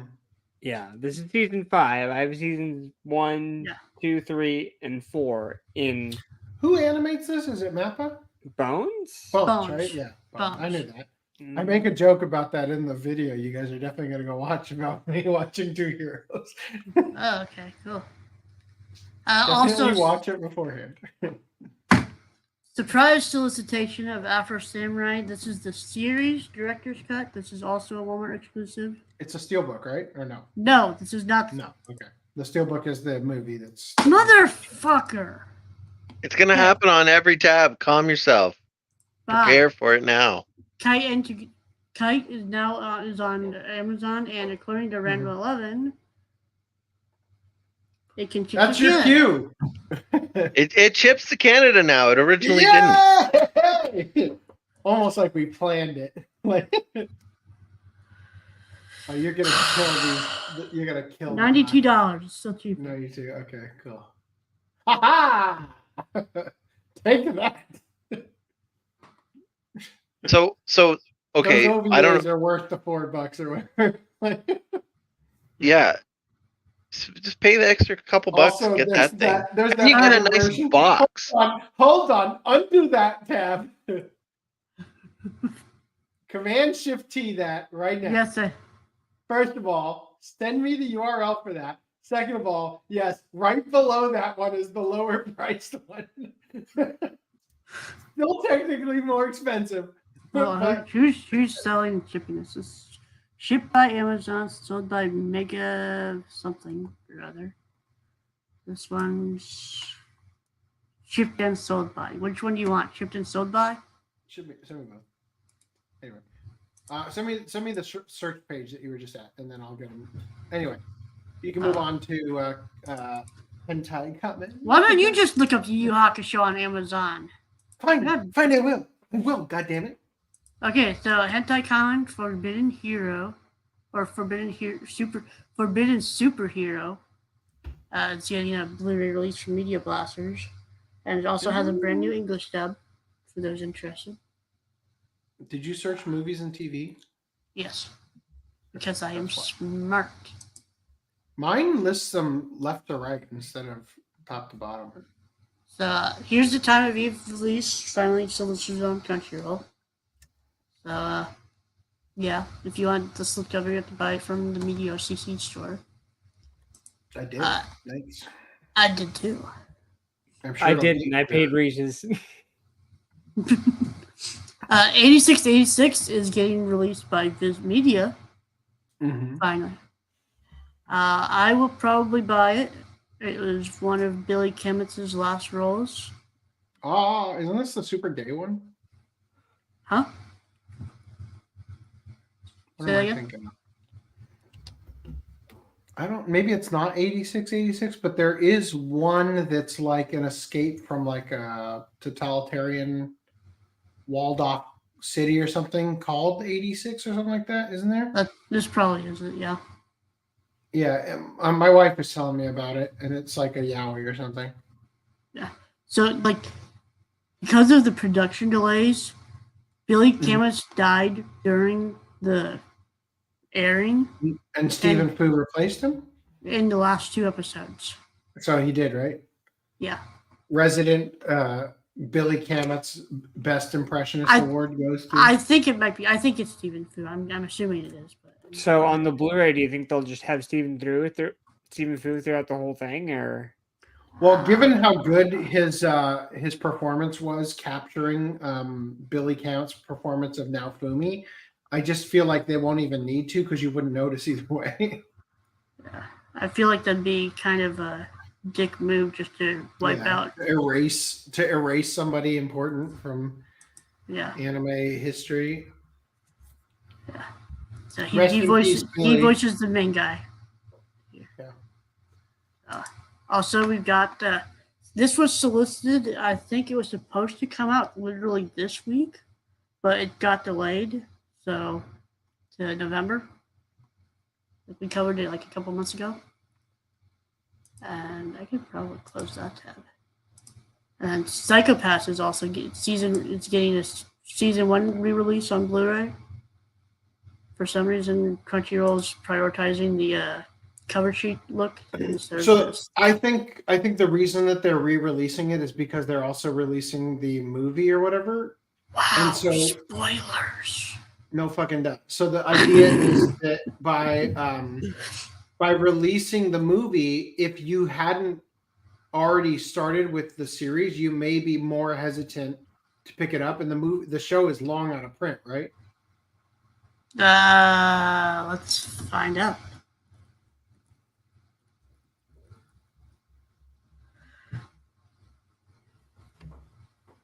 The first movie's in season 2 premium edition still available. Season 2 standard. Here's the thing though. I promise you, the disc on there is the same as that original one. Oh, you know why they're doing it? It's because now it has Crunchyroll on the side. Yeah, they have to redo the disc too. Fucking dicks. Yeah, well, they have a history of releasing this stuff, and literally the discs are just sitting in the warehouse. Yeah, and they just when it was stick them in the set. Yeah, when it was still Funimation, yes. Yeah. Let's see. Yu Yu Hakusho that we just talked about. I was watching it. I'm watching it right now, and it's got the same like adverts for like the old discs. It's like they're advertising Dragon Ball Z Kai. You know, like. Did the OVA disc set come out after the merger? Yeah, for Yu Yu Hakusho? Yeah. That big so, box set? Yeah. Randy, can you tell us it has Crunchyroll at the start of the disc or Funimation? You're the only one dumb enough to buy the one that says 70th anniversary right on the fucking spine. What are you saying? What? So we're discussing the reasoning for why they have re-released Psychopaths after all these years. And I was saying that now it has Crunchyroll on the spine instead of Funimation. Yeah. So Reese was saying, wait a minute, what's on the spine and splash screen for you? Well, I'm talking about the start of the disc. They also have to include it at the start of the disc. The splash screen. Yeah, what's on the spine and splash screen of Yu Yu Hakusho? Did they use the old Blu-rays from the Steelbooks, or did they actually reauthor them to have the Crunchyroll logo, which, by the way, is now outdated again, right? Because we now have the stupid one. Yeah. It's like Funimation style. The spine has the Crunchyroll logo. I haven't popped them in, so I don't know what the splash screen You're is. saving it for the Definite Watch Club we're definitely going to do, right? I'm down for that. Easy. Yeah, we should do it arc by arc. Yeah, definitely. Yeah. So tournament arc, and then we'll do the next tournament arc, and then we'll do the next tournament No, arc. We'll do the dark tournament arc. No. The Spirit Detective arc is first, then the dark tournament, then the chapter black, and then the Three Kings. Okay. No, it's the detective arc, and then the Genkai tournament arc, and then the dark tournament arc, and then the other tournament arc, and then that's all the show is. No, the Genkai tournament arc is the middle of Spirit Detective arc.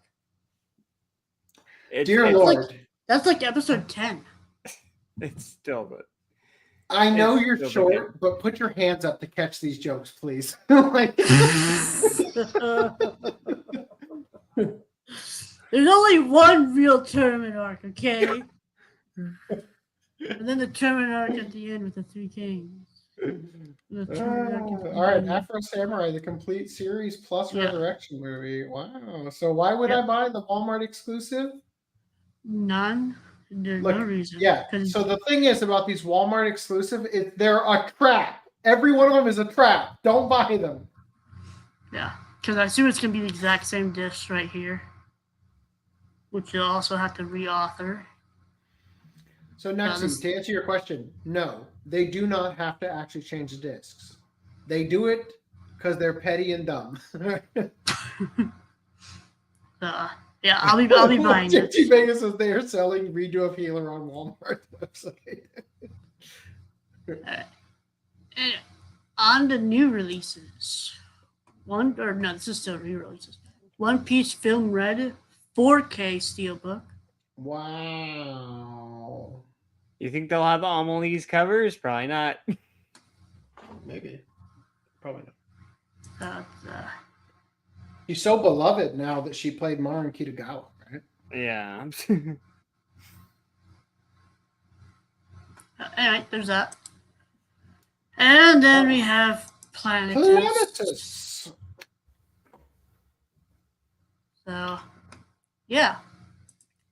Apparently, according to Michael, they've been squatting on the license for a while. Yeah. So they probably could have released this under Funimation at some point. Yeah, because this was originally released by Bandai. Yeah. Funimation acquired the license from Bandai when Bandai went under. And they've been sitting on it all this time until Crunchyroll bought Funimation and finally decided to actually put it out. They put it out on Blu-ray, but here's the problem. All of the extras are gone except for the clean opening and ending. Yep. And there is a shit ton of them on the Japanese Blu-rays that were put on the anime limited release, right? Yeah, whatever the UK release is. Yeah, so the UK release was made by Media OCD and the entire team that works on all the stuff for Discotech, but they released it for the UK one. I think it's anime limited. Yeah. Am I stealing your thunder? I apologize. No, you're not. You did good. Proud of you. All right. And also, there's no Japanese 5.1. Yeah. And Sabeka said, the complete lack of effort on Crunchyroll's part is disheartening, although expected from Sony. Had they asked, I would have provided our files to them, referring to the UK release they did for like all the extras and the audio. I mean, I saw some speculation that they weren't allowed to. The Crunchyroll wasn't allowed to, which is kind of weird, but I don't know. Anyway, moving right on.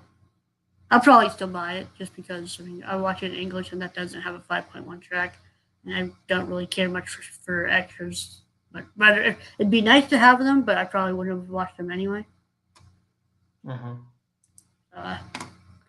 The Saint's Magic Power is Omnipotent, Season 2. Aren't they re-releasing another version of Dragon Ball Z, too? Like they're re-releasing... They were putting so they're contractually obligated to release another version of Dragon Ball Z every millisecond of every single day, and yet they won't give us sure. Dragon Ball at all on Blu-ray. Period. So They're at waiting one for point- France to finish putting out the. They probably remake. are, to be honest. See, the Dragon Ball is very interesting for Funimation because it was such a big thing for them when Gen Fukunaga got it from his cousin at Toei or whatever, that they actually got every single episode of DBZ, the original film reels. They got a duplicate made for Funimation. So they have copies of the 16 millimeter film or whatever for every single episode. They don't have those for Dragon Ball. They have them for Dragon Ball Z. So when they made the orange bricks, they didn't go to Japan to get the masters. They made them themselves using the film reel copies that they have in-house. And So they do, yeah, and then they fucked it all up. So they do all this effort for DBZ because they have those added resources. I don't even think they have a Blu-ray for DBZ in Japan. Come to think of it. So yeah, like Funimation. Well, was Dragon willing Ball to Kai do- is on Blu-ray. Yeah, Funimation was willing to do more than Japan was for DBZ because it was a cash cow for them. Yeah, All now right. that the creator is dead, they must keep releasing or they'll lose the rights. The So, Rape-tacular Adventures of John Redo. Please, we gotta make that a shirt. That's amazing. Anyway, so here's Psychopath Providence. This is the standard edition. And the limited edition, which will match your limited editions.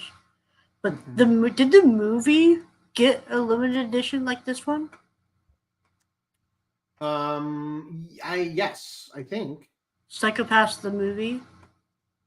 Providence is the new movie, right? This is the new movie. I'm talking about the one that was released Yeah, a couple years ago. Probably like 2016.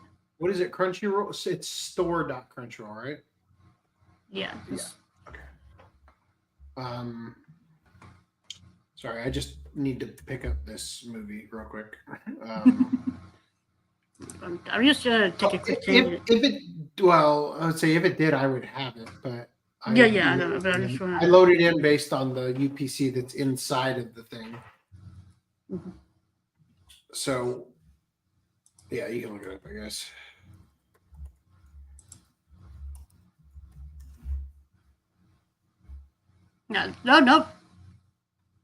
No. It definitely has a slipcover at least. I remember that. Yeah. They did do a premium edition for the movie. Providence the movie limited edition Blu-ray. Okay, that's the one I need to add to my cart. So it's like season 1 limited edition, season 2 limited edition, standard edition movie, Providence limited edition. So here we have Attack on Titan final season, the final And chapter. speaking of getting raped, The final, very by- final. This time for real final. we swear, we promise. Yeah, if anybody's ever been a graphic designer or something, you know that when you work on a project and you call it final, it ain't the final version. There's gonna be at least 15 more finals after that. So you keep changing the name as you save as final. This time for real final. That's Extra what I did with depth what final. video was that? I'm trying to think of what video I did, and I was working on the files for it, and I was saying final because I thought I was done, and Fiddle was like, "Bro, you ain't done. Quit calling this final." And so I renamed all like the files like after the stupid Evangelion names. File Like, 2, File 2, Electric Boogaloo. yeah, you cannot redo and you cannot resend, and all this other stupid shit.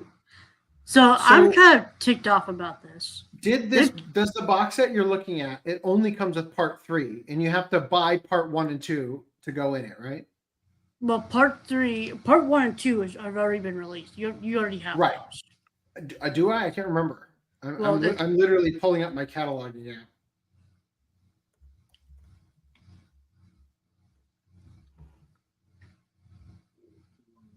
I mean, you can keep talking. I'm just telling you Okay. what I'm doing. So what ticks me off about this is the price. They're charging full price for a season as if this is like full season, even though this is literally like the amount of content of a movie. You know, 2 special episodes, like 60 spots, like 60 some and 80 some minutes each. What the fuck? Like this should not be this much for what this is. And they're also releasing it on 2 Blu-rays and 2 DVDs. Something's wrong. Like they're literally split up one special on each disc. Like 60 minutes, oh, I got to change the special, change the disc now. Instead of, you know, just being able to watch both of them in one sitting without having to, you know, get up and be bothered to change the stupid discs. And here's the limited edition, which is going to hold parts 1, 2, and 3. And also this also comes with the digibook. Copium. It comes with Reese's copium for not matching the other. I'm not coping at all. I'm not buying this bullshit. I'm just telling you what's in it. Chill. Why aren't you? Okay, so sorry. What's wrong with this that you're not buying it? I don't buy the premiums. I buy the standards. Okay, He's like chill, but he's the one freaking out. Calm down. No, it's just like I'm pissed that they're putting 2 specials on 2 separate discs when these could have easily fit on one disc for each the Blu-ray and the DVD, and charging full price like it's a full season. Okay. That's all I'm saying. So also, Okay, hold on. So for some reason on my cataloging app on my computer, it literally only shows season 1, part 1, and part 2. On my phone, thank God it's more up to date. I have season 1, part 1, season 1, part 2, season 2, which I guess is by itself. It didn't have a part 1, part 2 because it's a half. Yeah, season. it was a single core. All right. And then season 3, part 1, season 3, part 2. And then I have something in here labeled Attack on Titan season 4, part 2. Is that the final season? Yeah, final. Yeah, you should have a part 1. Why and do 2. I have season 4, part 2, but don't have season 4, part 1 labeled here? That should be something you should ask yourself. That is something I'm asking myself. I'm going to have to go through all my boxes to find out. Fortunately, all that shit came out after I moved, so I should have it accessible. Anyway, I'm just asking because I'm purchasing it right now. So yeah, I'm just. Add to cart. Okay, so. But that means I only. Okay. They look like they have these kind of covers on. These are the standard editions. I know I have part 2 standard, or I have that part 2 one. I don't remember if I have part 1. I should have it though. I don't know. I'm not gonna worry about it right now. But it came out on February 22nd. Apparently, there's an Attack on Titan Hello Kitty like tie-in. Like I didn't expect that. And if you want to check out the pickups on around after February 22nd, 2022, to see if you showed it off. Okay. That's the release date. Psychopaths quantity 1. Okay, I just make sure I have everything. Okay. And we also have the Abandoned Sacred Beast. We covered the premium edition. This is the standard edition, and I believe the anime limited. So this is like the first English release where this is like egregiously on the spine like this. Oh, that looks awful. Like the UK sure knows how to ruin box sets. We are getting this? Why? Because the Crunchyroll Anime Limited partnership kind of thing. Ew. Like I'll take the limiteds, but like their standards are just like the ugliest fucking things. And like, oh, you should totally import. Like, no, thank you. It's up, $33 for the standard edition and $76 for the limited edition. But at least the spine looks good. Yeah, that's. I mean, I can attest. I've got a couple of their limited, so because I got the Footnum virus, I got the Footnum vaccine, and now I've got fucking. Not even once do you ever embrace the just import. You've opened up a can of worms now that you can't ever escape from. You buy, I bought that French box that looks so cool. Why is the spine going the wrong way? You know, like that's the world of hell you've introduced yourself to. But even stuff we get over here. So why is the spine just the wrong way? Well, that's why I imported, because the spine looks better.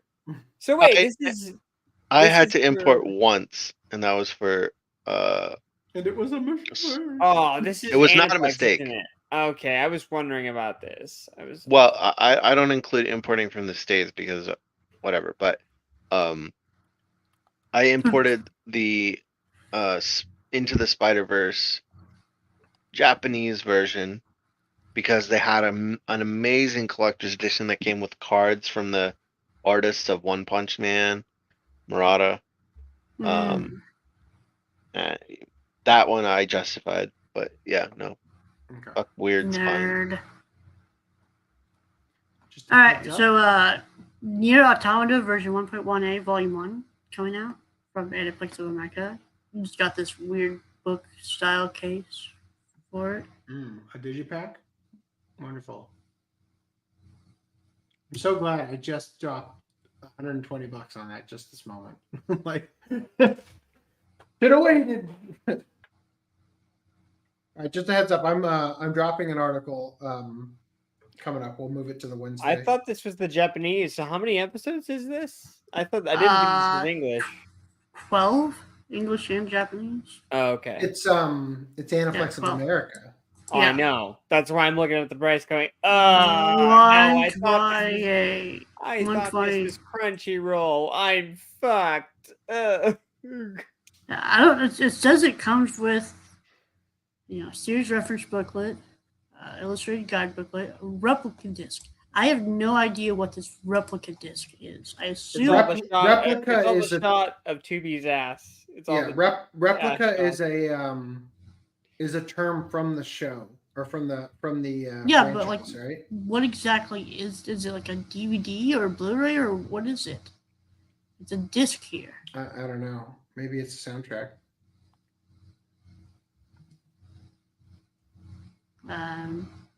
Illustration cards, opening ending trailers. Yeah. That's that. Okay. I can close that and I'm done. Okay. I was looking for the Hey Near. Hey Near.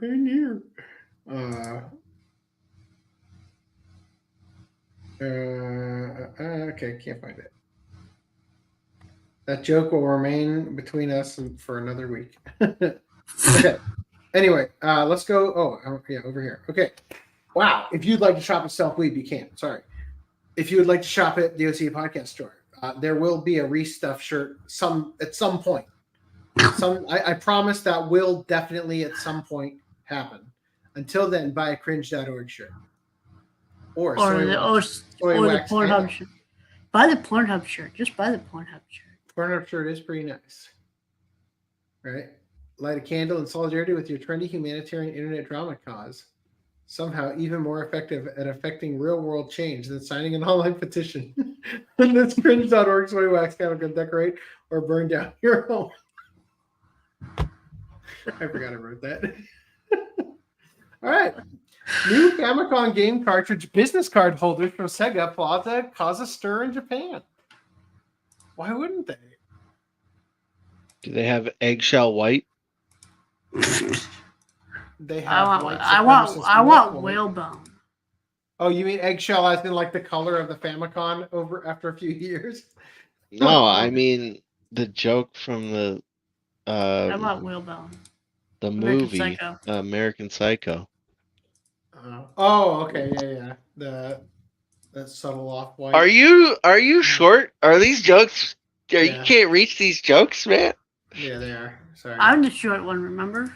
All right. Sorry about that. I forgot my place. Let's talk about the family that buried their grandmother in an M&M's themed casket. You were right. We all loved your casket, wrote her grandson, Scott Roundtree, on TikTok. Yeah, fucking the look on the face.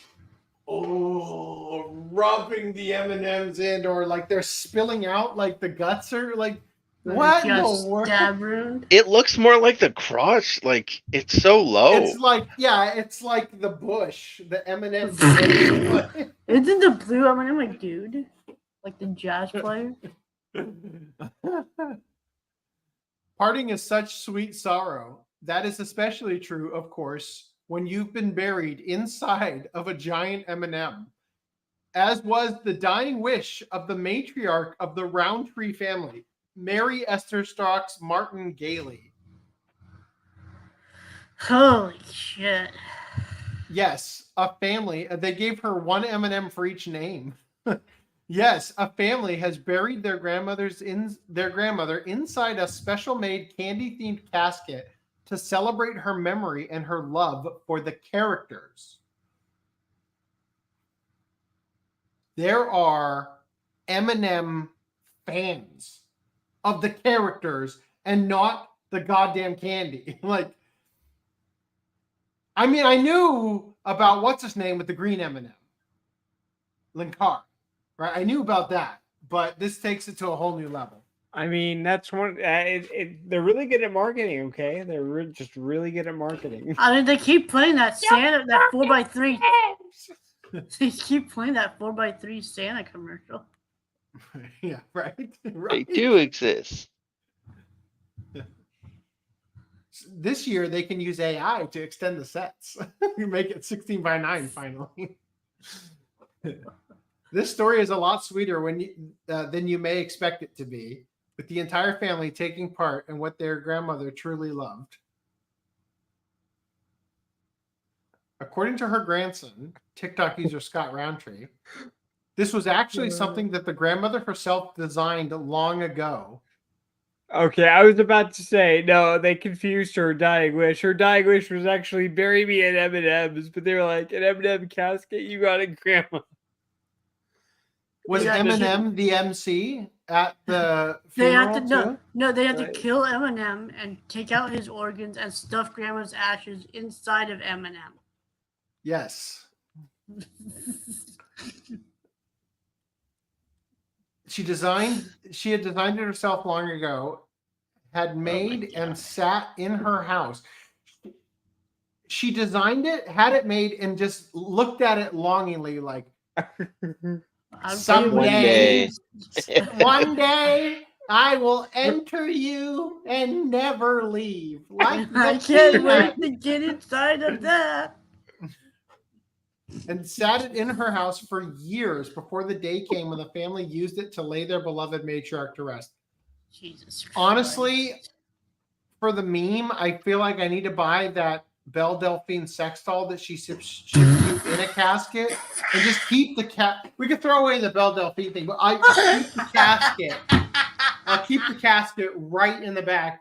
And then if I ever die on stream eating, like the mukbang streamer we'll talk about on Wednesday, or whenever we're gonna do the next show, I'll just like choke my way right into the casket, right?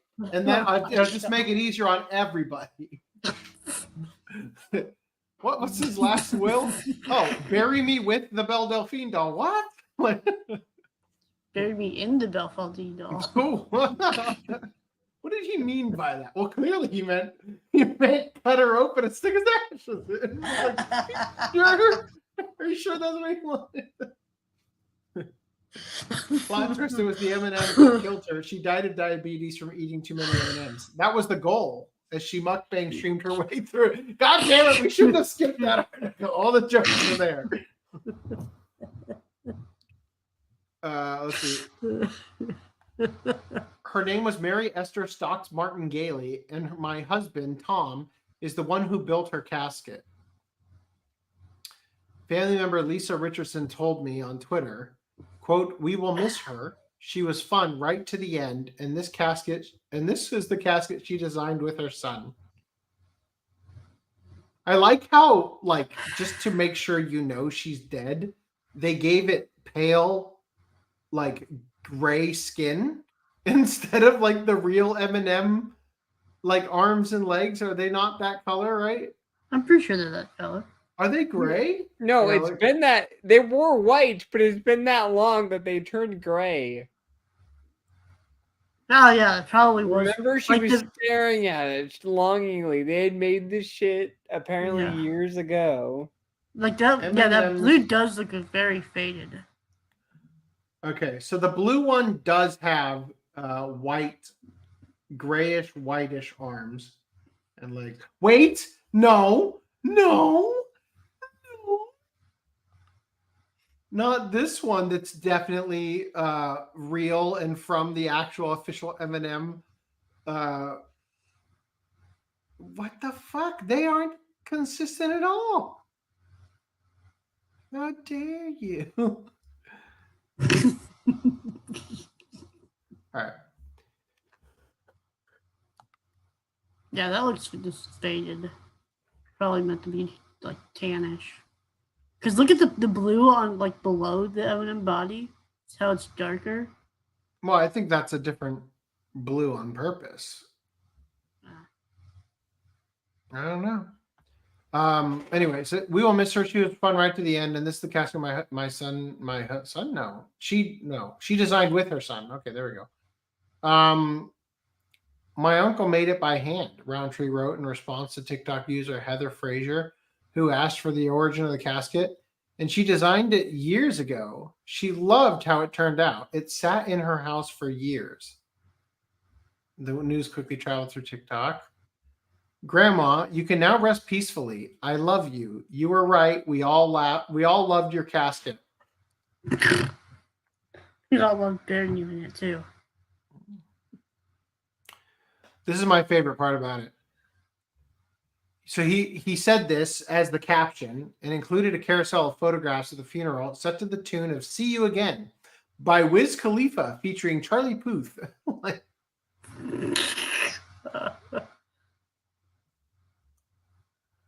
at the funeral, the family each dressed up in different t-shirts and hats featuring M&M's characters and hats. Wow, nice job. According to Bill Martin, who got in touch with me through Twitter, her name through 30 years as a teacher was Mary Martin. Her students would bring her M&M candies and small M&M toys, which resulted in a large M&M collection. The casket is a tribute to the over 5,000 students she taught throughout her career. She will be missed. Okay. Fuck, man. You give me the stupid thing all the way down here? Oh, fuck. Did you hear that? Like,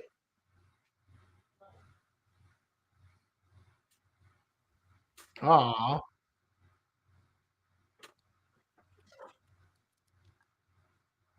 Oh, there it is. God, I was looking for the fucking thing, almost made me deaf.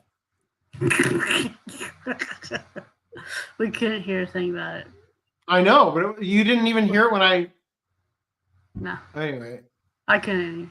All I don't know right. about the Well, others. I guess it's all the images we already saw. All right. Also included was a photo of the giant blue M&M located on the casket, which, based on its shape in relation to the famed yellow candy, is likely of the peanut variety. Okay.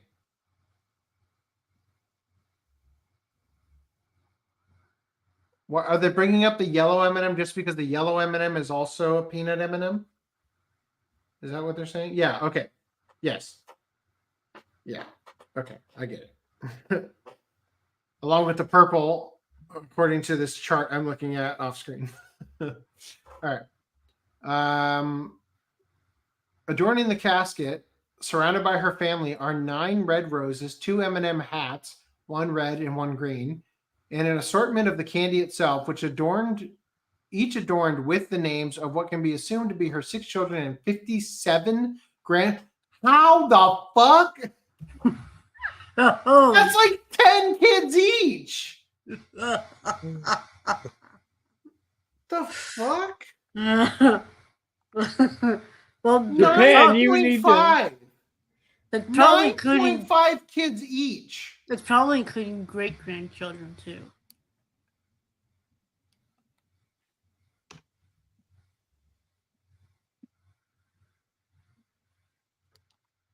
Does that even become more reasonable? Yeah. Joshua, Billy. These Billies are touching. They're all brown. I guess we know which one is Billy. Oh my God, come on. I have the dumbest joke that I made when I was a kid about why Marshall Mathers calls himself Eminem.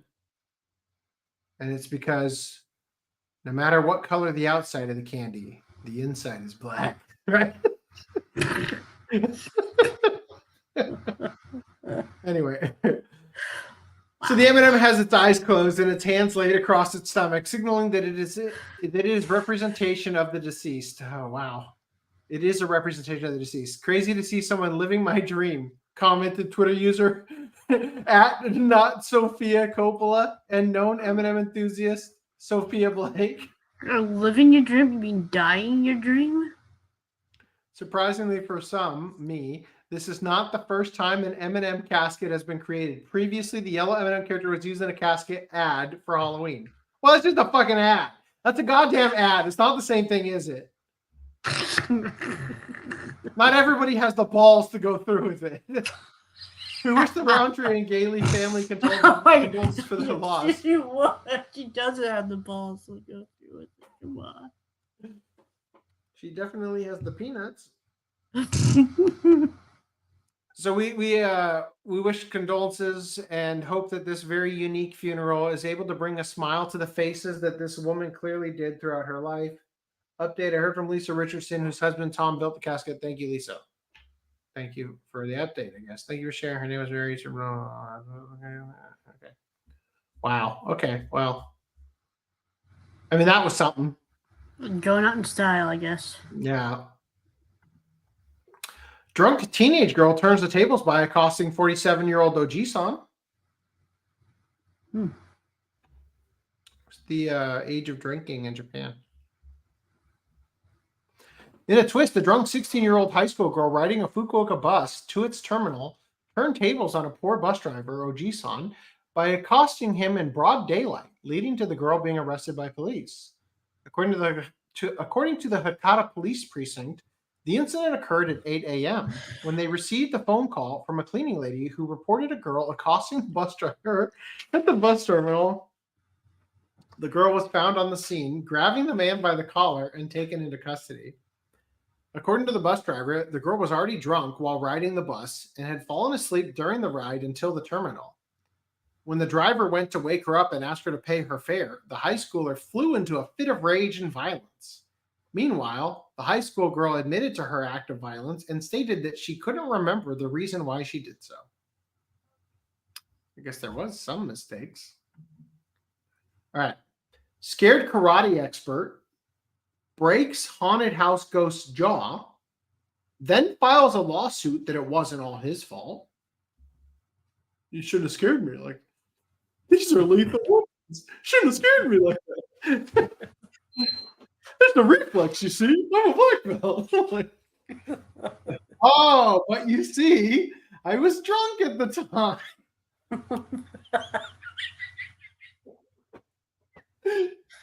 It's the alcohol's fault.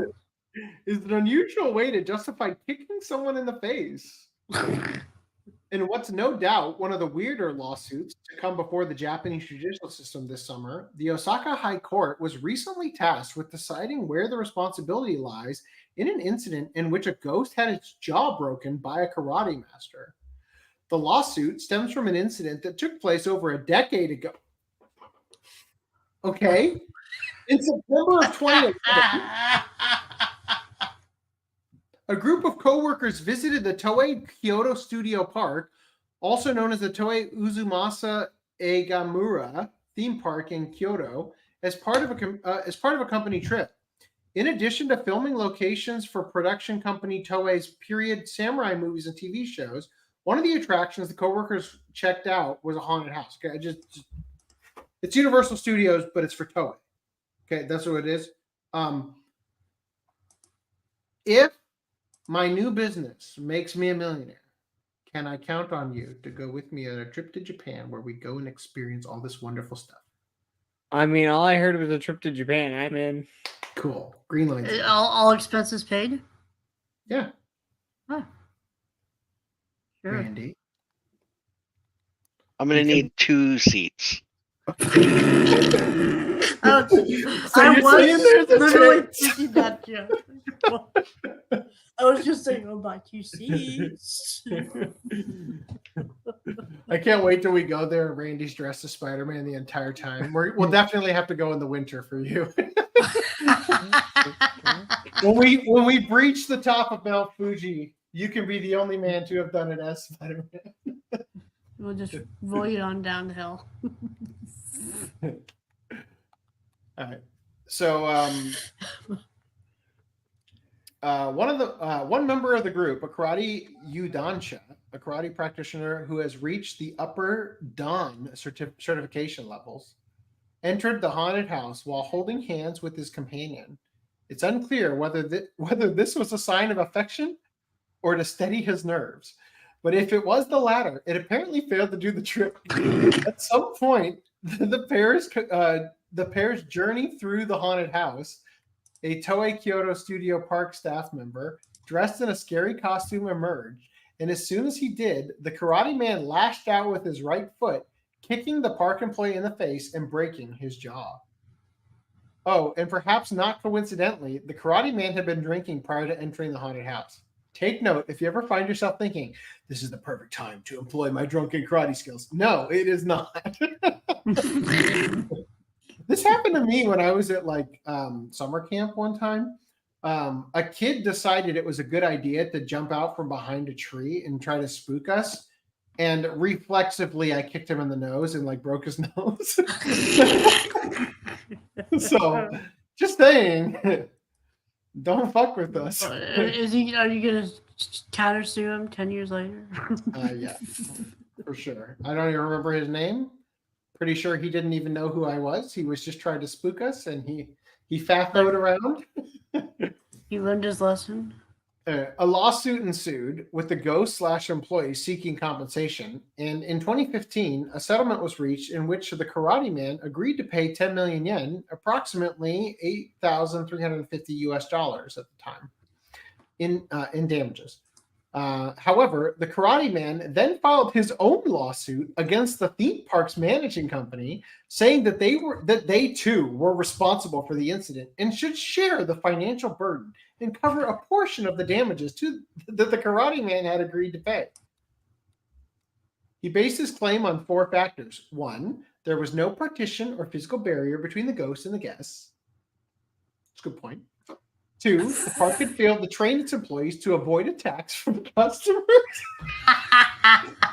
Reflexive attacks, yeah, at least. Yeah. Well, see, it's your fault because you didn't hire karate experts to avoid my kick. The park failed to adequately inform customers that the haunted house contained human workers acting as ghosts, and the park should have prohibited the man from entering the haunted house because he had been drinking. If you think about it, it's your fault I killed him. You guys don't understand. You guys don't understand. He signed a waiver that says it's only arbitration because he went to a website one time and said, I'm over 18. Yes. And Cordy's like, yes, this is true. But at the time, I was in fact a minor and not actually over 18. Legal and thus I cannot be held accountable for anything I do in my adult life. See, but in agreeing that I was over 18 when I wasn't, I also wasn't agreeing to anything else in the clause. So there, haha. It's really not the most solid case. For starters, costume staff acting as ghosts and monsters are the norm for walk-through haunted houses in Japan, like the one at Toei Kyoto Studio Park, and without railings or walls separating them from the guest. And without... Okay, so those features are really to be expected. Okay. With the vast majority of patrons able to make it all the way to the haunted houses without assaulting the ghosts. I think I mean all the way through the haunted houses without assaulting the ghosts. It also seemed like a bit too heavy of a responsibility to place on the park to train employees to block, dodge, or otherwise neutralize attacks, especially ones coming from trained karate experts. And finally, hey, this is your fault because I was drunk is pretty low on a list of convincing arguments when passing out blame. And so in January of this year, an Osaka District Court threw out the Karate Man's suit, denying his request that Toei Kyoto Studio Park take on 4.8 million yen of the 10 million in damages that the man had agreed to pay. The Karate Man then responded by filing an appeal with the Osaka High Court, upping his request to one that the park cover 7 million yen of the damages. Last month, the High Court gave its ruling and once again ruled in favor of the park. Quote, while it is true that the aim of the staff portraying the ghost to surprise customers, this is done with the understood principle that the haunted house is something that can be safely enjoyed, said the court in its ruling. Unlike within the story of a movie or TV show, the ghosts are not actually attacking the customers, so there is no need for them to physically fight back, the ruling continued. Coming to the conclusion that, quote, it is difficult to find any justifiable motive or logical rationale for the Karate Man's actions. So remember, everybody, if you're a trained fighter with speedy combat reflexes, easily startled or drunk, you might want to skip the haunted house, and you definitely should if you're all three of those things. Wow. All right. White woman gives birth to black baby, accuses husband of cheating. It's pretty short.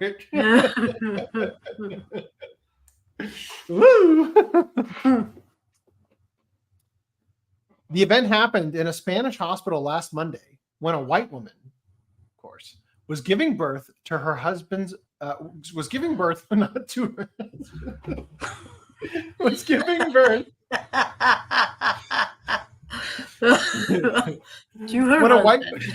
when a white woman was giving birth with her husband present in the delivery room. The labor was going smoothly until the baby appeared, causing great confusion.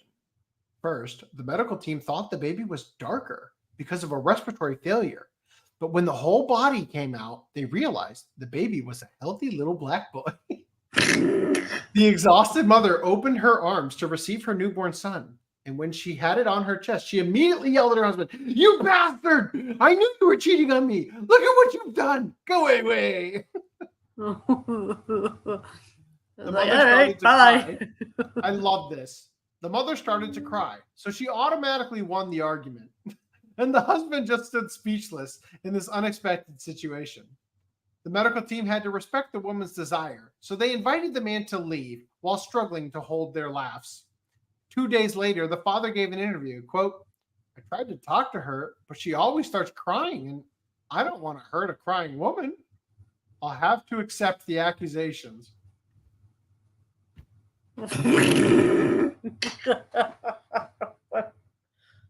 That is the greatest level of cuckoldry that I have ever witnessed in the wild. That's unbelievable. They deserve each other. The woman's point of view, quote, "Doctors say this is impossible, but I saw him chatting with a black woman." Oh my God. I'm pretty sure this article is satirical. It's gotta be, right? It's funny though. I'm amazed. All right, let's talk about the live. We need some humor in this dark world. Let's talk about the live 2-foot eel that chewed through a man's intestines after he put it up his anus. I said we need some humor in this dark world. I just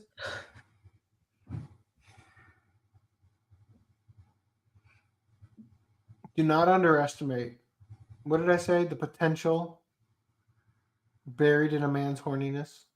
So I said something very eloquent earlier tonight. I forget.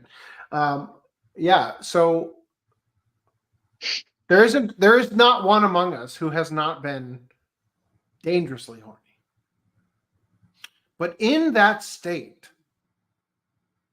like, I just don't understand. You've got to be ramming your prostate with something else first, and it just wasn't good enough, right? Thanks, Showbiz. No, come on. How did you get to this point?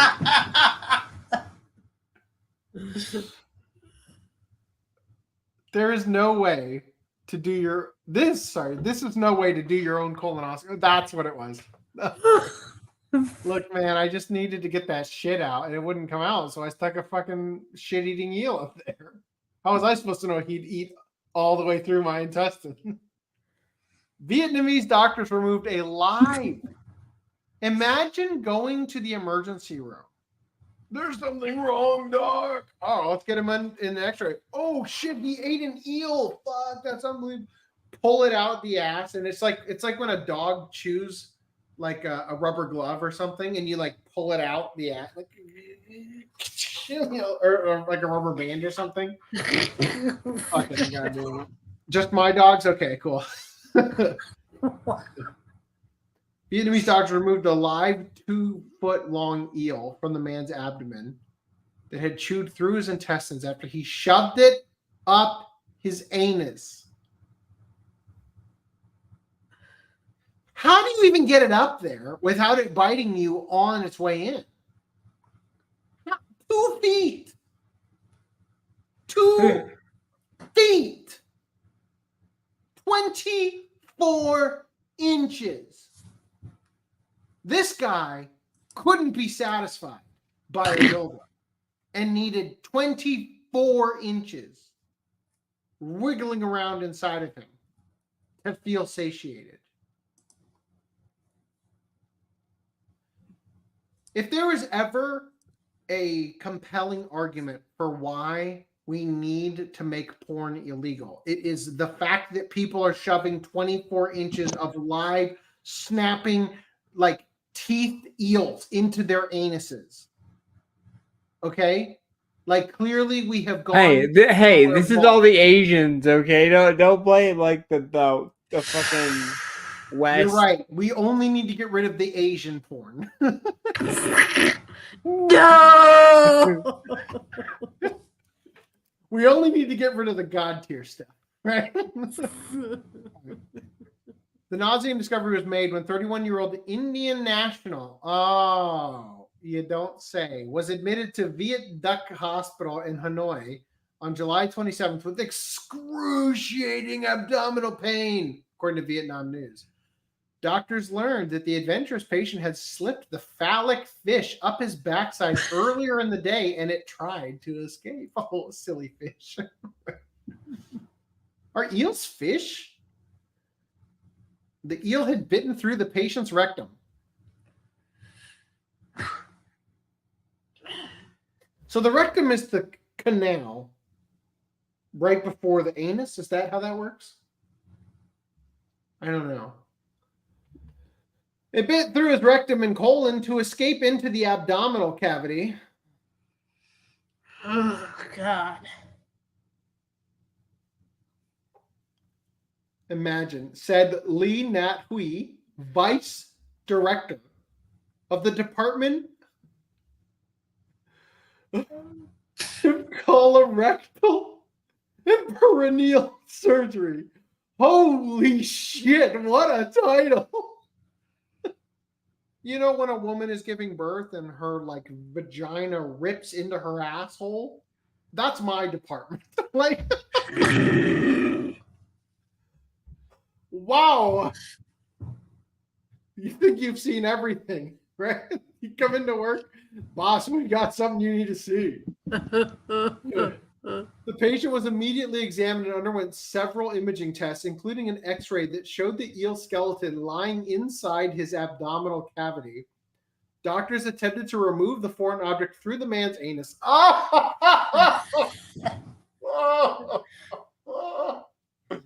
It is like the dog. He's just laying there with his butt. It's like, get it out, don't. Oh no. Christ. But they discovered a large lime that he had also inserted, but he corked it. They tried to go in, but he put a lime in his ass to keep that thing from escaping. No, you're gonna wriggle around in there till I finish. This is the lime in the coconut, not your asshole. Was the lime first or second? Second. He was holding the eel in there because eels won't eat limes, apparently. It's bitter. I don't like this. I'm going to eat more ass. Like, oh, no. Instead, doctors opted for an emergency surgery. They sliced open the patient's torso and found the live eel stretching more than 25 inches long. 25 inches! And roughly 4 inches in diameter. Diameter. Across. The entire across section. Yeah. Not circumference, diameter. Oh, God. I'm sure they're measuring the widest part, the height. Surely, right? Because, like, I mean, it's like that's like this. like that might even be an extra finger. Like,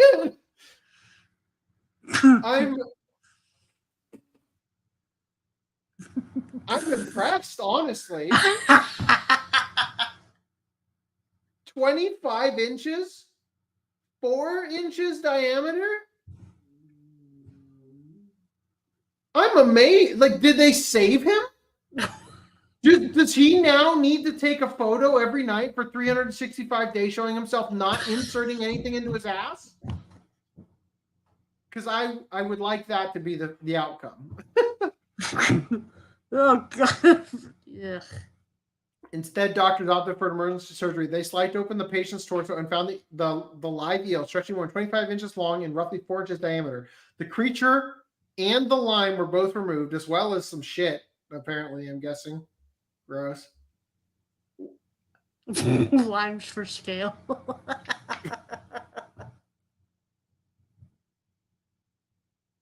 Who looks at that and thinks, I need that inside me? Doctors tried to remove the eel through the patient's anus, but the lime was blocking the way. Yeah. You could take the lime out first. Squeeze it like a pickle. Seriously. Oh, no. Pop! Oh, fuck. After checking for any additional foreign objects hiding inside,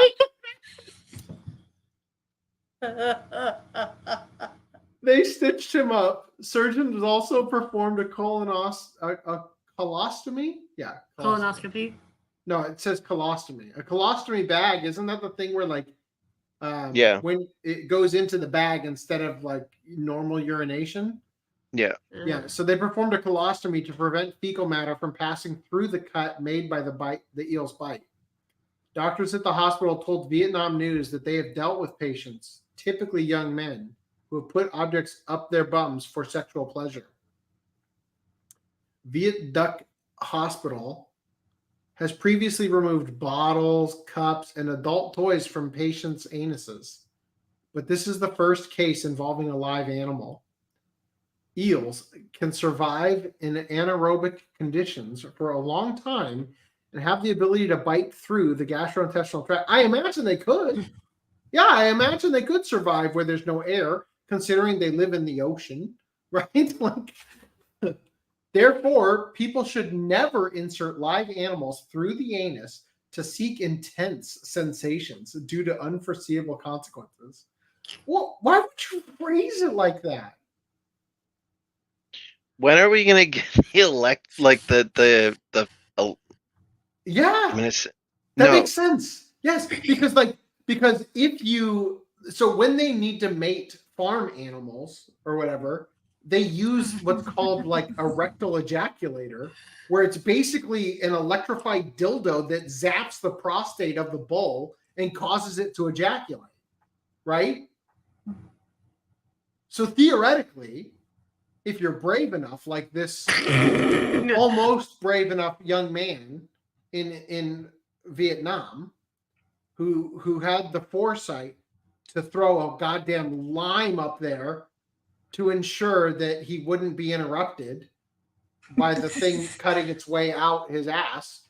That theoretically, if you could rubber glove your way with an electric eel up there, it could just be like a nonstop torture orgasm fest, right?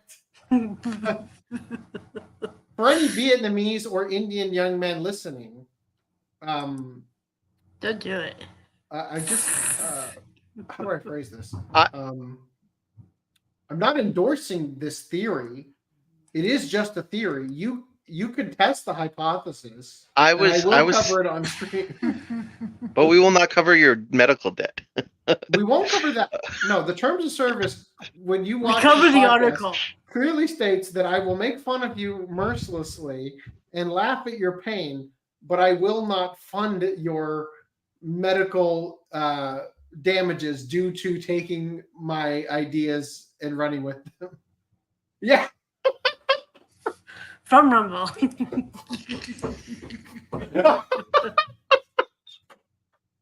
Yes, you did. Unfortunately, most of the podcast is like this, so there's not a lot of other places you could have jumped in. So while I did say electric eel, I did mean like a rubber fake electric vibrating dildo eel. Oh, what kind of shit are you enjoying, Randy? No, I'm just saying, like, I swear this is the second time we've read an article about this type of thing. It is, believe it or not. It may even be the third or fourth time, possibly. Why don't they? So there seems to be a market. Yes. You know? You're damn right. I'm looking up. For some reason, there's a search bar when you're logged into the podcast, and I'm searching eel. Yeah. Just gotta know. Oh, no. Okay, hold on. It must be finding words that contain EEL, like heel, like heavens feel, right? Yeah, heavens feel. 14 pages. 136 results came up. Oh my God. I God. know for a fact we have not covered that many instances. I'm now searching quote space EEL end quote. Now 4 results have come up. Okay. All right, At least one of those is probably about like a grilled eel thing. All right. I'm looking up eel. Chinaman almost dies after shoving live eel up his anus for constipation relief. That was from podcast 223. Another Chinaman nearly embraces death from anal eel insertion. Another man, right? This is from podcast 159. So it's even predating that one I was just talking about. Man swallows eel to help treat constipation. They tear through his intestines. Podcast 89. All right. Whew. All right, let's finish up this article. That was this was one of the best we've done, like in terms of so the secret to the podcast getting much better in recent weeks is that I'm not what you forgot to cover the Rapex. I did. Where did that go? No, I'm agreeing. I did forget. So now I'm thinking, where the fuck is it? How did this happen again? Did I just throw it in? Fuck, it's not. I'm not covering it now. Last podcast we discussed a topic called Rapex, and I said I would cover it in merch news, and I forgot to. I'm sorry. I am now having to push it off again. I'm going to make you titillated over the fact that it has not entered the discussion, but now look forward to it even more, right? All right. I had a perfect joke for it too. Therefore, people should never insert live animals through the anus to seek intense sensations due to the unforeseeable consequences. This, however, was not the first time an eel was removed from someone's backside in Vietnam this year. In March, a 12-inch eel Slid up a 43-year-old man's anus. Slid up, huh? He was rushed to the Hai Ha District Medical Center in Guangdong Province, where the sea creature was removed. I'm telling you, there's a market, man. All right. I'm going to take a quick gander, and we might play a game of did it slide up there, or was it placed over there? Slid up his anus is the title. What the fuck? No. Okay. Oh no. Okay, I'm just gonna double check that. Okay, it's a pretty short article. Shit. Encore, huh? Is that what I hear? Let me just refresh this so you can see the shit happening in this video. Live 12-inch EO removed. Oh, embarrassment stopped an Iranian man from telling his wife that he wasn't suffering from constipation, but rather that 7.5-inch water bottle was stuck up his rectum. Whoa! Those zany Iranians. Doctors say such incidents are actually not uncommon, with experts revealing everything from a 4.4-pound dumbbell, 6-inch handheld shower. What was that? That's an asterisk right there. Right? That's like the fucking communist sickle and star is what it is. Or that's the moon of Islam, right? The little crescent with the star. Oh no. A screwdriver, which had to be surgically removed from a Florida man's backside.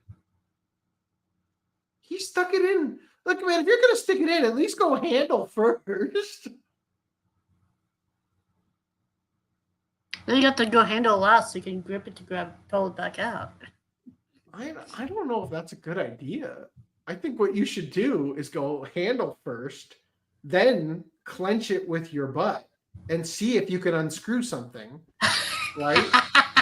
Because that would be the way that it would be like on the prostate or whatever. You're thinking about this all wrong. Spoken like someone who's never been terminally horny, right? I don't think about it at all. Thank you very much. I'm proud of that fact. A Vietnamese man had a live eel surgically removed from his abdomen, and doctors believe it slid up his anus. Doctors are running cover for this man. I just want to point out the fact that your article starts with a video featuring a bunch of stuff people definitely shoved up their ass. You're like, yeah, doctors believe it just slid up there somehow. Oh. The stomach turning discovery was made when an unidentified man, 34, I thought he was 40-something. Oh, no. Went to the Hai Ha District Medical Center in Guangdong Province with severe abdominal pain on Wednesday, according to a local report. Doctors believe the sea creature entered the man's body through his anus and slid through his colon, according to Oddity Central. Yeah, totally. That's so odd. Right? That's why he's unidentified. You know, definitely, right? Embarrassment. Had a 12-inch eel removed after going to the Hai Ha District Medical Wednesday. The eel was found after doctors performed an ultrasound and X-ray, which showed a foreign object was inside the man's digestive tract. This is a rare case. Head of surgery and gullible doctor Pham Mon Hung told the local outlet, the rectal area has a lot of fecal fluid. Shit. I've never quite heard it described that way. The rectal area has a lot of fecal fluid and is easily infected with bacteria, but it was performed safely, so the surgery did not have any problems. Oh, okay. Okay, see. I thought this was going in a different direction. You understand. The rectum has lots of fecal fluid, so a fish could be confused and go right up it. Right? Like, I thought it was going to say it can live up there. Yeah. Swim around, you know. The eel caused intentional perforation and peritonitis, a condition that causes inflammation in the stomach or abdomen, according to local reports. The man was kept in the hospital after the surgery and reported having mild abdominal pain after waking up. Well, at least he didn't have monkeypox. The things they'll do to avoid the Mpox, right? All right. Well, audience, I hope you enjoyed. I hope it was as good for you as it was for us.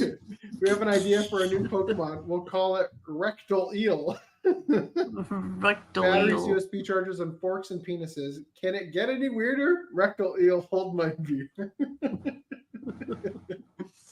Oh. Okay, Speaking of Nintendo, they're doing a museum direct tomorrow.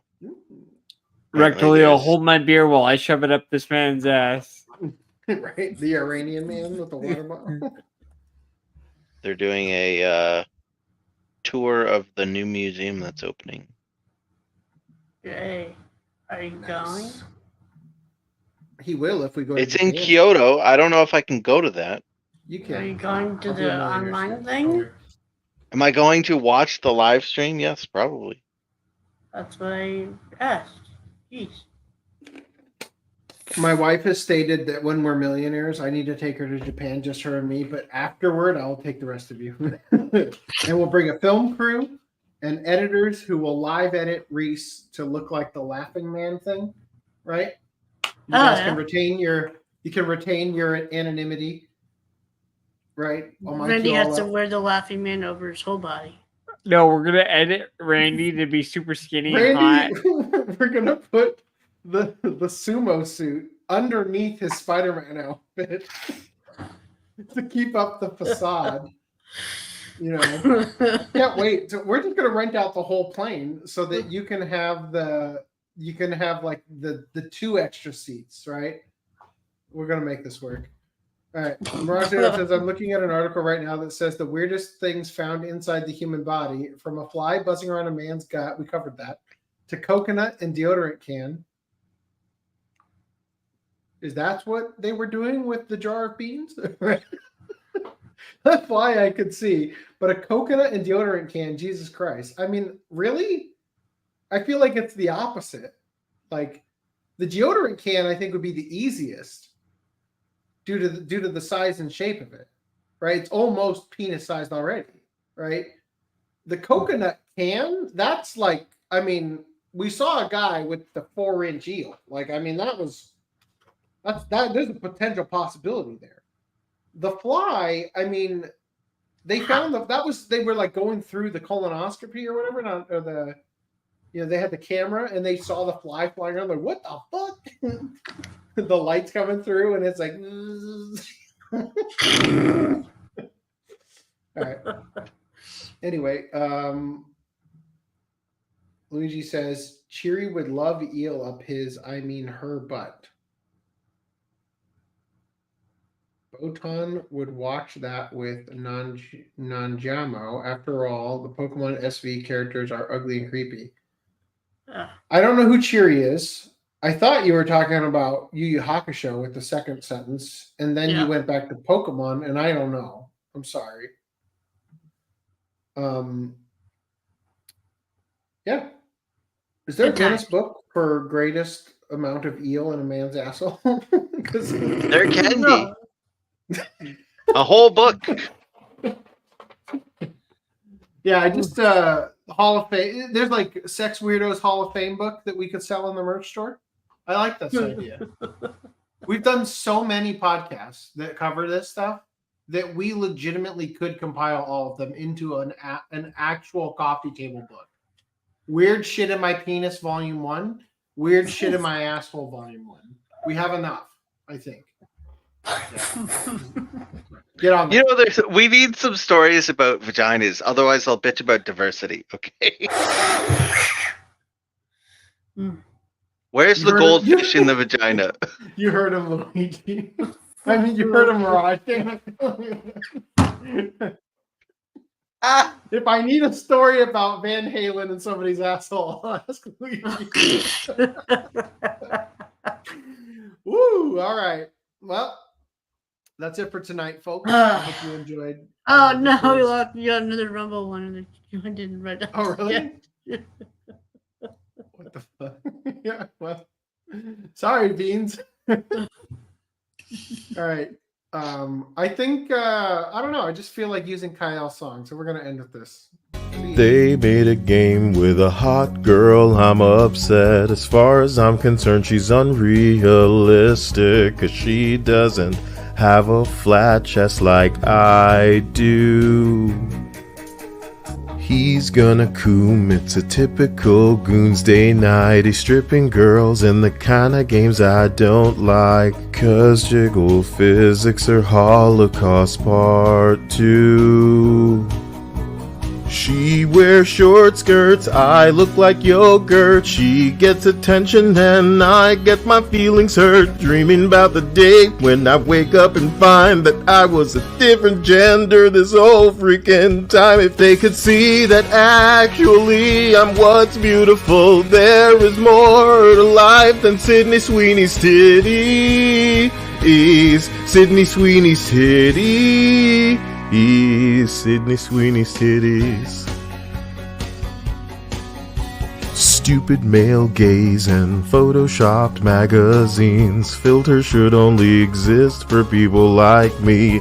Tweeting in the girls' bathroom, thinking to myself, I make them all queasy. Her body, my choice, cover your femininity. I'm saving you from objectifying misogyny. Gratuitous displays of jiggling boobs have ruined my whole freaking weekend mood.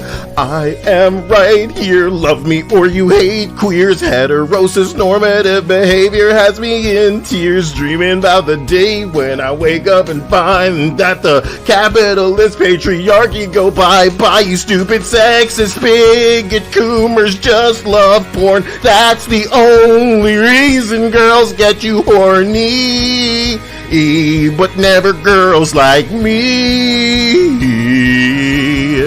Stop resisting our pronoun gaslighting. Big stupid boobs are not that exciting.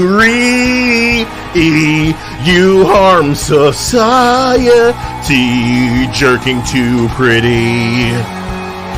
Stop jerking too pretty. Have you ever thought that pretty is me? It is, ma'am. It is, ma'am. Oh, I'd have sand in my vagina if it weren't a cock and balls. Gonna infiltrate your media, give women massive jaws. Mandate butch and gay, no titty masculinity. Ugly reach into your dreams, Freddy Krueger on his knees. Can't you see the modern audience demands you change your standards of beauty diversity? Not token pandering. Shaved head, dyed hair, piercings, androgyny. Everything will suit my sensitivity. He's only bigots disagree, right side of history. Accept my conditioning. Frick Sydney Sweeney's titties. I identify as pretty. Identify pretty. You identify as pretty. A padded cell in a straitjacket. You hear that? Straight jacket.